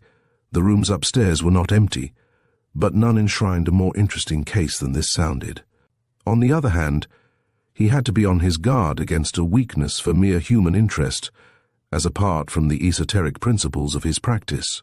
People might call him an empiric he was proud to be, but it was and must remain empiricism in one definite direction only. Psychical research was not for him, and the Disown story had a psychic flavour. In the end, he said quite bluntly, I hope you don't suggest a ghost behind all this, General. I? Lord, no. I don't believe in 'em, cried the warrior with a nervous laugh. Does any member of your household? Not now. Not now? No, I think I am right in saying that, but something was worrying him. Perhaps it is also right, he continued, with the engaging candour of an overthrown reserve, and only fair since I take it you are coming to tell you that there was a fellow with us who thought he saw things, but it was all the most utter moonshine. He saw brown devils in flowing robes, but what he'd taken before he saw them I can't tell you. He didn't stay with me long enough for us to get to know each other. But he wasn't just a servant, and it was before the poor gardener's affair. Like so many old soldiers on the shelf, Dr. Dollar, I am writing a book, and I run a secretary of sorts. Now it's Jim Paley, a nephew of ours, and thank God he has more sense. Yet even he gets depressed. He has had cause, if our own kith and kin behaved like one possessed. He stopped himself yet again. This time his hand found Dollar's with a vibrant grip. You will come, won't you? I can meet any train on Saturday, or any other day that suits you better. For her own sake, Doctor, I sometimes feel it might be better if she went away for a time, but you will come and see her for yourself. Before he left it was a promise, a harder heart than John Dollar's would have ended by making it, and putting the new case before all others when the Saturday came. But it was not only his prospective patient, whom the crime doctor was now really anxious to see. He felt fascinated in advance by the scene and every person of an indubitable drama, of which at least one tragic act was already over. There was no question of meeting him at any station, The wealthy mother of a still recent patient had insisted on presenting Dr. Dollar with a 15-horsepower Talboys, which he had eventually accepted, and even chosen for himself, with certain expert assistance, as an incalculable contribution to the cause. Already the car had vastly enlarged his theatre of work, and on every errand his heart was lightened, and his faith fortified by the wonderful case of the young chauffeur who sat so upright at the wheel beside him. In the beginning he had slouched there like the worst of his kind. It was neither precept nor reprimand which had straightened his back and his look and all about him. He was what John Dollar had always wanted, the unconscious patient whose history none knew, who himself little dreamed that it was all known to the man who treated him almost like a brother. The boy had been in prison for dishonesty. He was being sedulously trusted, and so taught to trust himself. He had come in March, a sulky and suspicious clod, and now in June he could talk cricket and sixpenny editions from the Hounslow tram lines to the wide white gate opening into a drive through a Berkshire wood, with a house lurking behind it in a mask of ivy, out of the sun. But in the drive General Dizone stepped back into the doctor's life, and on being directed to the stables, he who had filled it for the last hour drove out of it for the next 24. "I wanted you to hear something at once from me," his host whispered under the whispering trees, "lest it should be mentioned and take you aback before the others. We've had another little tragedy, not a horror like the last, yet in one way almost worse. My wife shot her own dog dead last night." Dollar put a curb upon his parting lips. "In the night?" He stood still to ask. "Well, between 11 and 12. In her own room, or where?" "Out of doors. Don't ask me how it happened. Nobody seems to know, and don't you know anything if she speaks of it herself?" His fine face was streaming with perspiration, yet he seemed to have been waiting quietly under the trees. He was not short of breath, and he a big elderly man. Dollar asked no questions at all. They dropped the subject there in the drive. Though the sun was up somewhere out of sight, it was already late in the long June afternoon, and the guest was taken straight to his room. It was a corner room, with one ivy-darkened casement overlooking a shadowy lawn, the other facing a forest of firs and chestnuts on which it was harder to look without an instinctive qualm. But the general seemed to have forgot his tragedies, and for the moment his blue eyes almost brightened the sombre scene on which they dwelt with involuntary pride. "Now don't you see where Tyrol comes in?" said he. "Put a mountain behind those trees, and there was one the very first time we saw the house. It was only a thunder cloud, but for all the world it might have been the Dolomites, and it took us back. We had no other clouds then." Dollar found himself alone, found his things laid out and his shirt studded, and a cosy on the brass hot water can, with as much satisfaction as though he had never stayed in a country house before. Could there be so very much amiss in a household where they knew just what to do for one, and just what to leave undone? And it was the same with all the other creature comforts. They meant good servants, however short their service, and good servants do not often mean the mistress or the hostess whom Dollar had come prepared to meet. He dressed in pleasurable doubt and enhanced excitement, and those were his happiest moments at Valsugana. Mrs. Dizone was a middle-aged woman who looked almost old, whereas the general was elderly with all the appearance of early middle age. The contrast was even more complete in more invidious particulars, but Dollar took little heed of the poor lady's face, as a lady's face. Her skin and eyes were enough for him. Both were brown, with that almost ultra-Indian tinge of so many Anglo-Indians. He was sensible at once of an Oriental impenetrability. With her conversation he could not quarrel. What there was of it was crisp, unstudied, understanding. And the little dinner did her the kind of credit for which he was now prepared. But she only once took charge of the talk, and that was rather sharply to change a subject into which she had been the first to enter. How it had cropped up, Dollar could never think, especially as his former profession and rank duly obtained throughout his visit. He had even warned his chauffeur that he was not the doctor there. It could not have been he himself who started it, but somebody did, as somebody always does when there is one topic to avoid. It was probably the nice young nephew who made the first well-meaning remark upon the general want of originality, with reference to something or other under criticism at the moment, But it was neither he nor Dollar who laid it down that monkeys were the most arrant imitators in nature except criminals, and it certainly was the General who said that nothing would surprise him less than if another fellow went and hanged himself in their wood. Then it was that Mrs. Dissone put her foot down, and Dollar never forgot her look. Almost for the first time it made him think of her revolver. It was out of sight, and full as her long sleeves were, it was difficult to believe that one of them could conceal the smallest firearm made. But a tiny gold padlock did dangle when she raised her glass of water. And at the end of dinner there was a second little scene, this time without words, which went far to dispel any doubt arising in his mind. He was holding the door open for Mrs. Dissone, and she stood a moment on the threshold, peering into the far corners of the room. He saw what it was she had forgot, saw it come back to her as she turned away, with another look worth remembering. Either the General missed that, or the anxieties of the husband were now deliberately sunk in the duties of the host. He had got up some Jubilee port in the doctor's honour. They sat over it together till it was nearly time for bed. Dollar took little, but the other grew a shade more rubicund, and it was good to hear him chat without restraint or an apparent care. Yet it was strange as well. Again he drifted into criminology, and his own after-dinner defect of sensibility only made his hearer the more uncomfortable. Of course, he felt, it was partly out of compliment to himself as crime doctor, but the ugly subject had evidently an unhealthy fascination of its own for the fine, full-blooded man. Not that it seemed an inveterate foible, the expert observer thought it rather the reflex attraction of the strongest possible horror and repulsion, and took it the more seriously on that account. Of two evils it seemed to him the less to allow himself to be pumped on professional generalities. It was distinctly better than encouraging the General to ransack his long experience for memories of decent people who had done dreadful deeds. Best of all to assure him that even those unfortunates might have outlived their infamy under the scientific treatment of a more enlightened day. If they must talk crime, let it be the cure of crime. So the doctor had his heartfelt say, and the General listened even more terribly than he had talked, asking questions in whispers and waiting breathless for the considered reply. It was the last of these that took most answering. And which, doctor, for God's sake, which would you have most hope of curing, a man or a woman?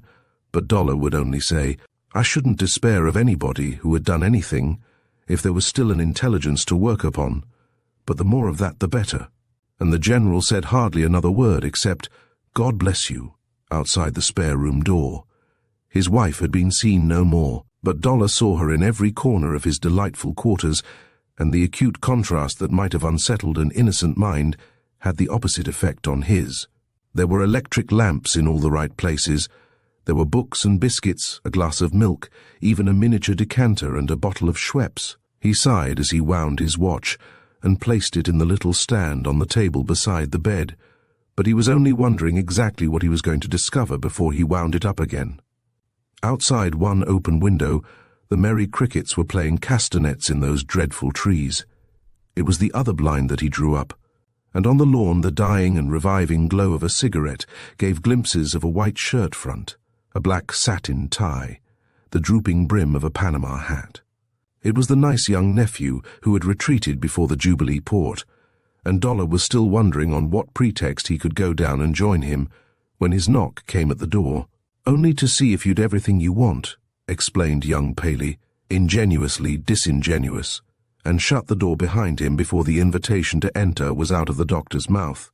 But he shut it very softly, trod like a burglar, and excused himself with bated breath. You are the first person who has stayed with us since I've been here, Captain Dollar. And his wry young smile was as sad as anything in the sad house. You amaze me, cried Dollar. Indeed, it was the flank attack of a new kind of amazement.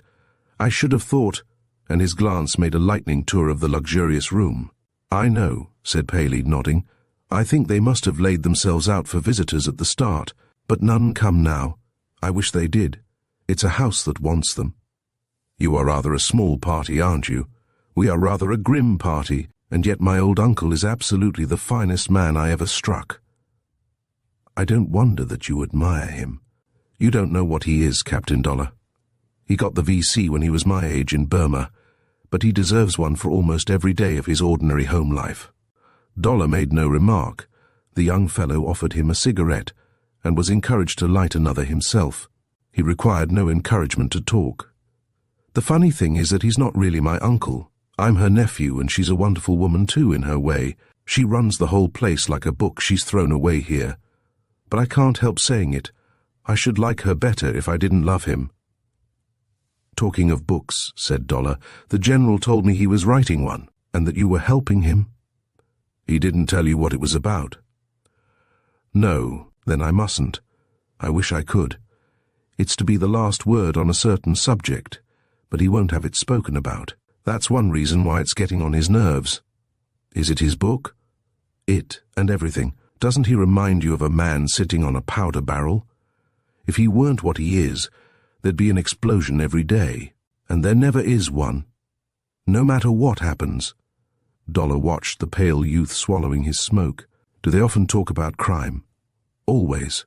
They can't keep off it. And Aunt Essie always changes the subject as though she hadn't been every bit as bad as Uncle. Of course they've had a good lot to make them morbid. I suppose you heard about poor Dingle, the last gardener?"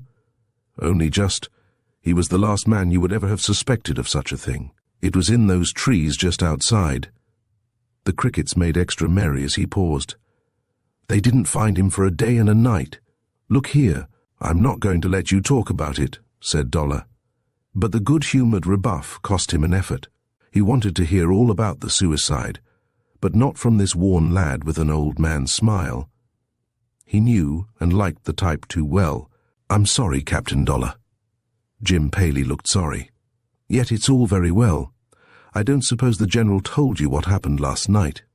"Well, yes he did, but without going into any particulars." And now the doctor made no secret of his curiosity. This was a matter on which he could not afford to forego enlightenment. Nor was it like raking up an old horror. It would do the boy more good than harm to speak of this last affair. "I can't tell you much about it myself," said he. "I was wondering if I could, just now on the lawn. That's where it happened, you know." "I didn't know." "Well, it was. And the funny thing is that I was there at the time. I used to go out with the dog for a cigarette when they turned in. Last night I was foolish enough to fall asleep in a chair on the lawn. I had been playing tennis all the afternoon, and had a long bike ride both ways. Well, all I know is that I woke up thinking I'd been shot, and there was my aunt with a revolver she insists on carrying, and poor Muggins as dead as a doornail." "Did she say it was an accident?" "She behaved as if it had been. She was all over the poor dead brute. Rather a savage dog, wasn't it?" "I never thought so. But the General had no use for him, and no wonder. Did he tell you he had bitten him in the shoulder?" "No." "Well, he did, only the other day. But that's the old General all over. He never told me till the dog was dead. I shouldn't be surprised if—" "Yes?" "If my aunt hadn't been in it somehow. Poor old Muggins was such a bone between them. You don't suppose he'd ended by turning on her?" "Hardly. He was like a kitten with her, poor brute." Another cigarette was lighted. More inhaling went on unchecked. "Was Mrs. Disown by herself out there but for you?" "Well, yes." "Does that mean she wasn't?" "Upon my word, I don't know," said young Paley frankly. "It sounds most awful rot. But just for a moment, I thought I saw somebody in a sort of surplice affair. But I can only swear to Aunt Essie, and she was in her dressing gown, and it wasn't white." Dollar did not go to bed at all. He sat first at one window, watching the black trees turn blue, and eventually a variety of sunny greens. Then at the other, staring down at the pretty scene of a deed ugly in itself, but uglier in the peculiar quality of its mystery. A dog, only a dog this time, but the woman's own dog. There were 2 new sods on the place where he supposed it had lain withering. But who or what was it that these young men had seen, the one the General had told him about, and this obviously truthful lad whom he himself had questioned? Brown devils in flowing robes was perhaps only the old soldier's picturesque phrase. They might have turned brown in his Indian mind. But what of Jim Paley's somebody in a sort of surplice affair? Was that body brown as well? In the wood of worse omen the gay little birds tuned up to deaf ears at the open window, and a cynical soloist went so far as to start saying, "Pretty, pretty, pretty, pretty," in a liquid contralto, but a little sharp shot, fired 2 nights and a day before, was the only sound to get across the spare room windowsill. The bathroom was next door. In that physically admirable house there was boiling hot water at 6 o'clock in the morning. The servants made tea when they heard it running. And the garden before breakfast was almost a delight. It might have been an Eden. It was, with the serpent still in the grass. Blinds went up like eyelids under bushy brows of ivy. The grass remained grey with dew. There was not enough sun anywhere, though the whole sky beamed. Dollar wandered indoors the way the General had taken him the day before. It was the way through his library. Libraries are always interesting. A man's bookcase is sometimes more interesting than the man himself, sometimes the one existing portrait of his mind. Dollar spent the best part of an absorbing hour without taking a single volume from its place, but this was partly because those he would have dipped into were under glass and lock and key, and partly it was due to more accessible distractions crowning that very piece of ostensible antiquity which contained the books, and of which the top drawer drew out into the General's desk. The distractions were a peculiarly repulsive gilded idol, squatting with its tongue out, as if at the amateur author, and a heathen sword on the wall behind it. Nothing more, but Dollar also had served in India in his day, and his natural interest was whetted by a certain smattering of law. He was still standing on a newspaper and a chair when a voice hailed him in no hospitable tone. "Really, Captain Dollar? I should have asked the servants for a ladder while I was about it." Of course it was Mrs. Disown, and she was not even pretending to look pleased. He jumped down with an apology which softened not a line of her sallow face and bony figure. "It was an outrage," he owned, "but I did stand on a paper to save the chair. I say, though, I never noticed it was this week's." Really horrified at his own behaviour, he did his best to smooth and wipe away his footmarks on the wrapper of the paper, but those subtle eyes, like blots of ink on old parchment, were no longer trained on the offender, who missed yet another look that might have helped him. "My husband's study is rather holy ground," was the lady's last word.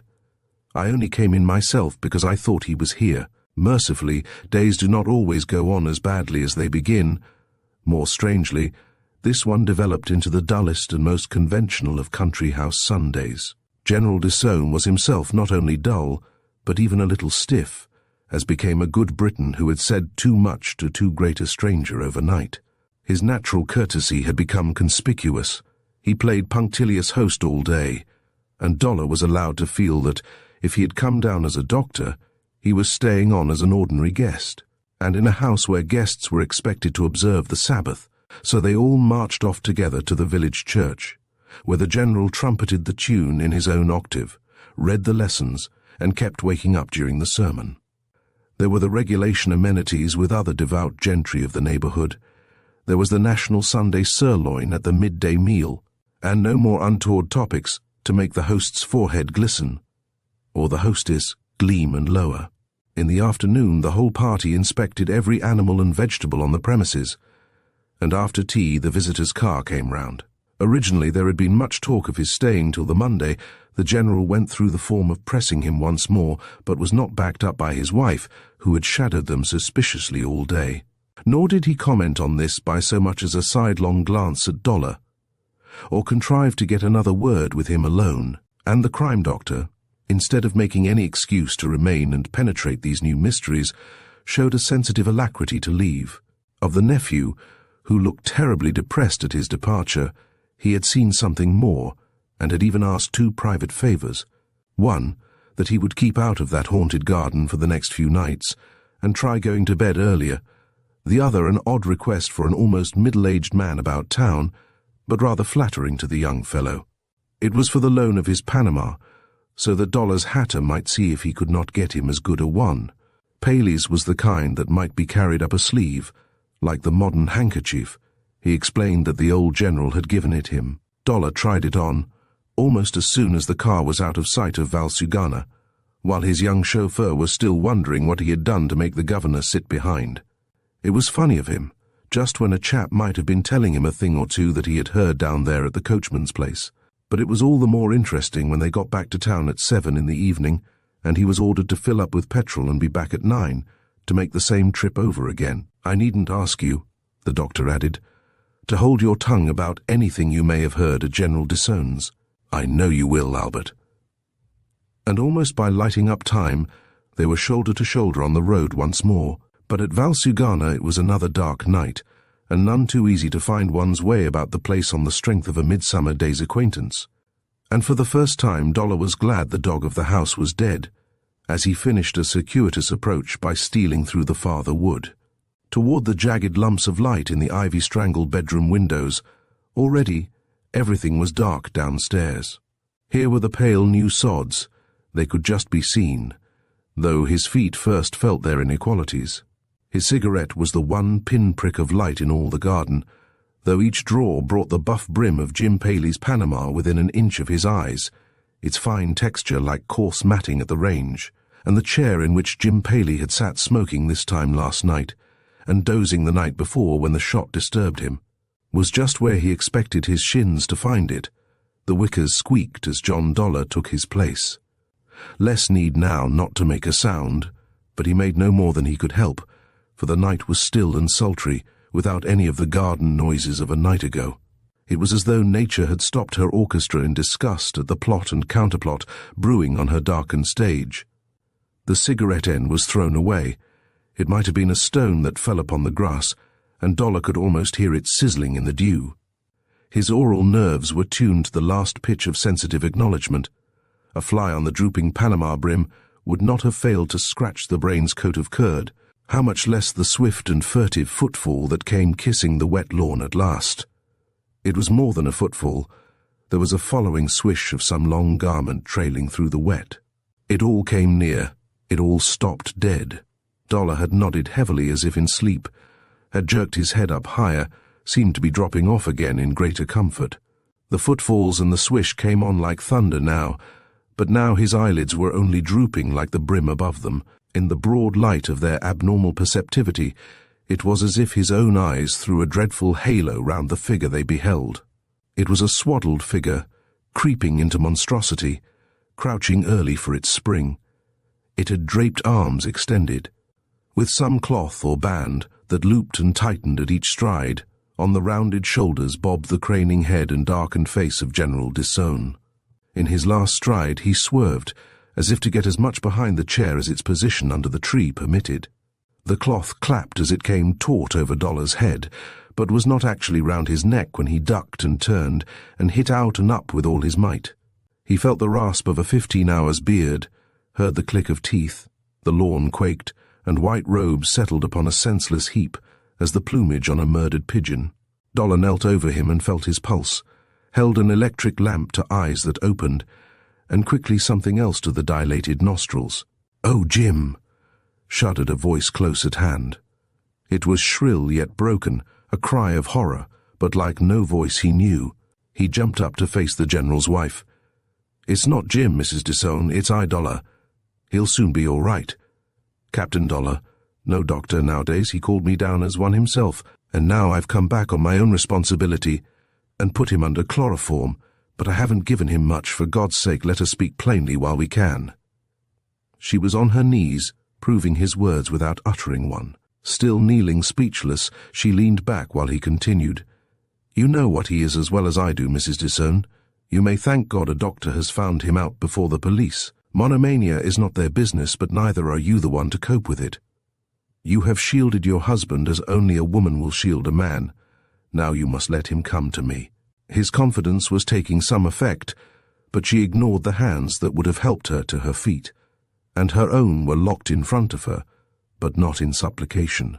"And what can any of you do for him?" she cried fiercely, "except take him away from me?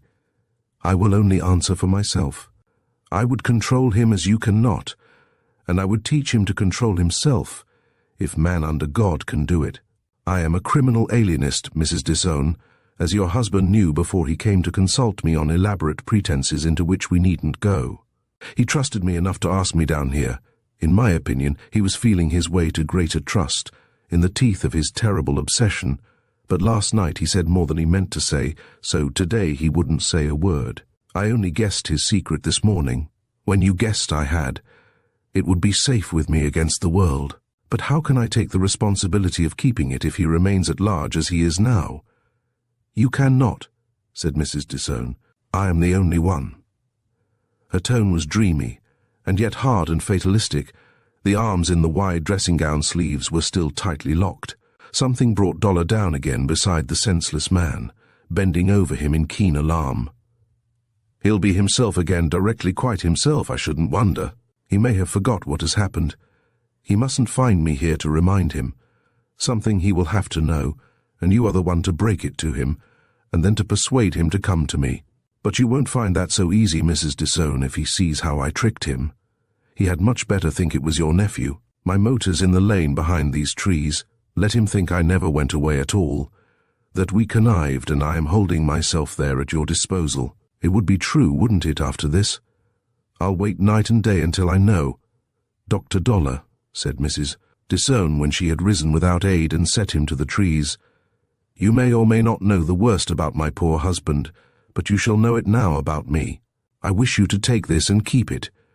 You have had 2 escapes tonight. She bared the wrist from which the smallest of revolvers dangled. He felt it in the darkness and left it dangling. I heard you had one, he told me. And I thought you carried it for your own protection, cried Dollar, seeing into the woman at last. No, it was not for that, and he knew that she was smiling through her tears. I did save his life when my poor dog saved Jim's, but I carried this to save the secret I'm going to trust to you. Dollar would only take her hand. You wouldn't have shot me or any man, he assured her. But, he added to himself among the trees, what a fool I was to forget that they never killed women. It turned almost cold beside the motor in the lane. The doctor gave his boy a little brandy, and together they tramped up and down, talking sport and fiction by the small hour together. The stars slipped out of the sky, the birds began, and the same cynic shouted, "Pretty, pretty, pretty," at the top of its strong contralto. At long last there came that other sound for which Dollar had never ceased listening, and he turned back into the haunted wood with Jim Paley. The poor nephew, still stunned calm, was as painfully articulate as a young bereaved husband. He spoke of General Disown as of a man already dead, in the gentlest of past tenses. He was dead enough to the boy. There had been an appalling confession made as coolly, it appeared, as Paley repeated it. He thought I knocked him down, and I had to let him think so. Aunt Essie insisted. She is a wonder, after all. It made him tell me things I simply can't believe. Yet he showed me a rope just like it meant for me. Do you mean just like the one that hanged the gardener? Yes, he did it, so he swears. Afterward, he'll tell you himself. He wants to tell you. He says he first. I can't put my tongue to it. The lapse into the present tense had made him human, like the thugs. Yes, like that sect of fiendish fanatics who went about strangling everybody they met. They were what his book was about. How did you know? That's Bowany, their goddess, on top of his bureau, and he has Sleeman and all the other awful literature locked up underneath. As a study for a life of sudden idleness, in the depths of the country, it was enough to bring on temporary insanity. And the strong man gone wrong goes and does what the rest of us only get on our nerves. Dollar felt his biceps clutched and clawed, and the two stood still under more irony in a gay contralto. Temporary, did you say? Only the boy was faltering. I hope so, honestly. You see, it was just on that one point, and even there, I believe he did want his wife out of the way and for her own sake. Too, said Dollar, with a sympathetic tremor of his own. But do you know what he's saying? He means to tell the whole world now, and let them hang him, and serve him right, he says, and he's as sane as we are now, only he might have been through a Turkish bath. More signs, cried Dollar, looking up at the brightening sky. But we won't allow that. It would undo nothing, and he has made all the reparation. Come, Paley. I want to take him back with me in the car. It's broad daylight. 7, Chapter 7. The Doctor's Assistant. The doctor was coping with his Sunday meal when the telephone went off in the next room. On his ears the imperious summons never fell without a thrill. In his sight, the tulip-shaped receiver became a live thing trumpeting for help, and he would answer the call himself, at any hour of the day or night. It was necessary at night, with the Bartons asleep in the basement like a family in a vault, but it was just the same when they were all on duty, as at the present moment. Back went the Cromwellian chair, at the head of the bare and solitary trestle table. An excited personage, who might have been just outside the window, was expeditiously appeased in monosyllables, and Dollar returned with an appetite to what had been set before him. "Send Bobby round to the garage, Barton, to order the car at once. He can tell Albert I shall be ready as soon as he is, but to take his headlights and fill up with petrol." This was repeated with paternal severity in the wings. "Now, Barton, my little red road book, and see if you can find Pax Monktons in the wilds of Surrey. It can't be more than a hamlet. Try the Cobham country if it's not in the index." This took a survey map and 2 pairs of eyes before Pax Monktons Chase was discovered in microscopic print, and the light green peppered with dots signifying timber 300 feet above sea level. "Never heard of it in my life before," said Dollar, as he laced brown shoes before his coffee. "Or of the man either, or his double-barreled name for that matter. You might see if there's a Dale Bulmer in Who's Who." But again Barton was unsuccessful, and here his services ended, though through no fault of his own, or failure of unselfish zeal for one of those more than probable adventures which made him hate the chauffeur who was always in them, and curse the duties that kept other people out. "Will you take your flask, sir?" "Lord, no. I'm not going to the North Pole. Or one of those revolvers, sir." "What on earth for? Besides, they're not mine. They ought to be in the Black Museum at Scotland Yard." The nucleus of a branch exhibition was forming itself in Welbeck Street. "Don't you give way to nerves, Barton. I'm only going down to see a man who seems anxious to see me, but I shouldn't be going to him if we had anybody upstairs. You 3 make an afternoon of it somewhere. Never mind if I'm back first. Go out and enjoy yourselves." And he was off as if on a deliberate jaunt, but an involuntary chuckle in the voice over the telephone, the hint of a surprise, the possibility of a trick, made lively thinking after the doldrums of the dog days, and the fine September afternoon seemed expressly ordered for motorists with time upon their hands. Dollar had only been thinking so when the call came through, to supply just the object which gives a run its zest, and nothing else mattered in the least. However frivolous the end and errand, the means in the meantime were so much to the good on such a day.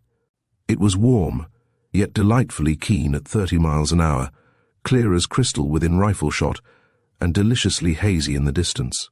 The bronze upon the trees seldom warming to a premature red, often lapsing into the liquid greens of midsummer, but all the way an autumnal smear of silver in the sunlight. Dollar divided his mind between a sensuous savouring of the heavenly country and more or less romantic speculations on the case in store. Some people's notions of a crime doctor's functions were so much wider even than his own. 10 months out of the 12, he could not have afforded to come so far afield without a distastefully definite foreword about fees. This afternoon he was prepared to do almost anything for next to nothing, and after 20 sedentary miles he was on his legs as often as not in the next 2 or 3, asking his way at likely lodges, or from strolling bands of shaven yokels, all Sunday collars and cigarettes. "Pax Monktons Chase," at last said one who seemed to have heard the name before. "Straight as ever you can go, and the first lodge on the left. But there's no one there." "No one there?" echoed Dollar. "Do you mean the place is empty?" "I believe there's workmen there on weekdays, but you won't find anybody now, unless the chap that's bought it's motored over. Isn't he living there, then?" "Not yet. There's alterations being made, and I don't know where he does live, or anything at all about him, except that he motors over sometimes on a Sunday." Dollar felt dashed until he remembered to appreciate one of the few possibilities for which he had not come quite prepared. There was some promise in a surprise thus early and so complete, but it made Pax Monktons Chase fall a little flat when found. It robbed the dreary lodge of all its value as an eye-opener.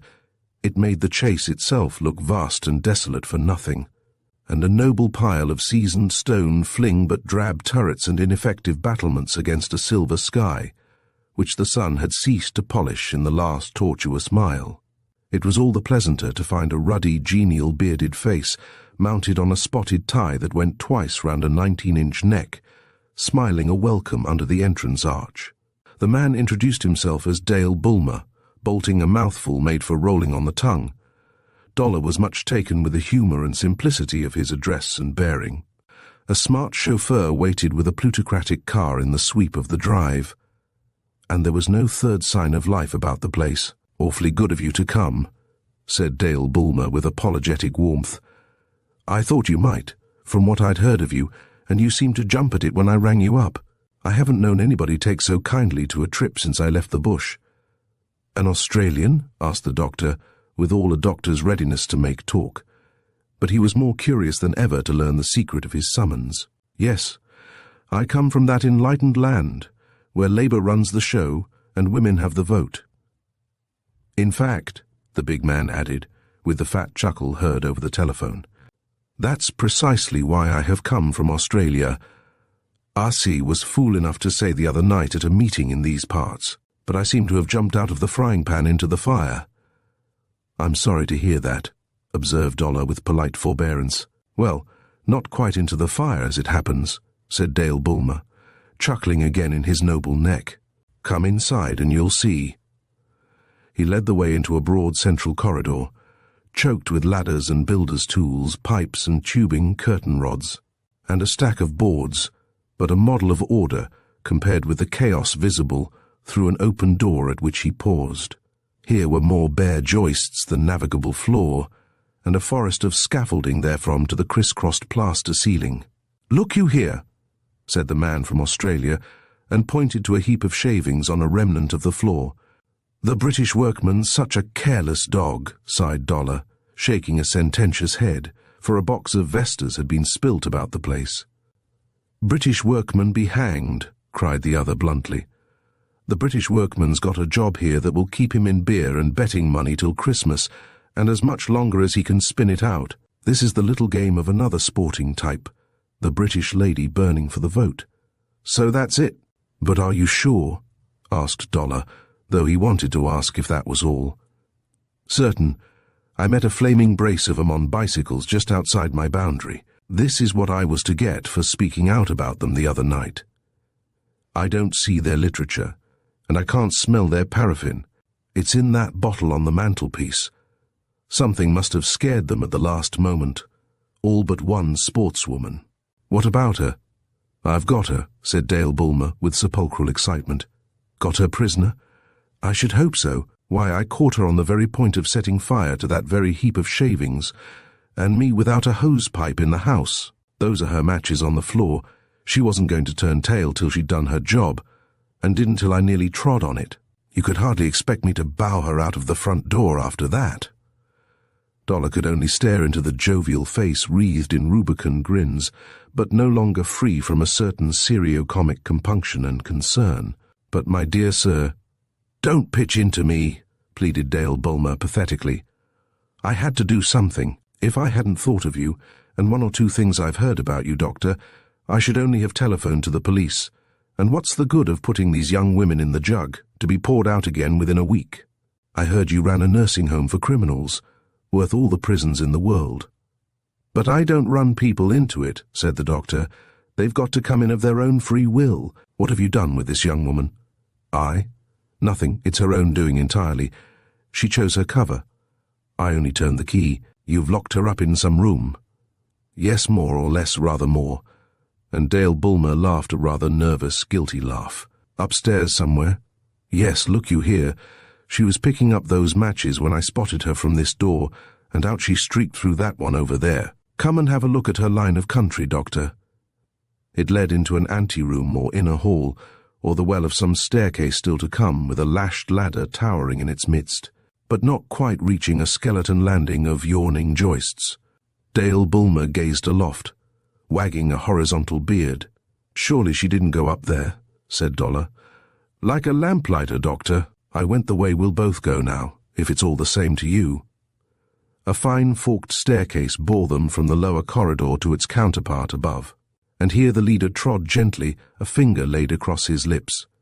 "That's the room," he whispered, pointing to a shut door in a side passage. I almost think I'll leave her to you, Doctor. It's not locked, not the door." "I thought she was your prisoner." "Yes, but you'll see where she's hidden herself. I did turn that key, Doctor, but that's all I did. Still, I think I'd rather you let her out." There was nothing facetious in his droll air of guilt.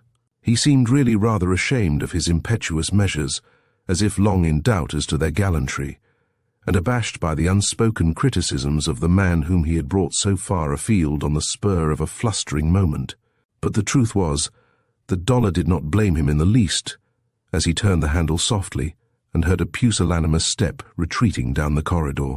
It was a light and lofty room, with a broad bay window overlooking the park, and in the bay a window seat forming a coffer, which had been broken open from within, and just clear of the splinters, her hands raised to her dishevelled hair, hat awry and country clothes begrimed, a young woman risen like Aphrodite from the foam. She had been gazing out as she put herself to rights, but at the opening of the door she turned with a light disdain, and the pair of them stood rooted to the floor. Lady Vera. He could only gasp.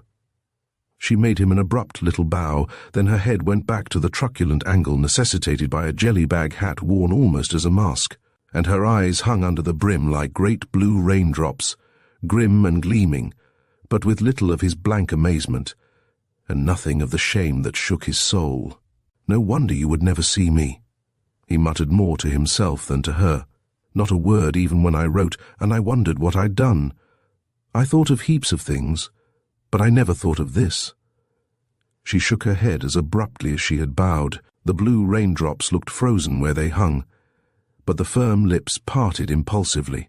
Instinct prepared him for something inconceivable, but her self-restraint was a lesson and a reproof, and, in laying it to heart and listening to what she did say, he, for the moment, ceased from wondering what it was that she had just kept back, what charge she had deferred against him. "Tell me one thing, Dr. Dollar." Her voice was all that it had been in other emergencies, only colder by some degrees. "Have you been following me, or is this pure chance? Not chance, pure fate. Did you dog me down here, or did you not? Not consciously. Do I look as if I had?" "You look as if you'd seen a ghost," she told him, with a sudden twinkle of the big blue drops. "So I have," he cried in passionate earnest. "I've seen the ghost of everything I held most—" "Thank you," she said quietly, when he had checked himself on her model. "I know what you must think, what you really have a special right to think after 2 years ago. Do be generous and don't say it. This isn't altogether fun for me, you know, much less after being buried alive for hours." She just turned her head toward the broken window seat, and his eyes devoured the light upon her profile. "What's going to happen to me? Is my natural enemy a friend of yours? Has he sent for the police?" "No, for me instead." "Did he know who it was at sight?" "He didn't, and he doesn't, and he never shall unless you tell him," exclaimed Dollar vehemently. "Oh, Vera, when I was longing to see you, to warn you against your enemies, that you should go the way to put yourself more than ever in their power." A glitter under the tilted hat had unconsciously rebuked an unconscious. Liberty. Yet once this man had begged this woman to marry him, and once she had practically said she would but for the burden on her soul. Ceremony, at least, they had foregone of old. Was it merely her new lease of error that had come between them of late months? He was beginning to ask himself the question when she broke in with one of her own. "What enemies do you mean, Dr. Dollar? We are not to speak of 2 years ago. Croucher!" She shuddered almost like a law-abiding lady. "I haven't heard of him since that night in the train.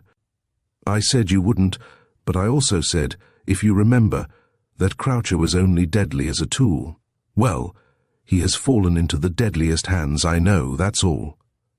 It was not, and Lady Vera knew that it was not. The angle of her hat was all amicable attention now, and her eyes shone clear of the brim, with a softer light that made her all at once incredible in her latest incarnation. Dollar's feelings flew back into his face. She read them with a smile that made him wince, by its cynical resemblance to one or two that still enriched his dreams. "You think I'm as bad as any of them?" she divined aloud. "I think the crime of arson is worse than most crimes," he made sturdy answer, standing up to the little body with the strangest difficulty, as though he were the culprit and she the man. "It's a thing absolutely nothing on earth can possibly excuse. I think you'd have died rather than descend to it 2 years ago." He had heard a step behind him, and lowered his voice, but Lady Vera raised hers as a burly form halted shyly on the threshold, and her tone was like none that she had taken hitherto. 2 years ago, she declaimed, women had not been treated quite so shabbily as they have been since. Then this miserable government. "Look you here," blustered Dale Bulmer, striding out of his shyness into the centre of the stage. 2 years ago, she reiterated for his benefit, it wasn't war to the handle of the knife. Now it would be fire and sword, if we were any good with the sword. As we are not, it's simply fire. "You really think you can burn your way to political power?" cried the man of extremes with ungovernable indignation. "Political existence is all we ask. As a first installment, I know you. I come from a country where you started just like that. As you told your audience the other night, if you are Mr. Dale Bulmer," said Lady Vera, with an explosive little sigh. "I am. And for that I'm to have a house like this burned to the ground. And you ladies think that's the way to advance your cause, to prove your value to the state. Well, I suppose you know your own business best. It's no use reasoning with you, but it really is enough to set one off, after what I caught you doing downstairs." "I wish to goodness you hadn't caught me," cried Lady Vera, with quite extraordinary simplicity. But neither of them took her up. The doctor could only shake his head in professional despair, while the injured householder recovered his composure, and the little criminal looked as if she were trying not to look the mistress of the situation. "I only came," resumed Dale Bulmer, rather as one who had no right in the room, "to say that a runabout car has been found in the yard behind one of the empty lodges. As I fancy your friends were on bicycles, it struck me that the two-seater might perhaps be yours." Was it just the nature of the man to change his whole manner in a moment, or had the quality of the woman something to do with it? He seemed unconscious of the change, himself unaware that he had dropped into a tone of courteous consideration bordering almost on the apologetic, but the corners of her little mutinous mouth showed that nothing was lost upon Lady Vera. "It sounds like mine," she confessed without indecent amusement, "but I hope you don't think, because there's room for two, that there's another of us still concealed about the premises. I came down quite by myself, in the car you have discovered. And who's to drive it back to town again, I'm sure I don't know." Dale Bulmer glanced defiantly at Dollar, a flashlight in his eyes. "I do," he cried. "Yourself." "Myself, Mr. Dale Bulmer, in handcuffs?" And it was not her worst smile that was subdued in deference to the full glow of his shamefaced magnanimity. "Don't talk nonsense," said he gruffly. "Your car is ready waiting for you at the door." "Not really." "Of course. I buried you alive, didn't I?" His eyes came from the wrecked window seat. "Won't that meet the immediate case for martyrdom?" And he managed another twinkle after all. It was a last amenity. He had been thanked, but without the smile which had been ready enough when it was out of place. Now that she had cause to smile, the perversity of these women came out, as of course it would. Not that this one took everything quite for granted. On the contrary, she caused an explosion by offering to pay for the damage to the window seat. The militant party would have wished him to secure ample compensation from his insurance people, she asserted, if the place had been burned down.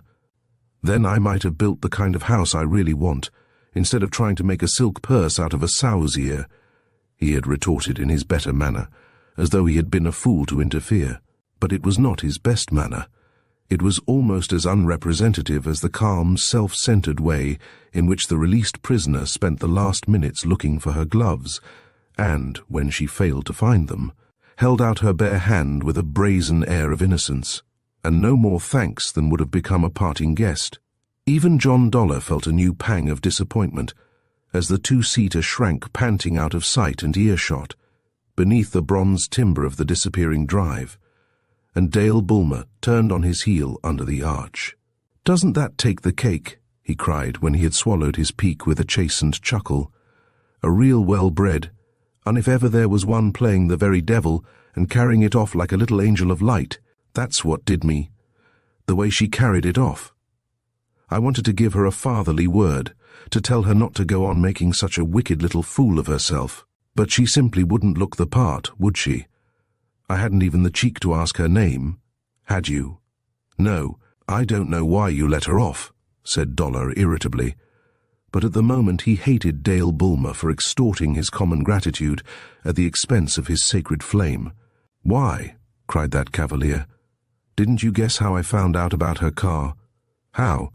Reported to me by the police. The police? Were there any about? Dollar felt as cold down the back, as though his sacred flame had never flickered behind iron bars. 2 blighters, said Dale Bulmer.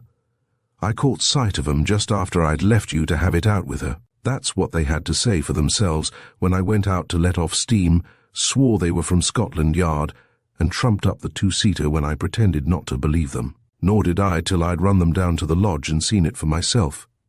And then? I swore it belonged to a friend, of course, and sent them both to the devil. And you were man enough not to say a word about it to her? It was as much as Dollar could do to keep his enthusiastic respect within bounds of discretion. Man enough? I wasn't going to have that sort of carrion coming in and spoiling your job. Then he perceived how he had spoilt it himself, hung his great head like an elderly elephantine schoolboy, turned his broad back with an inimitable shrug, and stood shaken to the pit with sobs of mirth. Dollar joined him with a shout that relieved them both, and they roared together until a gaunt caretaker appeared on the scene, with a face expressive of such crass bewilderment that their poor Clay quaked with a second shock. He lives in the bowels of the house, moaned Dale Bulmer. He doesn't know a thing that's happened. If he did, I might have to double his screw. And I'd much rather treble your fee. He was solemn once more in his remorse, but not so solemn as the doctor had become within a minute. I would pay a fee to take his place till tomorrow morning. I mean it, my dear sir. If you think you owe me any little amends, let me do this, for my own satisfaction. This from a Dollar at whom the other stared as though they had only just met. It was the crime doctor come at last. Stay here for the night, Dr. Dollar? Yes, alone. But why, my good fellow? I can hardly tell you, only let me stay if you can trust me. You know it isn't that. Then do let me. It isn't so much for your sake. I won't pretend it is. Yet what if there should be a second attempt on the house? Then I might even earn the fee you talk about, otherwise not a brass farthing. I wouldn't have missed the case for anything, even as it stands. And you only took my treatment out of my mouth. You did the very thing I was going to beg you to do, but not more earnestly than I beg of you now to leave me in charge here tonight, but not without this man of mine to look after you, especially without that man of yours. He gave me the idea he's my own height and build. We can change places beautifully. I want him to put on my cap and coat and goggles, and to drive away in my car, so that anybody looking would think they had seen the last of me. But who should be looking? Surely not that little. God forbid. But perhaps somebody on her side, or perhaps only somebody on her tracks. Curious about those 2 detectives, but the whole business bristles with curiosities, which I long to investigate in peace, unknown to the whole outside world. This is the only way it can be done, and this, my dear Mr. Dale Bulmer, is the one and only thing that you can do for me. The boy with the beard gave way by inches. As long as there was a dog's chance of any further excitement, he did not see why he should be out of it, much less in his own house. And after the humdrum life he had led since Labour and the ladies had driven him home from Australia, but the man with the stronger will seemed perfectly sincere in his further asseverations that there were features in the case which he wanted to study for his own private and professional ends, that he honestly believed they had no more to fear from their friends the enemy, but that somebody ought to remain on guard, that he was the obvious man. All this rang true enough, and but for Dollar's strange anxiety in the matter, and Dale Bulmer's sudden discovery that he squinted, the plan might have gained earlier acceptance than it did. It was settled, however, by a timely telephone call from the Australian's furnished house at Esher to ask if anything had happened to him, and was he never going to tear himself away from Pax Monkton's chase. Thus it was nearly 5 o'clock before the crime doctor was alone at last, with certain plain quarters and plainer fare at his disposal, but with every nook and cranny of a country mansion to himself until next morning. The situation had the intrinsic charm of all lonely vigils. Even if nothing was likely to come of this one, it would at least afford that continuous possibility of a thrill which becomes more thrilling than the thrill itself, and the whole business was supremely after John Dollar's heart. Nothing could have been more congenial to him.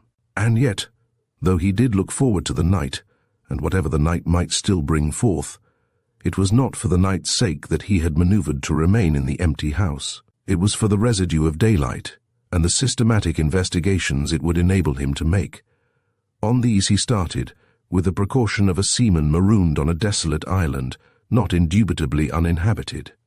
As soon as the front door shut upon Dale Bulmer and the two chauffeurs, with the gaunt caretaker his muffled image in his own car, and these motorists were not followed out of sight or hearing, from the fading pile that looked so empty in the drooping eye of heaven, but it very soon seemed to the man within as if the whole house were ahum with its own abysmal silence, and his lightest breath a stertorous disturbance of its ponderous peace.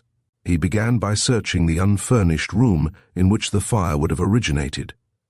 There could be no doubt about the fell attempt so nearly made. It would have been diabolically certain of success. The scaffolding, like sticks in a gigantic grate, the draught through the joists where the floor had been taken up. The natural flue formed by the adjoining well, so lofty that an ordinary ladder was too short to reach the landing, all these were as bellows and chimney, and the best of fuel ready laid for lighting. And here were the shavings, all nicely swept together, and the matches spilled at the last moment, as Dollar put them back into the box. His fingertips ached for all they might have learned from that which they held for the whole truth about the guilty hand which had let the matchbox fall. It was the whole truth, too, that he was seeking next upon his knees, in the rubble down between the joists. Some fresh fact, still inconceivable as a concrete discovery, that he hoped against hope to find and to set against the facts beyond dispute. Facts could not lie, but they might exaggerate somewhere. Surely there must be something to extenuate, something to redeem even this atrocious attempt. If only the silent walls could speak up for one who never made excuses for herself. It was a childish instinct, a quite babyish yearning to undo what has once been done. And yet, this had been the spring of that dense desire to be left behind in the house at all costs. Then he had only felt it, like a dull ache. Now it became a dear and poignant conviction that there was some discovery still to make, and that he was the man to make it. That one of these walls had a word to say to him, and to him alone. But it was none of the new bricks and mortar, wanting even their first coat of plaster. It was nothing under the lofty rafters of a quiet baronial hall, where the builder had not been turned loose, nor any intruder left a trace. It was not in the round room, filled with a first instalment of the Dale Bulmer furniture, nor yet anywhere else downstairs, in spite of the shrill tale told by the scullery window. There the Amazons had entered, after breaking a pane like journeyman burglars. They had fled incontinently by the door, but what else had they done, and where else had they been, within those sardonically silent walls? Had they been upstairs before Vera Moyle ran up the ladder? Dollar returned to that speaking spot, and climbed up gingerly, in an agony of enthusiasm for her misused pluck. The gap between the top rung and the new landing was unpleasant even for him, and he was at least a foot taller than the little fool. The little fool, a pretty way to think of her, even now. But there was a worse way, and still there was a better vaguely haunting him all the time, but almost ceasing to be vague in the room where he had found her in the flesh. He could see her there again. She had not faced him like a little fool, but a little heroine. God forgive her. Not so much as a pout about her horrible imprisonment under the window-seat, not a moment's loss of dignity, even after that, not a moment's loss of temper, head up, and eyes shining in the shadow of her wicked little hat. Here, to an inch, he had caught her gazing out of that window, out and down into the chase rolling, right up to the house on this side beating against a breakwater of a sunk fence just underneath, and dotted with leafy sail, deer in the distance, and swallows darting across and across the window, like shuttles weaving the scene in silk, brought the picture back to good dry land. But the wide sky was still rather like a sea sky, and it had lightened again with the approach of evening. There were silver rims to the clouds, as John Dollar tore himself from the enchanted scene. It was nearly dark when he returned unsteadily, with a face like a cheer, with a face that would have lighted up a tomb. In his hands he clasped a pair of innocent little gloves that anybody might have found, and somebody traced to their beloved little owner. But that was not all. A wall had spoken, in certain handwriting hastily rubbed out, and a whole bathroom had told a yet more eloquent tale. Hours later they were speaking still, wafting sweet music through the corridors, filling the honoured room with strains of joy for the enchanted man on the broken window seat, all in the dark at dead of night. There might have been a moon, he did not know.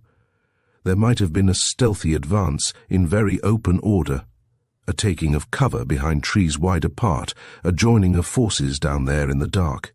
That was not so dark if one was used to it. But Dollar had been for hours gazing into his own heart, and that was still so dazzlingly alight that he might not have seen anything if he had looked out. It still sang so loud that he heard nothing downstairs until there was noise enough to wake a deeper dreamer out of actual sleep. Even then, he scarcely knew what had brought him so suddenly to feet grown numb, but not more numb than the whole outer man in the endless inner joy of that which he believed himself to have discovered along with his dear lady's gloves, those sacred relics he still clasped in his hands, and that fond belief he was still hugging in his heart, when a louder sound pricked his undertaking to the quick. It was the sound of voices in the empty house. He tore off his shoes, limped over to the door, opened it as softly, and stood listening in a heavy horror. They were women's voices, accompanied by the scuttle of women's feet. In an instant, but still with an instinctive stealth, he was out on the landing at the head of the stairs, and there, but only there, his fond dream ended in an awakening as terrible as any nightmare. For one woman stood on the half-landing between the two prongs of the forked staircase. All attention she stood. As if on guard, hair silvered by a shaft of moonshine through the staircase window, shoulders hunched intently, but the head itself just tilted as if in sudden alarm, and full in the moonlight the wicked, unmistakable little hat of Lady Vera Moyle. Her gloves dropped out of his hands. Did she hear them fall? She looked as if she had. He had not the heart to make sure. He had nothing like the heart to confront and shame her first, at her worst a passive party to the crime, when her guiltier companions were even then at their vile work lower down. The ladder was the thing. Then he could scare those others first, and she and he need never meet at all. Better never again than at this hideous juncture, and as for him, better death itself than such a death to such a dream. It was a sheer stampede the man made now, back along the landing with great heavy strides, even shouting as he went to put the she-devils to flight. It was what he called them as he ran, had they not dragged an angel into this, and they heard him, and he heard them scuttling and clucking in headlong flight. This time they could afford to fly. Their second attempt was no failure like the first. The little new landing was like a gridiron over a flickering glare from the well beneath. Dollar flung his full length on the brink hung, dangling from the armpits hung, lashing out for the ladder, like a boy on a horizontal bar with a mattress just underneath. The top rung took some finding in his reckless haste, and then his hands had to change places with his feet. And it was all a pretty desperate business for no lightweight, in a frenzy of excitement, at the tip-top of a tremulous ladder that leaned against thin air. But his very recklessness saw him down somehow with unbroken bones, and on the threshold of the burning room before the fire had really taken hold. And there he stopped. Instead of dashing in, there he stood shrinking from the red light within. For again, one of the women had stayed behind the rest, and through a forest of scaffolding poles, and a swirl of smoke and steam, he beheld her in a glow already dying by her hand, under a hissing stream flung right and left, in glittering coils and spirals. As coolly as a gardener waters the grass. It was his very dream, come true in the end. And Dollar stood there because he was ashamed to look Vera Moyle in the face, after fearing for one moment that it was nothing but a dream. But last of all the stream played through the darkness and the smoke, upon the threshold even at his feet, and a dry voice cried, "I see you all right. I saw you upstairs. Come round and tell me why you ran away." But it was no moment for going round. He went to her through sparks and splinters in his socks, and felt the pain no more than the relief when he stood beside her on the cool flags of the corridor, with both her hands in his. "I might have known," he spluttered through the smoke. "I might have known it even from the first." "It's jolly bad luck that you should know it at all," said Lady Vera, in the same dry little voice. "I'm not proud of it, I can tell you. Not of stopping an absolutely wanton crime. Not of turning against my old lot, "And I haven't either," cried Lady Vera, with more passion than he had ever heard from her. "I feel everything I said upstairs. I think we've all been treated more abominably than ever. I don't blame them a bit for all this sort of thing." "Vera, you do, you know you do." "I don't, how can I? Haven't I done worse? I may think they're going rather far, and I may put in my spoke." "This is not the first time," he exulted, still only with her hands in his, yet little knowing how he hurt them. "That's my business," she said, with a sudden laugh that broke her voice. "It's the least I can do after 2 years ago. And I knew you'd done it." He was quick to cry. "I knew it hours back, though you did frighten me again just now. I found the hose pipe in the bathroom with your gloves, and their rotten message rubbed out on the wall. I knew the hose was yours, because I'd just been told there wasn't such a thing in the house. But I was looking for something of the kind. I knew there was something to be found, that the whole thing wasn't what it seemed, and ever since it's been the happiest night of my life, on top of my most miserable hour." "I'll motor you back to town for that," said Lady Vera, with another poor little laugh. I'm sorry I didn't tell you this afternoon." "I'm not. Somehow it didn't seem quite the game by the others, though of course I hoped you would guess that I had only come in after them as a kind of scarecrow. Of course I don't know if it will make you the least bit less miserable, but there she stuck, if what will. And now it was she who held his hands the faster only across a gulf of darkness like a solid wall, only with a kindness that reminded him it was nothing else, only with a glow more dear than an embrace. "If it makes you the very least bit happier," she whispered, "why, of course it was only just your own game, Doctor, that I was trying to play." 7, Chapter 8, The Second Murderer.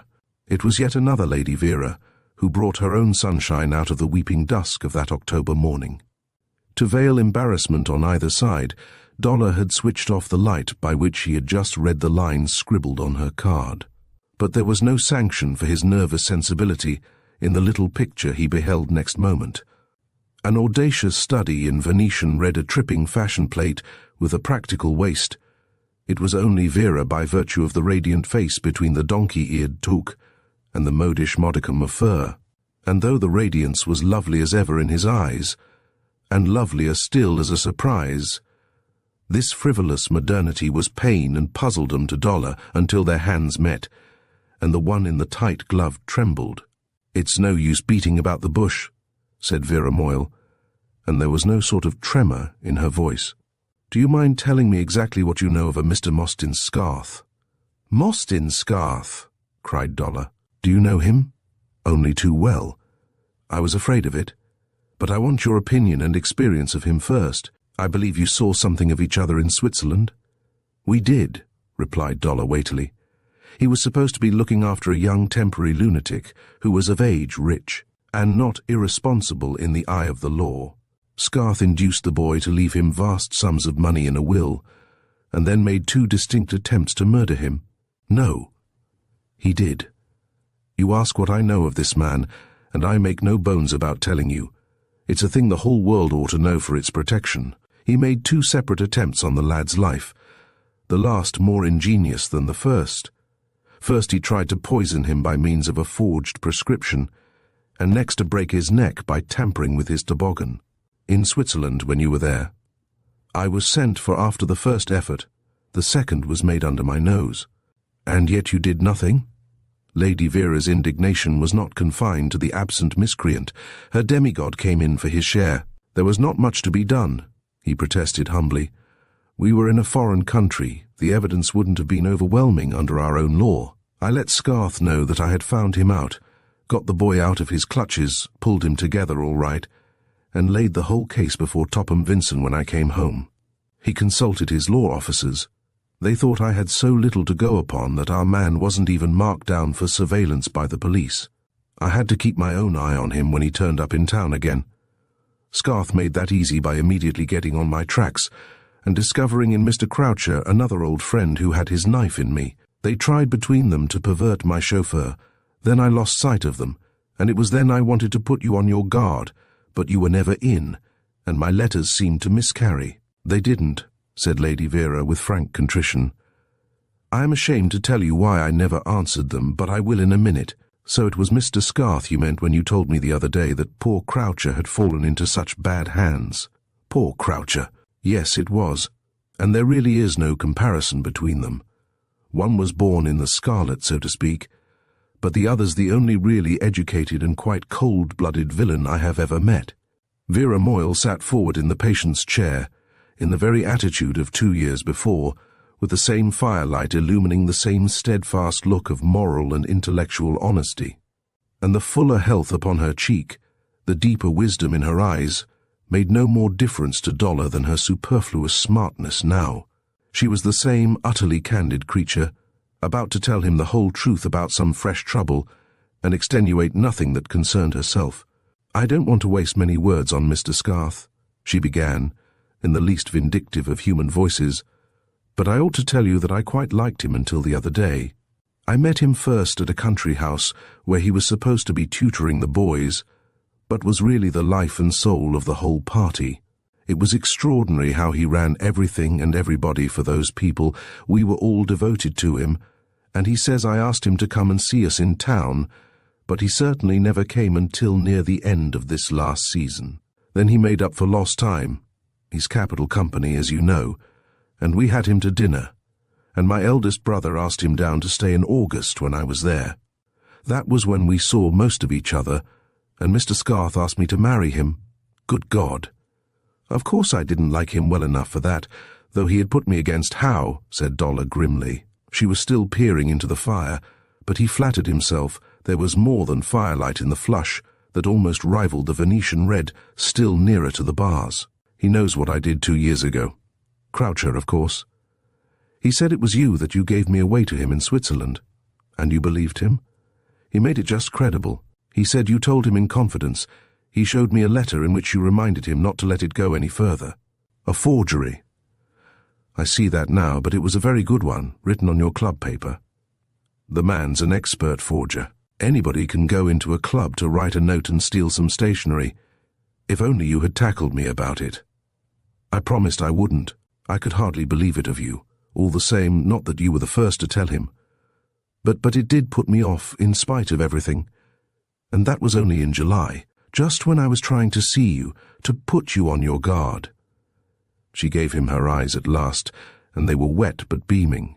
"I doubted it still more from 1 or 2 things he said when we had our little scene in the country, but I knew there wasn't a word of truth in it before you said a dozen words to me the other Sunday. It was all a plot to keep us apart, to get me under his thumb. Did he threaten you when you had your little scene? Not in so many words. He will. That's where I shall come in. His position was that I and my secret would only be safe with him, as it never was with me. That was it. But now he knows that I don't believe him. I told him so when he called last week. So you have had another little scene. I cut it short at that.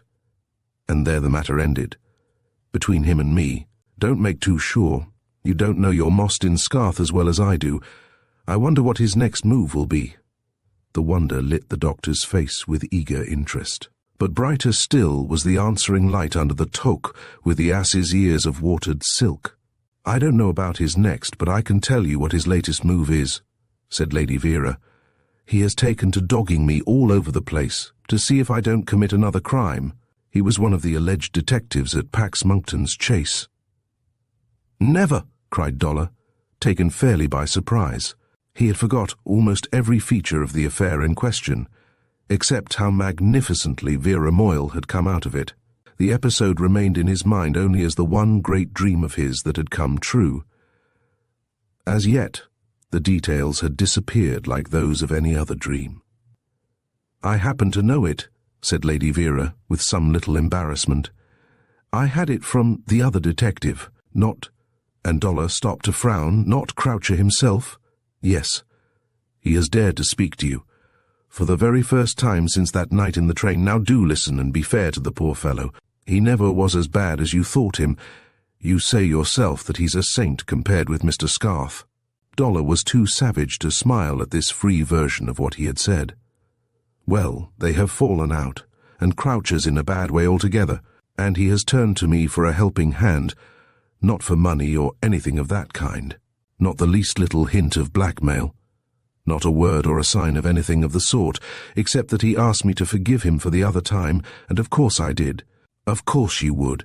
though he actually robbed you under arms," cried Dollar, as sardonically as he felt he must. But he was let off with the caution of a frown that would have escaped attention on a face less consistently serene than Lady Vera Moyle's. "You forget what he had been through first," said she gently. "Within 48 hours of execution for something he had never done, thinking what he thought, and I neither denied nor admitted, then or at any time, the wonder is not that he behaved as badly as he did that night, but as well as he has ever since. However much you frightened him at the time, he might have gone on blackmailing me without your knowledge, and that's the last thing he's trying to do now. But I want to do something for him.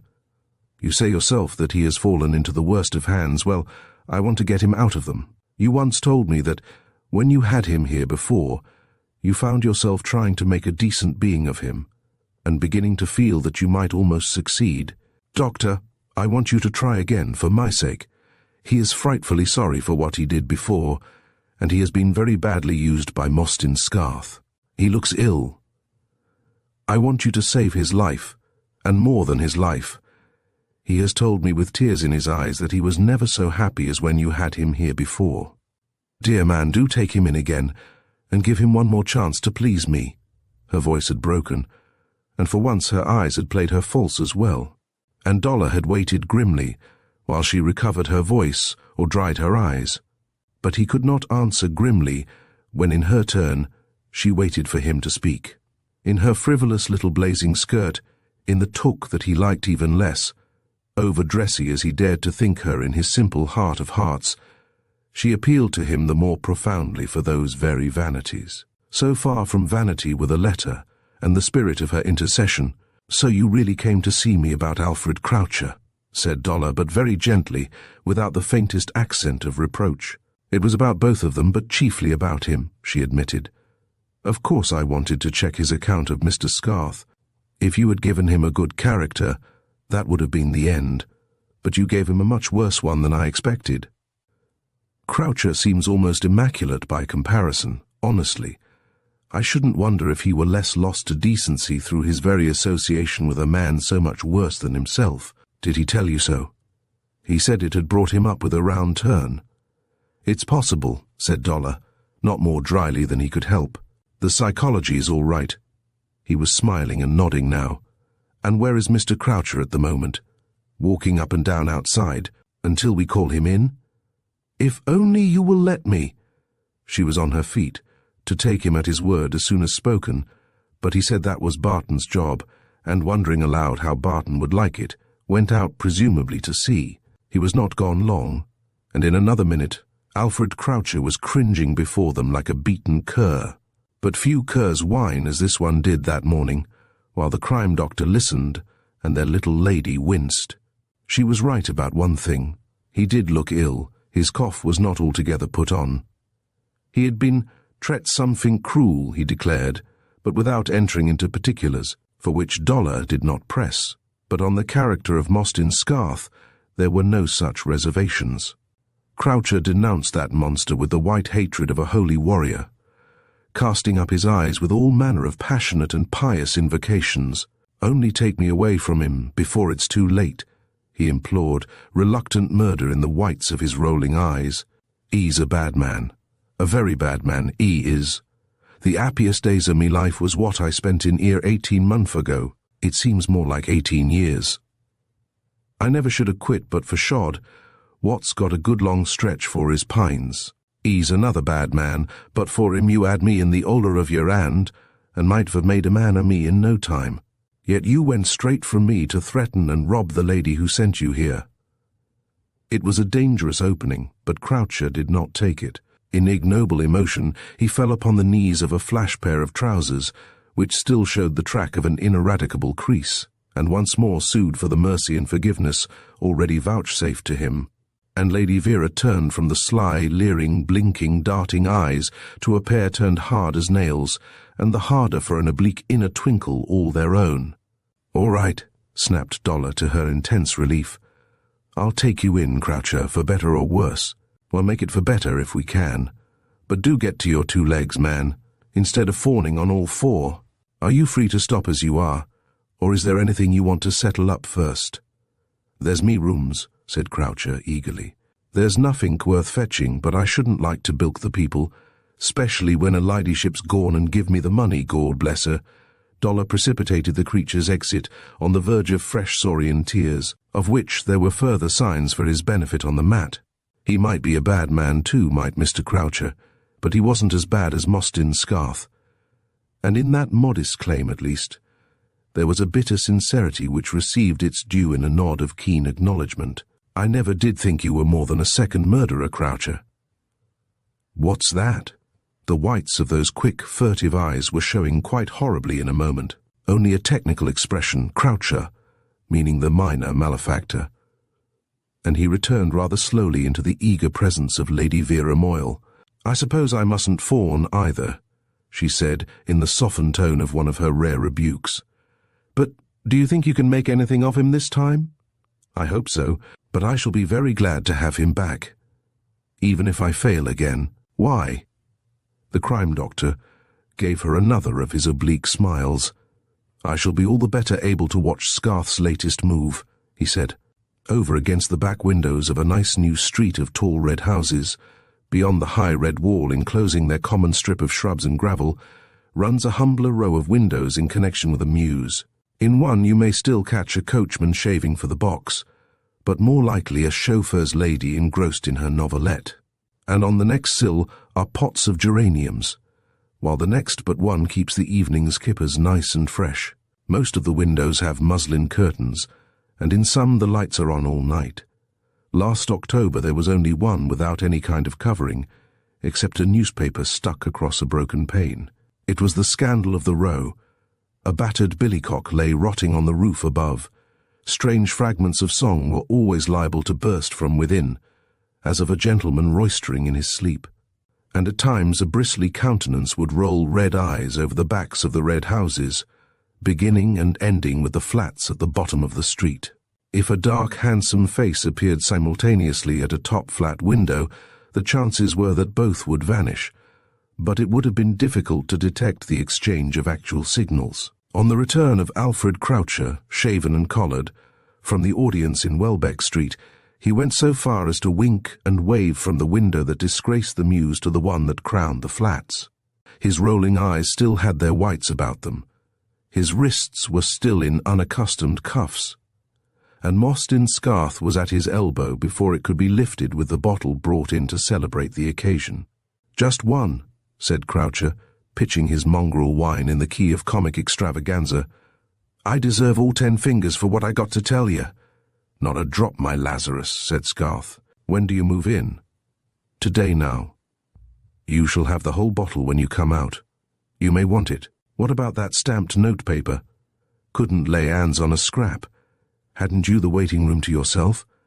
"My waiting room was the street, governor." "Well, I must have a sheet or two as soon as you can stick them in the post. 3 or 4 would be safer, and at least a couple of his envelopes, in case of accidents. Now tell me everything that happened, and perhaps you shall have a drink before you go."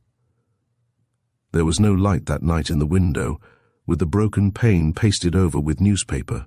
Next day it was mended properly, and the sodden billycock removed from the roof before Alfred Croucher awoke from his innocent and protracted slumbers in the crime doctor's patent chamber of perpetual peace. His first impression was that some mysterious miracle had been performed expressly for his behoof. He must have been drunk to have slept so sound, and yet he had none of the disagreeable sensations which a long experience associated with the ordinary orgy. He felt profoundly rested and refreshed. Never had he lain in so luxurious a bed, and the air was faintly scented, subtly soothing, and there was plenty of it, yet not a sound, except the gentle stirring of his own breathing body between the sheets. His palate was clean and cool beyond belief. He opened his eyes, and saw a plain room sharp as crystal to the sight, not the bronze bedchamber that he suddenly remembered, but the same place steeped in purest sunshine, and 10,000 times fairer for the change. Then he knew where he was, and precisely why he was there, and it was the mental equivalent of what Mr. Croucher called OT coppers. Only this made him hot all over. He might have been in a fever. He hoped violently that he was. He remembered his cough, and began to practice it. A determined paroxysm revived his spirits. He was not fit to get up, and other people would just have to wait until he was, and serve 'em jolly well right. Other people couldn't get at him there, yet one other person could, and did, to Mr. Croucher's mingled discomfort and relief. The doctor duly kept him in bed, but there was too much of the doctor, and yet the time hung heaviest when he was not there, and there were heavier burdens even than the time. The patient had lost his liking for a book. Conversation was more to his taste this time. His mind would wander when he read. It would follow the doctor downstairs to his consulting room, or across the landing to the room in which he slept. The man haunted him. It was better to have him there in the flesh than to see him as Croucher continually saw him when he was not there at all. Better, again, to talk of some things than to dwell on them night and day, especially when those subjects seemed to possess an equally awful fascination for the crime doctor. Of course they were in his line. That accounted for the doctor's morbid taste, and the patient's most terrible experience was quite enough to account for his. There was nothing unnatural in their talks. They had the thing in common, only from opposite poles of experience, which enormously enhanced the mutual interest. If there was one subject they were bound to have discussed, with no false delicacy on either side, each being what he was, it was the subject of the sixth commandment. "Of course you think about it," said Dollar, dismissing an incoherent excuse on the second day. "It must haunt you. It's only natural that it should. All I should like you to do, since you never committed one, and are the last man in the world to commit one now, is to take a rather lighter view of that particular misdeed." "A lighter view," repeated Croucher, goggling, and he added with a shuddering inconsequence, "The law of the land don't make light of it." "Literature has been known to," rejoined the doctor, with as little apparent point. "But you are not the reader you were last year. Otherwise there's a little thing, on murder considered as one of the fine arts, that I should like to lend you." "One of the how much?" said Mr. Croucher, uncertain whether to grin or frown, and meanwhile glaring more than he supposed. Dollar went for the book, and read a few extracts aloud. They appeared to afford him extraordinary enjoyment. They were altogether over the bullet head on the pillow. Croucher could only gather that some people seemed to imagine it was good sport to commit a murder. Funny fools. Let them try a fortnight in the condemned cell for one they never did commit, and see how they took to that. But he could understand them that knew nothing about it. Writing a lot of rot like this, what beat him was that the crime doctor, of all people, and with all his uncanny knowledge of the subject, that even he was able to view the worst of crimes in a light which would never have dawned on the independent intellect of Alfred Croucher. It seemed to him a more lurid light than any in which he himself, at his worst, had ever seen such things. Horrible to his mind that one who ran every risk of being murdered should sit there gloating over the shades of merit in one murder, and over others, as the sublimest and most entire in their excellence that ever were committed. What was more horrible, however, was the hollow note of Mr. Croucher's own laughter, and the furtive gleaming of his restless eyes, while his body twitched between the sheets. He asked for the book when Dollar rose to go, and was discovered, in due course, bathed in a perspiration which he made less effort to conceal. "It ain't all like them funny bits," he assured the doctor with an open shudder. "There's a bit I struck about a servant gal on one side of a door, and a bloke what's done the old bloomin' family in on the other. My cripes, I had to hold me breath over that, and it's made me sweat like a pig." "On which side of the door were you?" "What's that?" "In your mind's eye, my good fellow." Mr. Croucher had seldom found it easier to tell the truth, and he made the most of his opportunity. "I felt as if I was the gal," said he. "Shouldn't wonder if I dreamt I was tonight." "Ah, I always find myself on the inside," said Dollar with extraordinary gusto. "I'd much rather have been the girl." She had the open street behind her, and the street lamps. He had only his own handiwork in the dark, and hardly room enough to step out of the way of it. She got away, too, whereas he had to make away with himself. But I always would rather be the victim. He doesn't know what's coming, and it's not a thousandth part as bad as the other thing when it does come. I'm sorry, Croucher. You shouldn't have asked me to leave you the book, but there's nothing like looking at a thing from all sides, and it may console you to know that you've perspired over the best description of a murder ever written. Yet that was not the last of their morbid conversations. They would hardly be 5 minutes together before the noxious subject would crop up, nearly always through some reluctant yet irresistible allusion on the patient's part. The doctor might come in overflowing with deliberate gaiety. There was something about him that set the bulbous eyes rolling with uneasy cunning, the cockney tongue wagging in its solitary strain, as it were under protest from the beaded brow.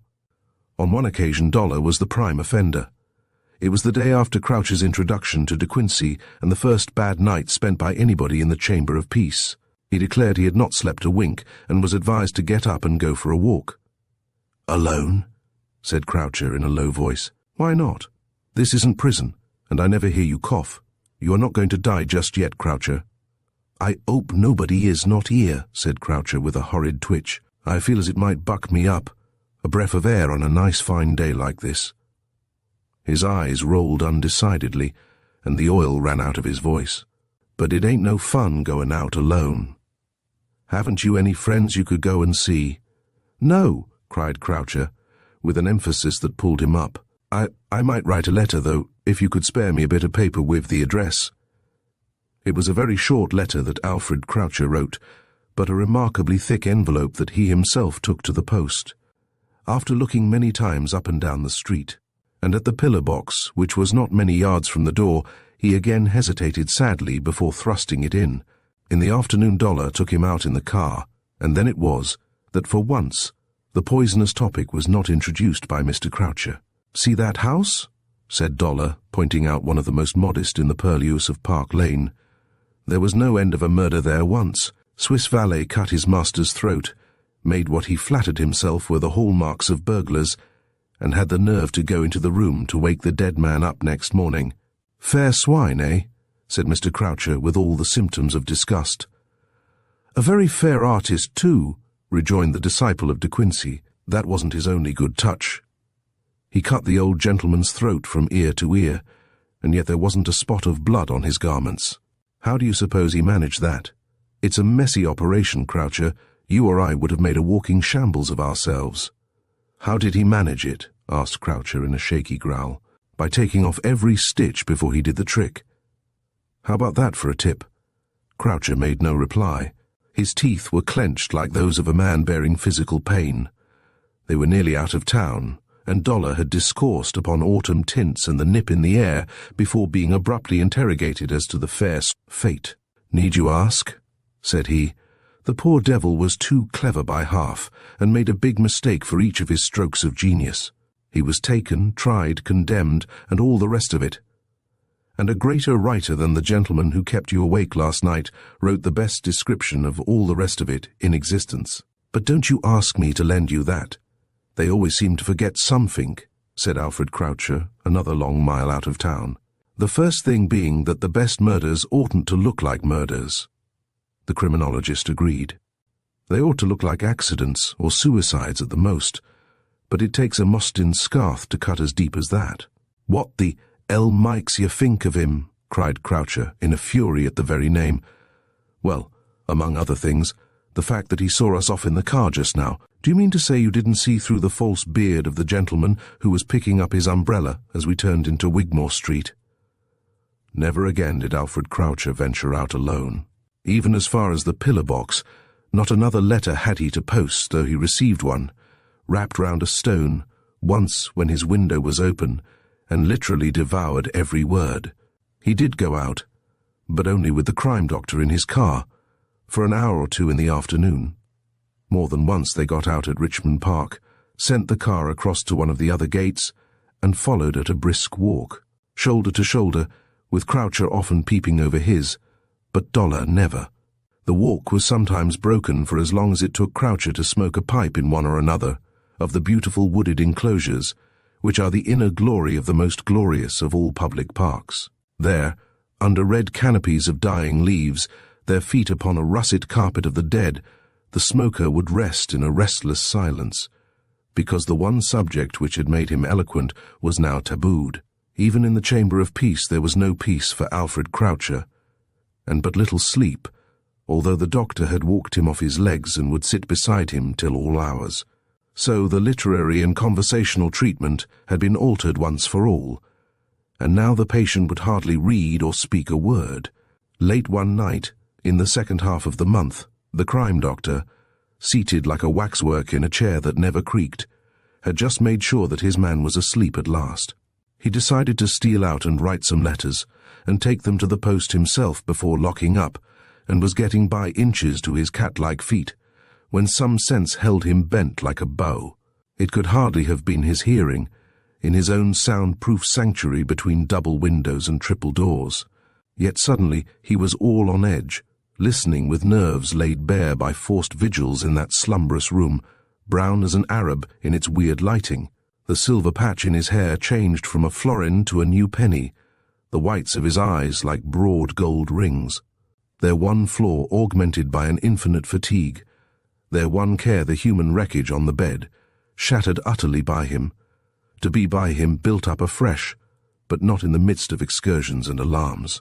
And here was the inmost door opening, so softly, so slowly, at deadliest dead of night. It was a woman who entered like a ghost, and he knew her step, though he could not hear it even now. And though her cloak and head-dress were those of a trained nurse, he knew, rather than saw, that the wearer was Lady Vera Moyle. "Hush!" She was the first to whisper, and very softly closed the last door, through which he would have hurried her out again. Already her soundless movements, her air of vast precaution, puzzled him even more than her presence or her dress, but he still had anxieties on this side of the door. "Just asleep," he whispered, pointing to the bed.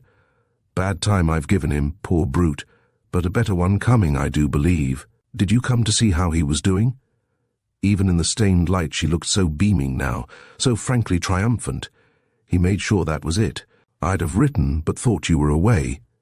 "Who let you in?" "This," and she held up a new Yale key. "Where did you get it?" "Specially cut for me." Every line in his red man's face was a note of blank interrogation. "Mostyn Scarth has another cut specially for him. I've had him watched. Vera, I was watching for him from the nursing home opposite suffrage friends of mine. Why didn't you tell me?" "You had enough to do." He shook his head. "Well?" "He's somewhere in the house." "This house? Why didn't you tell me?" She nodded. "Hiding in your room, I think. I'll soon have him out." "Wait." She had eyes for the amber bed at last. "Are you sure he's asleep?" Dollar stole across and back. The great frame was breathing gently and evenly as a child. "But he's a terribly light sleeper. We mustn't disturb him if we can help it." "Disturb him?" She clutched his hand for the first time. "I wish to God I had never brought him to you. There's a plot between them, Doctor. I know there's some plot." "There was, of course," he said, smiling, but wincing at his own "of course" that instant. "I'm delighted you brought him," he reassured her. "I've taken some of the plot out of him. And now for Mr. Scarth." He reached past her to open the door. In a flash she put something in his hand. It was a showy little revolver, the handle mother of pearl, the barrel golden in that light. "Thanks," he said briefly, but there was a whole novel in his look. "Now will you do something more for me?" "No," she said flatly, and was at his elbow when he opened his own door across the landing. It was such a plain little room that there was indeed small danger of a surprise from the concealed intruder. The only possible cover was under the bed, behind the curtains, or in the wardrobe. Dollar just went through the form of glancing under the bed as he whipped up the poker in his left hand. With it he parted the curtains, and in the same second had his man comfortably covered at arm's length. "Well done," cried the girl. Scarth repaid her with a gleam of saturnine enlightenment. It was the first change in his swarthy, unemotional, unconquerable visage. On the Balkan battlefields, there may have been myriads of such faces, not with the unique intellectual quality of this one, but alike in their fierce contempt of battle, murder, and sudden death. As little matters not worth a qualm, whether in the active or the passive party to the business. Among educated Englishmen the temperament is rare, and rarer still the mental attitude.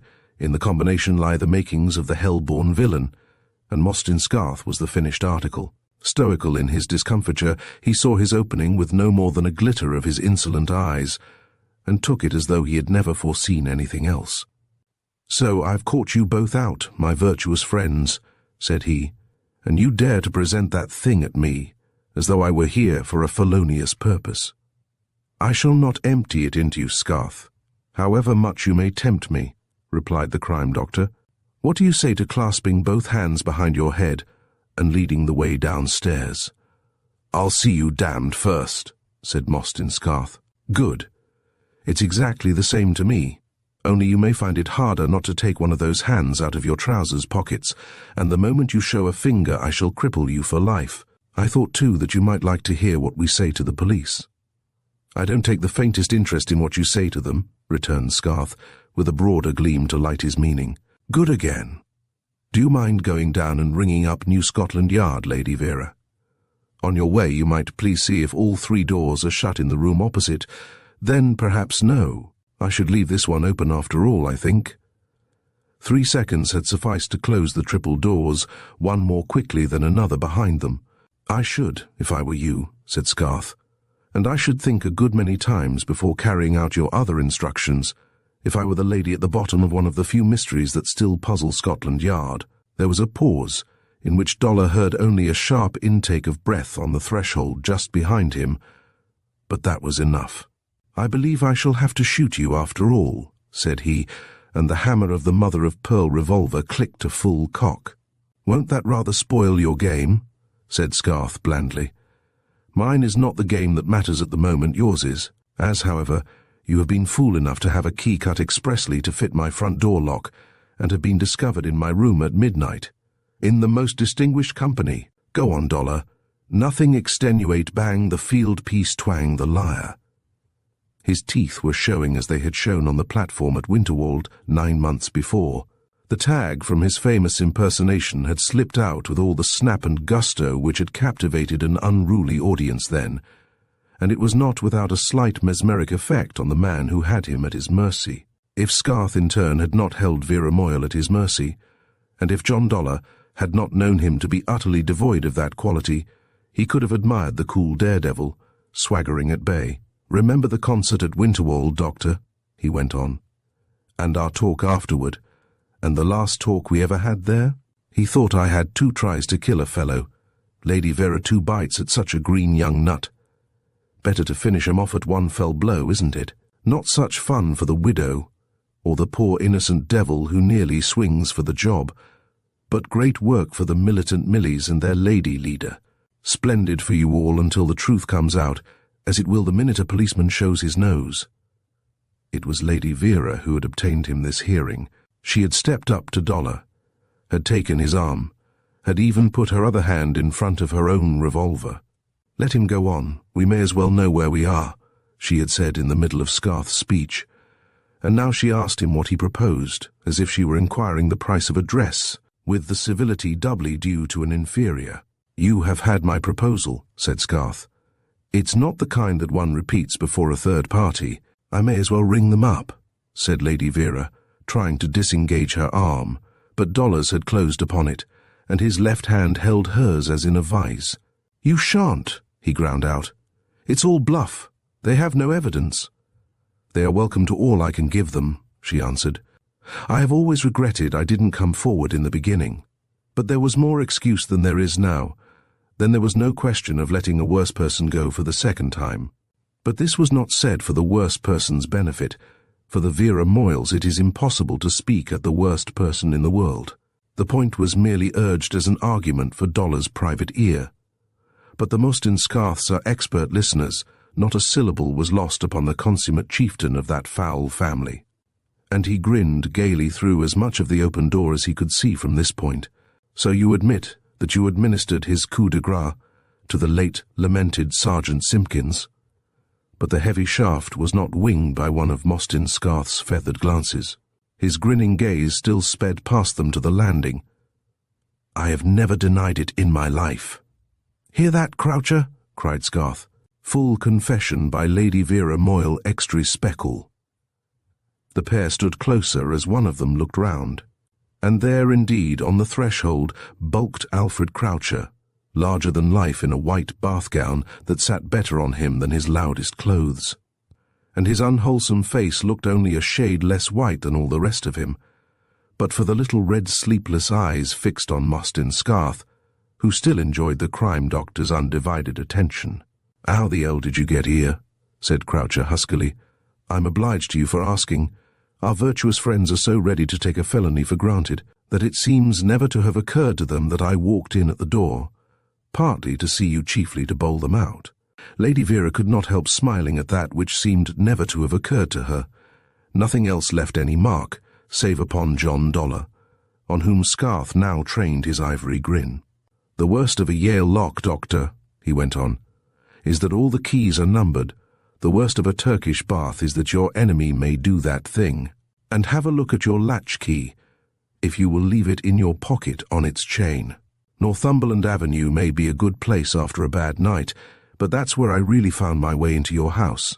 You didn't see me because I had the bad taste to prefer the cave of electricity to the public hot rooms and your capital company." The note of insolence had been forced for Croucher's benefit, the libretto elaborated to impress that elemental mind, and it was to Croucher that Scarth turned for applause. It might have been more articulate, there was little merriment in the guttural laugh, and it was not in open mockery, if not with any visible respect, that the little red eyes sought the silent object of these insults. Dollar met them for a moment with a sidelong flash. That was as much as the little red eyes could stand. Scarth glowered, but Mr. Croucher was not looking up any more. Between the two strong men, one spitting insults with his tongue, the other darting questions with his eyes, Flabby Croucher found it convenient to study the toes of his bedroom slippers. But his right hand shook deep in the far pocket of the voluminous bath gown. None of them saw that but Mostyn Scarth, and him it filled with gleaming confidence. "Come, Alfred," said he. "Get into your street clothes, if they haven't been taken away from you. If they have, go down as you are and call a taxi. I'm going to take you out of this hole. You look more dead than alive. I thought you might. That's one reason why I came. Croucher is going to do something for me first," said the crime doctor. "Then he can do what he likes. Sorry you haven't got a soul to call your own, Alfred." "Who says I haven't?" "Dr. Dollar. Didn't you hear him? If he does, he's a—" "Croucher, Croucher," said the doctor. "All I want you to do is to hand me the razor case from the dressing table. In fact, you needn't do all that. Just arm yourself with the weapon you ought to find there. Then somebody will be more of a match for me, and Mr. Scarth isn't raising any further objection, you will notice." What Croucher noticed, as the red eyes came up at last, was that Mostyn Scarth had suddenly lost a little of his usual healthy tan, but the bedroom slippers remained planted where they were. And then, without a word, Lady Vera stepped from the doctor's side, took the razor case in both her hands, pulled it in two, and exhibited the empty halves. "Which of you has borrowed my razor?" said John Dollar. "Not," cried Croucher with tremendous emphasis, but his right hand was still in his far pocket, as only Mostyn Scarth could see, and the sight restored a little of that healthy tan which so becomes dark faces. "Not you, Croucher?" "No, not me, by Gord. Yet I believe your original mission in this house was to possess yourself of that razor and use it."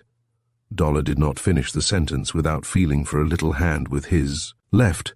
That little hand met it halfway, and was the first to give a reassuring squeeze. "You were to do something to me with it, I believe, and to leave it in my hand to show I'd done it myself." And then, under another sidelong flash that steadied down into a will-destroying gleam, Croucher came out with a dreadful phrase. "To guide your hand," said he hoarsely. "To guide my hand. Exactly. But it was not exactly your idea." "No, it was—" But here his eyes rolled into Mostyn Scarth's and dropped once more. "Exactly," repeated Dollar. "But you didn't quite feel like doing it, so at last your master had to come in to do it for you." "He ain't my master now, blast him." "Steady, Croucher. May I ask what that is in your hand?" It was a letter. Only a letter out of that far pocket after all. Scarth's eyes started, and he found his tongue once more. "You give that to me, Croucher."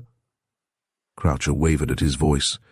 It was terribly threatening, each subtle tone a poisoned barb. "What if I don't?" "You know what." "The game deepens," said the crime doctor, and he did not know that his left hand had dropped the hand of hands for him. "Your game's up if you show that letter," cried Scarth to Croucher, who only showed him the broad of his back. "Can you be tried twice for the same thing, Doctor?" He began, but in the same breath he desperately added, "I don't care whether you can or you can't. You read that, whether or no." The letter was in an envelope superscribed to the coroner in a wonderful imitation of Dollar's handwriting, but the letter itself, written on his own stamped paper, was a still more marvellous forgery, in which the crime doctor bade farewell to the world before stultifying his own life's work by the crime of suicide. "That's better than anything you did in Switzerland," said Dollar, nodding to the livid man between the curtains. "But it ain't the best thing he's done," cried Croucher, and stopped to roll his eyes and gloat. "The bounder's best bit was squeezing two people for the same job, the guilty and the innocenter as thought she must have done it, and him as knew he done it all the time." "That's the end of," said Scarth with sardonic satisfaction. "It's the beginning of us all," said the crime doctor, in a voice they hardly knew. Can you mean yourself and this lady?" That lady shook her head and smiled. "I do if I swing tomorrow," swore Alfred Croucher. "I told with a truculent thrust of the bullet head, one night in me cups, and fust he starts squeezing her to marry him, and then squeezing me to do yer in before yer forbids his banns. Oh, he's a nut, I tell you, though we've been the nuts and him the cracker." Lady Vera looked like a little ghost, still unable to believe her ears, still staring into space as if the trouble were rather with those great Irish eyes of hers. But the doctor was the doctor an instant longer. His left hand went out to his patient first. "You'll sleep tonight. I'll give you the other when it's free," he said, still covering the man with his hands in his pockets, the curtains on each side of him, and a back window just behind. Then two things happened in quick succession, but the first brought the lover back to life with such a throb that the second was not even seen. Just saying, "I'm afraid I'm going to make a fool of myself." All that he loved on earth collapsed at his feet. The doctor was down on his knees beside her, getting the girl into his arms. And even Mr. Croucher did not see the curtains close, or hear anything happen behind them, for he, too, was on his knees, holding out a dripping sponge, and babbling faster than the drops pattered on the floor. "It's right. I done it. That poor copper in the fog. She sent him reelin' into me arms, but I done all the rest. Never meant to, mind ye, but that's neither here nor there. Ready to swing I was, and don't care now if I do. She saved me, little knockout, and look how I went and tret her for it. Gord, doctor, what a fair swine I was." But the crime doctor had even less time to listen to him now, for the eyes of eyes had opened, were gazing up into his, and not one of them had heard the window raised behind the curtains, or the clanging thud upon the iron steps just underneath. As we conclude our journey through the crime doctor, we reflect on the remarkable interplay between medicine and crime. E.W. Hornung masterfully weaves a narrative that keeps us on the edge of our seats, showcasing the protagonist's brilliant mind and moral dilemmas. The resolution leaves us pondering the true nature of justice and the hidden depths of human character. Thank you for joining us in this thrilling exploration of mystery and intrigue. Be sure to subscribe for more captivating stories that challenge our perceptions and ignite our imagination.